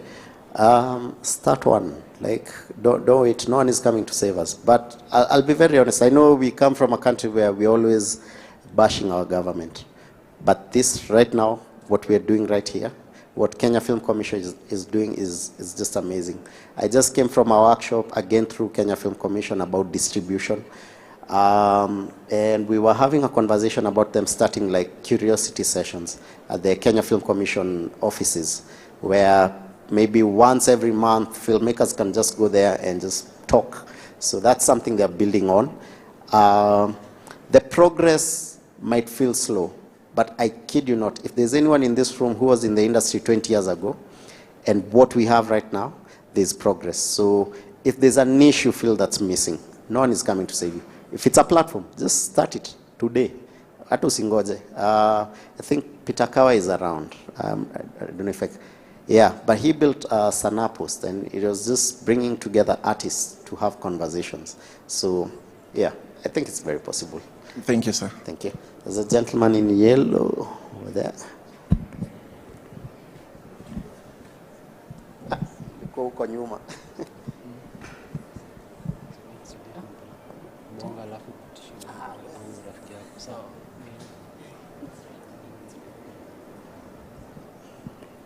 Hi everyone. Hi. My name is Justin Kimathi. Mine is rather simple. I'm a film student at USIU. Mine is just to thank the two of you because it's funny how in class, when people are relating to some Hollywood directors, screenwriters, I'm here mentioning your names in class and everyone is like, Kina. Yeah, thank you. Thank you. Thank you so much. And, you know, keep mentioning those names, whether it's our names or anyone else's name. Let's build that legacy. Let's build that culture in Kenya. Yeah. Hey, John. Mambo. My name is JJ, filmmaker, and currently fundraising for a film called It's a Free Country. And my question is about fundraising. Asante sana. So, I'm curious to know, especially the first film, because I know the second film could have been funded by your first film. So, how did you go about the fundraising for it? Hata kama yalikuwa, umesema it was a that cheap film. Did you have single sourcing? Ilikuwa nyinyi? Did you have investors? Do you think like that? Would you have investors come on board? Or is it, soko ya mtu moja? Yeah. Awesome. I love the money conversations. So the first film, we self-funded. Again, we had been prepping for about 4 years. So we started saying we'll make a film in 2018. So by 2021, we had put enough money aside to self-fund. Now the second film, so our first film, our goal was, it wasn't even to make like a beautiful film, to be very honest. Our goal, the first film, was to test our site to see if it works, and 2, to actually make money. By then our goal was pure, just make money. And we proved it. We broke even in 2 months. And when we came to the second film, we just put out a call out for, guys, is there anyone who wants to invest in film? So again, just breaking all the rules. If you go to Europe or the Arab belt or US, those people have film funds, like public film funds, private film funds. Like for you to make a film in Europe or South Africa, ni chap chap, because there are film funds all over.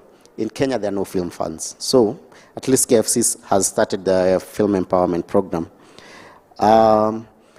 Then we thought about investors. Now walking to someone and telling them to give you 5 million to produce a film in Kenya with no proven track record of making that money back is a problem. But Wakenya ni watu ni economy ya kadogo. Kuna airtime ya 1,000 bob, but airtime sell most ni ya 5 bob, 10 bob. That's Kenya for you.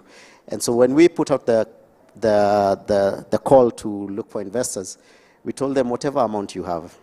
And it's very easy to find Kenyans who have 50,000, 100,000, 200,000 lying in their account.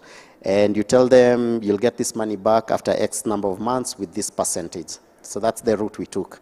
Believe it or not, we turned down money. There was so much money offered to us, tuliwaambia abu kaeni kwanza hata tujui tutalipa aje hizi. Let's work with what we have. So that's our model. We've gone for the small scale investors. We are not looking for film funds, no. And we are not looking for corporates. Yeah, that's the model that has worked for us. I think we'll take the last question there. Junaona time yangu imeisha. Then we will play the trailer. I was supposed to start with the trailer for Click Bang. Tutacheza trailer. And then Abel tutaka mtugusia kitu yote nimesahau. Wasalimie tu. Hello. Hello. Wacha nianze na hapo pa kitu ulisahau. Nilikuwa nasikia unataja watu wa kurugenzi, like those people, na sisi tuko hapa tumekaa. Makosa ni yangu. Hata mkurugenzi mwenyewe atakuja deal na nyinyi. Nyinyi mnakuanga something different. Okay, so the next time I'm actually going to the marketing phase. So because I'm also trying to do a screening for 207, that is a film that is talking about what happened actually. So we've just picked one story on that. We've done the pre-production script and stuff, so we're trying to look for funds to actually do the film itself. So I'm trying to see, because marketing is actually the base of doing the film itself, that will extend how you actually get the money back. So I'm trying to see how do I go about this part of marketing, especially for me, because the track record and you may have it on something different, not film itself. So how do I go about You have a track record on marketing something different? No. Oh. On doing a film on something different. On short something films, different. Yeah. Don't shy away from professionals. And most of the time when you walk to a professional, of course you can't afford them. So find a way to leverage on them. Sisi hatujui anything about marketing. So we actually look for guys who know what marketing is, who know what sales is, and we ask them, okay, how do I sell my film? Tafuta ka budget. So that's another problem as filmmakers tumekuwa tukifanya. We always look for money. John, I hope you're unatafuta ya marketing. We always look for funding for making the film. Alafu film ikiisha tuko alafu hii film tunafaa kudu nini nayo? Plan and budget for marketing as well. Yeah, it's very crucial. Okay, so finally, thank you for the good job that you guys are doing.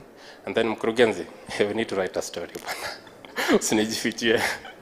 Thank you. Phil, just 1 minute. We have an online question. Okay. On this side. Here, to your left. Yes. So someone is asking, the actors in the film, do they benefit from the sales after they have finished production? Yes. So with our first film, Grand Little Lie, I think I saw Nyokafi somewhere, Masharia, one of our superstars from A Grand Little Lie. So one of the things we are trying to solve as Philip Productions is the question about royalties. And with our first film, we paid out royalties. For every screening, anytime we did screening, we paid out royalties. Thank you. But I want to be very honest, even as we are learning. So as we started screening across town, we discovered there's no infrastructure there are no films. Like Nakuru is a whole city and there's no single film theater. So it became very expensive with Click, Click, Bang. And so a lot of the money we were making from the sales, we were spending it to screen outside of Nairobi. So here's a model I'm trying to introduce because we are trying to change everything. So anything we know about royalties and residuals we've learned from Hollywood. But with my crew and the cast and the actors that we use, I'm trying to change them to start investing in the film so that you buy equity in the film. That becomes an easier conversation. And so as long as you own equity in this particular film, 20 years from now, if that film is still selling, you still own shares and you still get money. Because tuko mbali sana as an industry before we can crack royalties.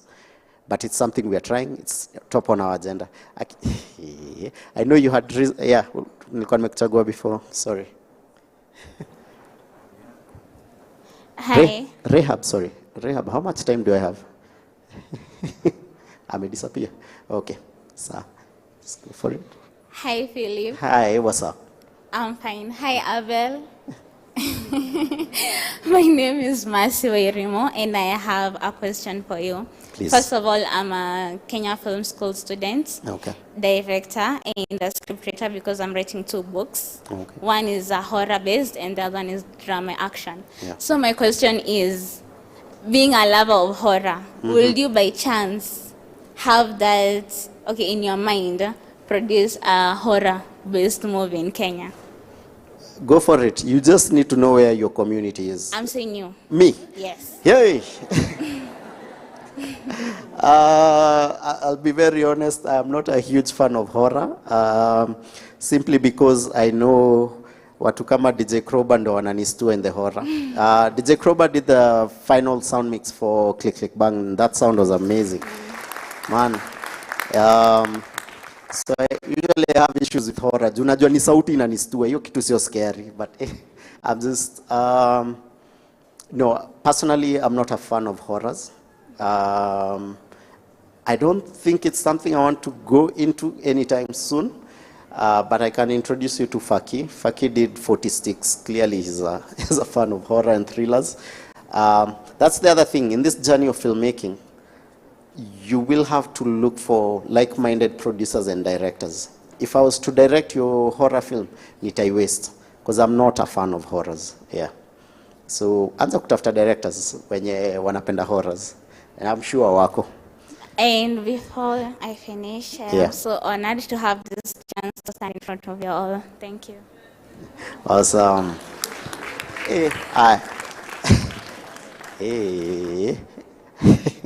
I think let's play the trailer, and then I'll have Abel come up here. And if Rehab grants me more time, he can answer 1 or 2 questions. Akina pole. Manze, I think nime extend time yangu na kaa 30 minutes. Yeah. Play. Hapa pale na Charles tulipiga last weekend. Leo ndo tunaenda kuambia kama tumepenya ama tumeogelea. And that is why he was my top pick for the strikers representing the Kenyan team in Norway. Msema Norway tunaingia na ndege ya saa ngapi? If only I had the last say. Mara 4 coaches nimetolewa nyama kwa mdomo. Kwenda huko. Mimi nimeondokea. Unajua lazima nisurvive huku nje kasisi. Alafu situation yangu pale mtaani tricky. Niliambia Peter one kama hajakuja dialysis. It's been 11 days. This is weird, but imagine mimi sitakujaji. Cheki bro, unaweza condition fit sana kwa kikosi yako. I'm killing this bitches, nakwambia I'm killing this bitches. Missy your copy, missy your copy, missy your copy, missy your. Mtume hata sidi yangu ati nitakuja nikuwekea to watch. Missy your copy, missy your copy, missy your copy, missy your copy. Talifitisho tumezoea. Missy your copy, missy your copy, missy your copy, missy your copy, missy your copy.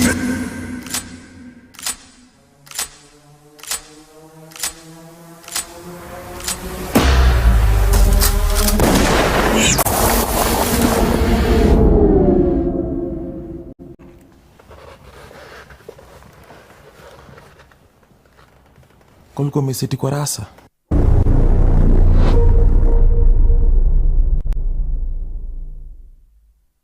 Kwa tayari kupanda. Situpige hiyo show. Kabisa. Mkurugenzi, kama salimia watu hapa hivi. Round of applause. We. Ukupata memo. Anze udem design wamepiga smile. Akikosa kuuliza hiyo swali itakuwa vita. Acha aulize. Sawa, uliza tu.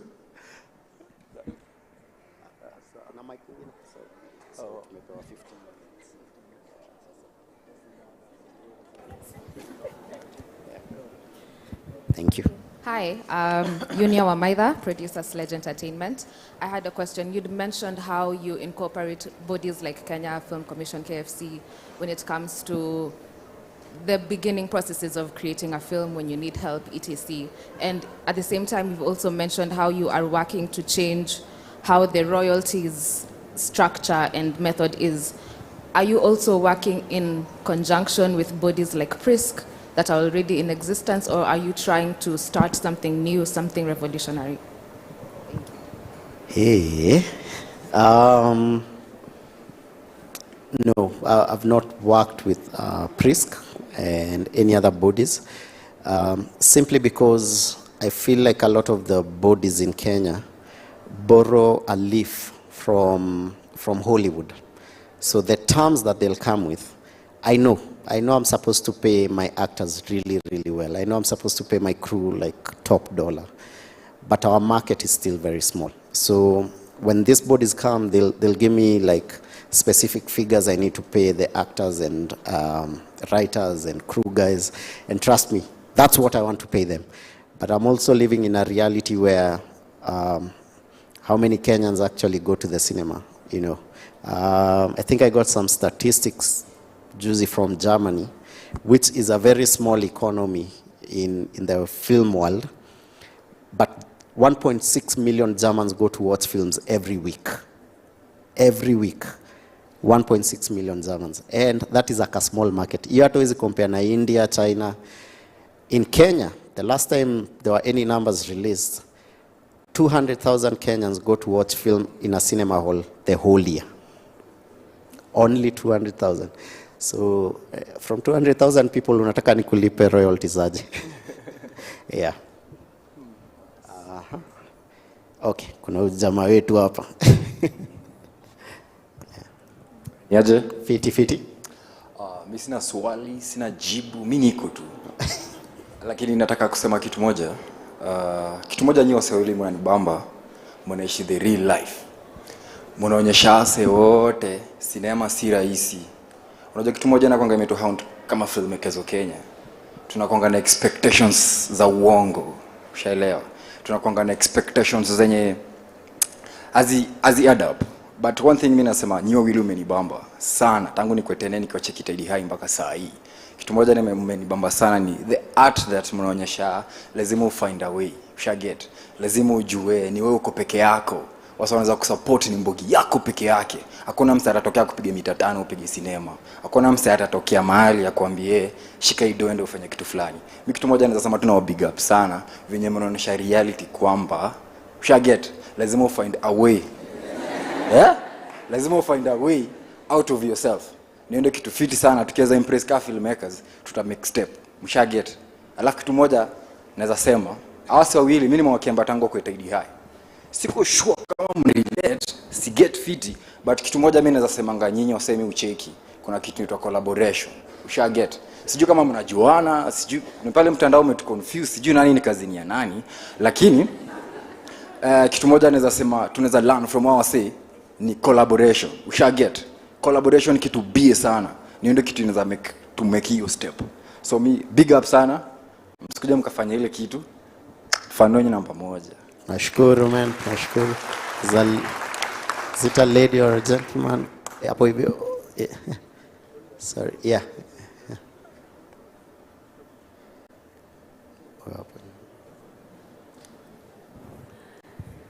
Yeah, Abeli. Mambo? Safi sana. Unanitambua? Naona nimekuona mahali. Unaniona mahali?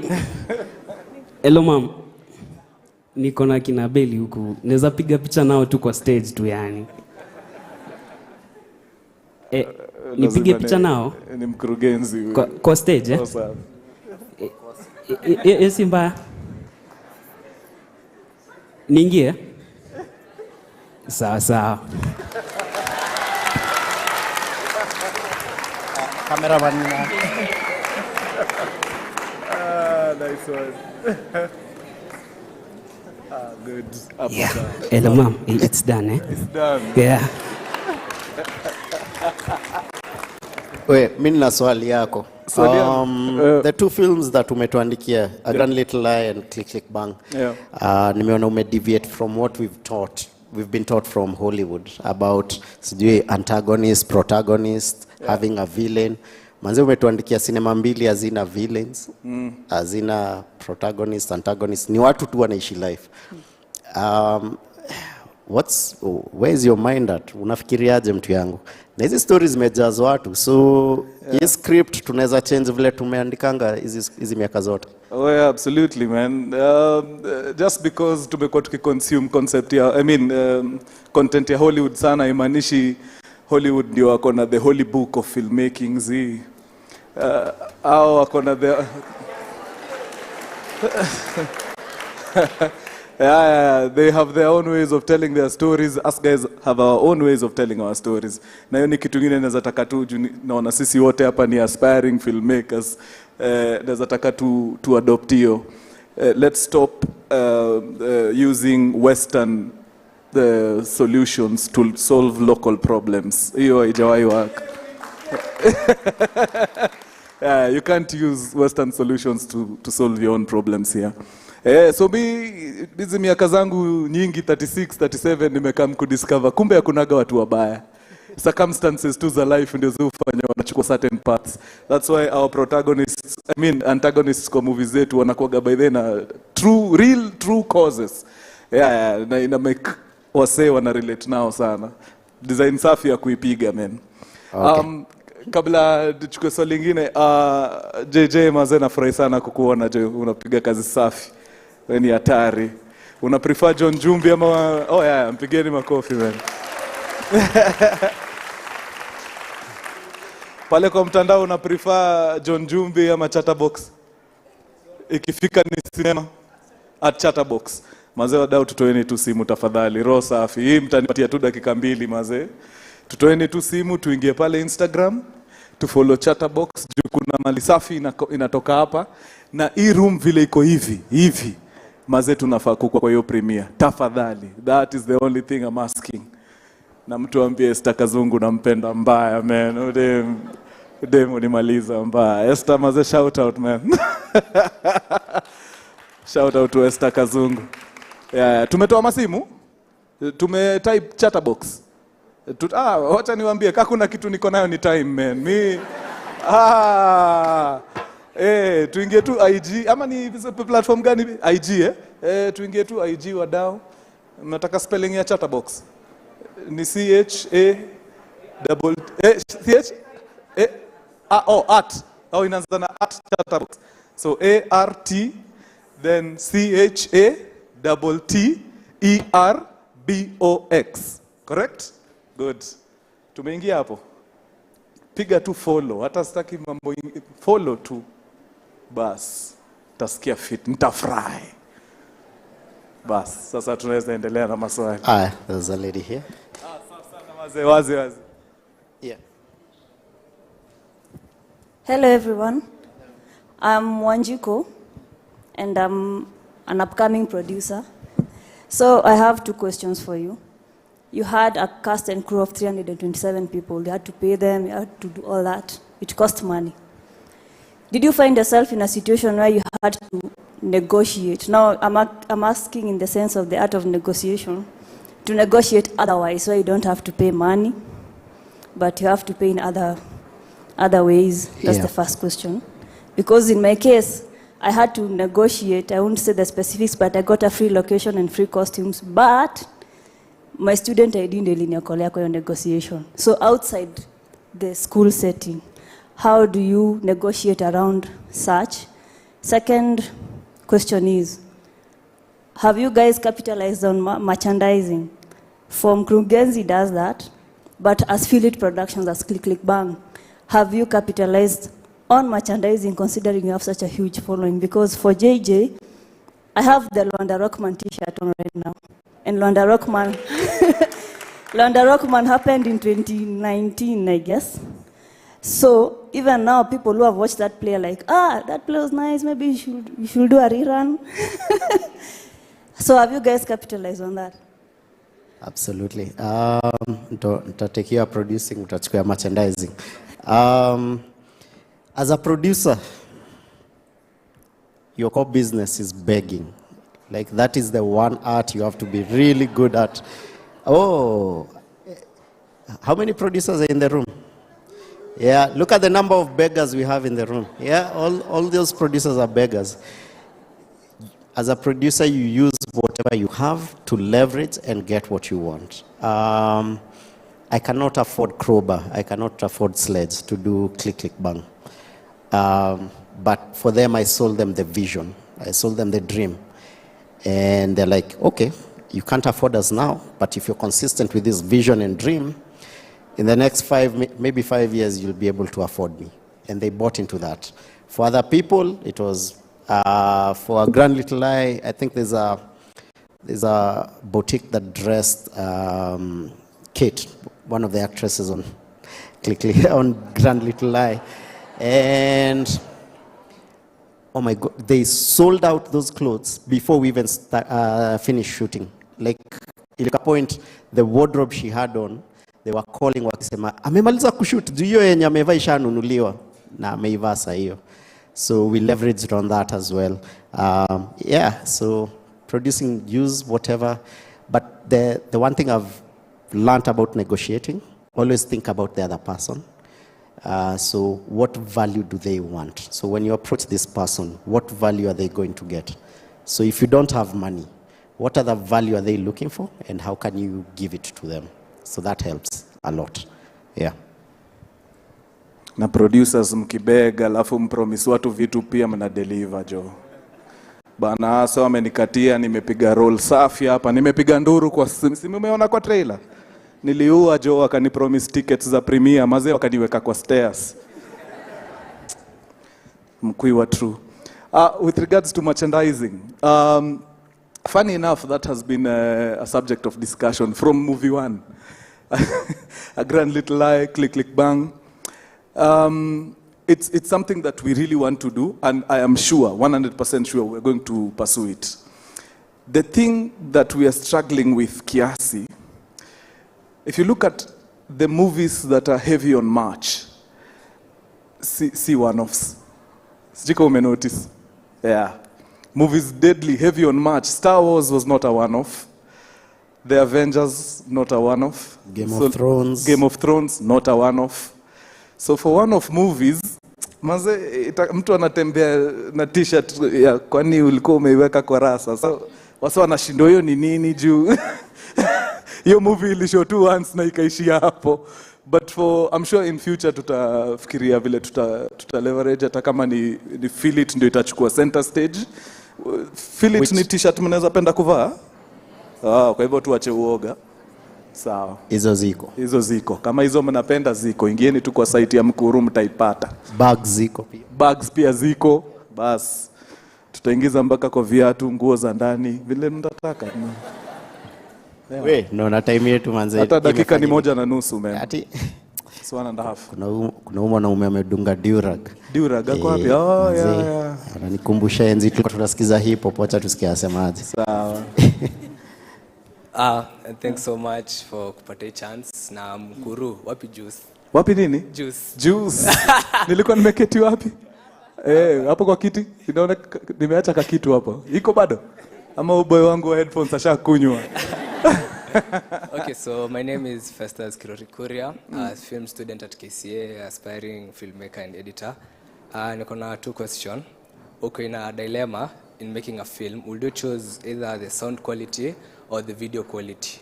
And swali ya pili ni Abel joined the scriptwriter. When it comes on set, unapata the actor maybe yuko comfortable with the lines. Unachanga freestyle the script ama? Tutachukua audio. Sorry, ameuliza ukafinywa kabisa uwekwe kwa ukuta. Uambiwe lazima usacrifice moja. Between picha na sauti utasacrifice gani?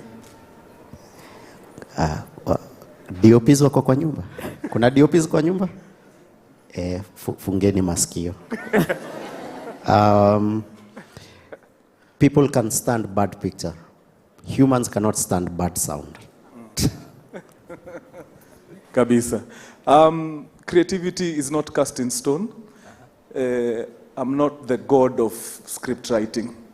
So me, I'll give you the lines for what I think suits you best. But I'm not you. So wewe ukiangalia uonea, bado Mkuru hajafika mahali nilikuwa nataka. You have all the liberty to be as creative as you want, as long as context isibadilike. Unajua unaweza kuwa pia mcreative sasa kidogo lines umepiga wewe sasa ushakuwa antagonist na wewe ndio otero. So as long as context ibaki, you have the liberty to do what you want. So yeah, nimeuliza swali ya sound because nimefanya film iko on YouTube but the sound part it was kind of down but watu wameipenda. Inaitwa Unlocked short film iko on my YouTube page Slan54th. Na also kishamaliza kuachia John Jumbi kuna series alieka inaitwa Wembe Squad unafaa kwenda kuwatch. Kali sana. John anapiga mambo safi mazee. Joel story ndio ni kanyage chini filo afunge tarehe 27 of May. TNT ya Timothy Kimani Njugushi itakuwa hapa. Vile tu mko hivi, come through. Hii mwaka JJ anapiga sinema, vile tu mko hivi, come through. August 19th, mkurugenzi live recording itakuwa hapa. Vile tu mko hivi, come through. Then finally in October, thereabout. Tuko sure sana lakini thereabout. Yeah, our third film itakuwa ina premiere hivi tu vile mko. Itakuwa hapa. Come through. Safi sana maze. Thank you so much guys. Na appreciate sana the fact that mumetoka mtaa mkakama hapa tu kusikiza stories za cinema inamaanisha yenyewe something right is happening. Kuna film markets fulani jo zilikuwa zina happen hapa a couple of years ago. Hapa maze ulikuwa unahesabu tu watu 17. To see a full house maze is such a breathtaking thing. So please tuendelee na hiyo bidii. Tusiachilie hii sinema, hii ndio itakam kutake over maze. Sasa wadau, na watambua sana. Adios muchachos. Awesome. So yeah. The beauty about selling, nasikia kuna picha tunafaa kupiga. Selling your vision and just people trusting you is that Manze niko na crew ingine yani ase wameamini dream yetu, like they came all the way here and I just want to acknowledge them. We have Sledge over here who was the main editor for Click Click Bang. We have Kroba, smama wakuone. He did the sound for Click Click Bang. Ase hata sikuambiwa wakuje leo, but they are here just to show you how much they believe in the dream. Kola, hey, there's a, hey, smama. Wow.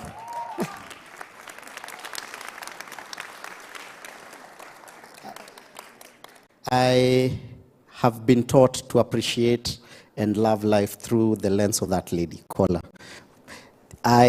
One day she will tell her story, but how she was able to be the assistant director, the AD for Click Click Bang, to date, I don't know how you did it. I'm still in awe. I'm hoping one day we can have that conversation in public, but you have taught me to love life, and thank you for that. She commandeered a team of 300 plus people. I don't know how she does that. And if you're a filmmaker, there are two people you need to invest in more than anyone else. Your line producer and your AD. Hao ndio watu watakusavia pesa kwa cinema. You have the perfect AD, you'll save money. You're it should be in the history books. I know. Kola, what you have been able to do for us, wacha nikwambie, for the 36 years, hakuna mse ashaijituma design yako Kola. Hakuna. So guys, Kola has been unwell for quite a bit, but every time alikuwa naenda hosi, anamaliziwa, aendi home, anakamset. Sis, at this point I think tunafaa tu tuende Sheria House tumkatie tu shares ya feel it juu clearly. Asante sana, God bless you maze. God bless you. Anapewa socks. Aizo, I think nilikuwa nimeona Aizo, I'd seen a feel it t-shirt somewhere. But maybe he stepped out. He did our lighting. Is there anyone else from the crew? Mwenye ako around? We have Mwende, who's our administrator at Feel It. I think they're at the booth with Isaac. So, yeah, awesome. Sawa man, tupige hiyo picha. Tumekula time yenyu sana. Oh, there's a screening for Click Click Bang. Mse wote aja watch leo. From, is it 8 p.m.? Hapa nje tu. There's a tent outside here that's doing screenings from 8 p.m. Tell someone to tell someone.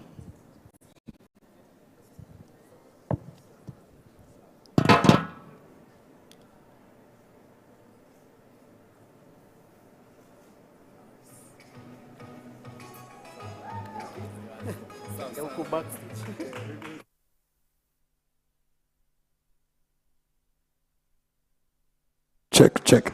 Ladies and gentlemen, another round of applause for Mr. Philip Karanja.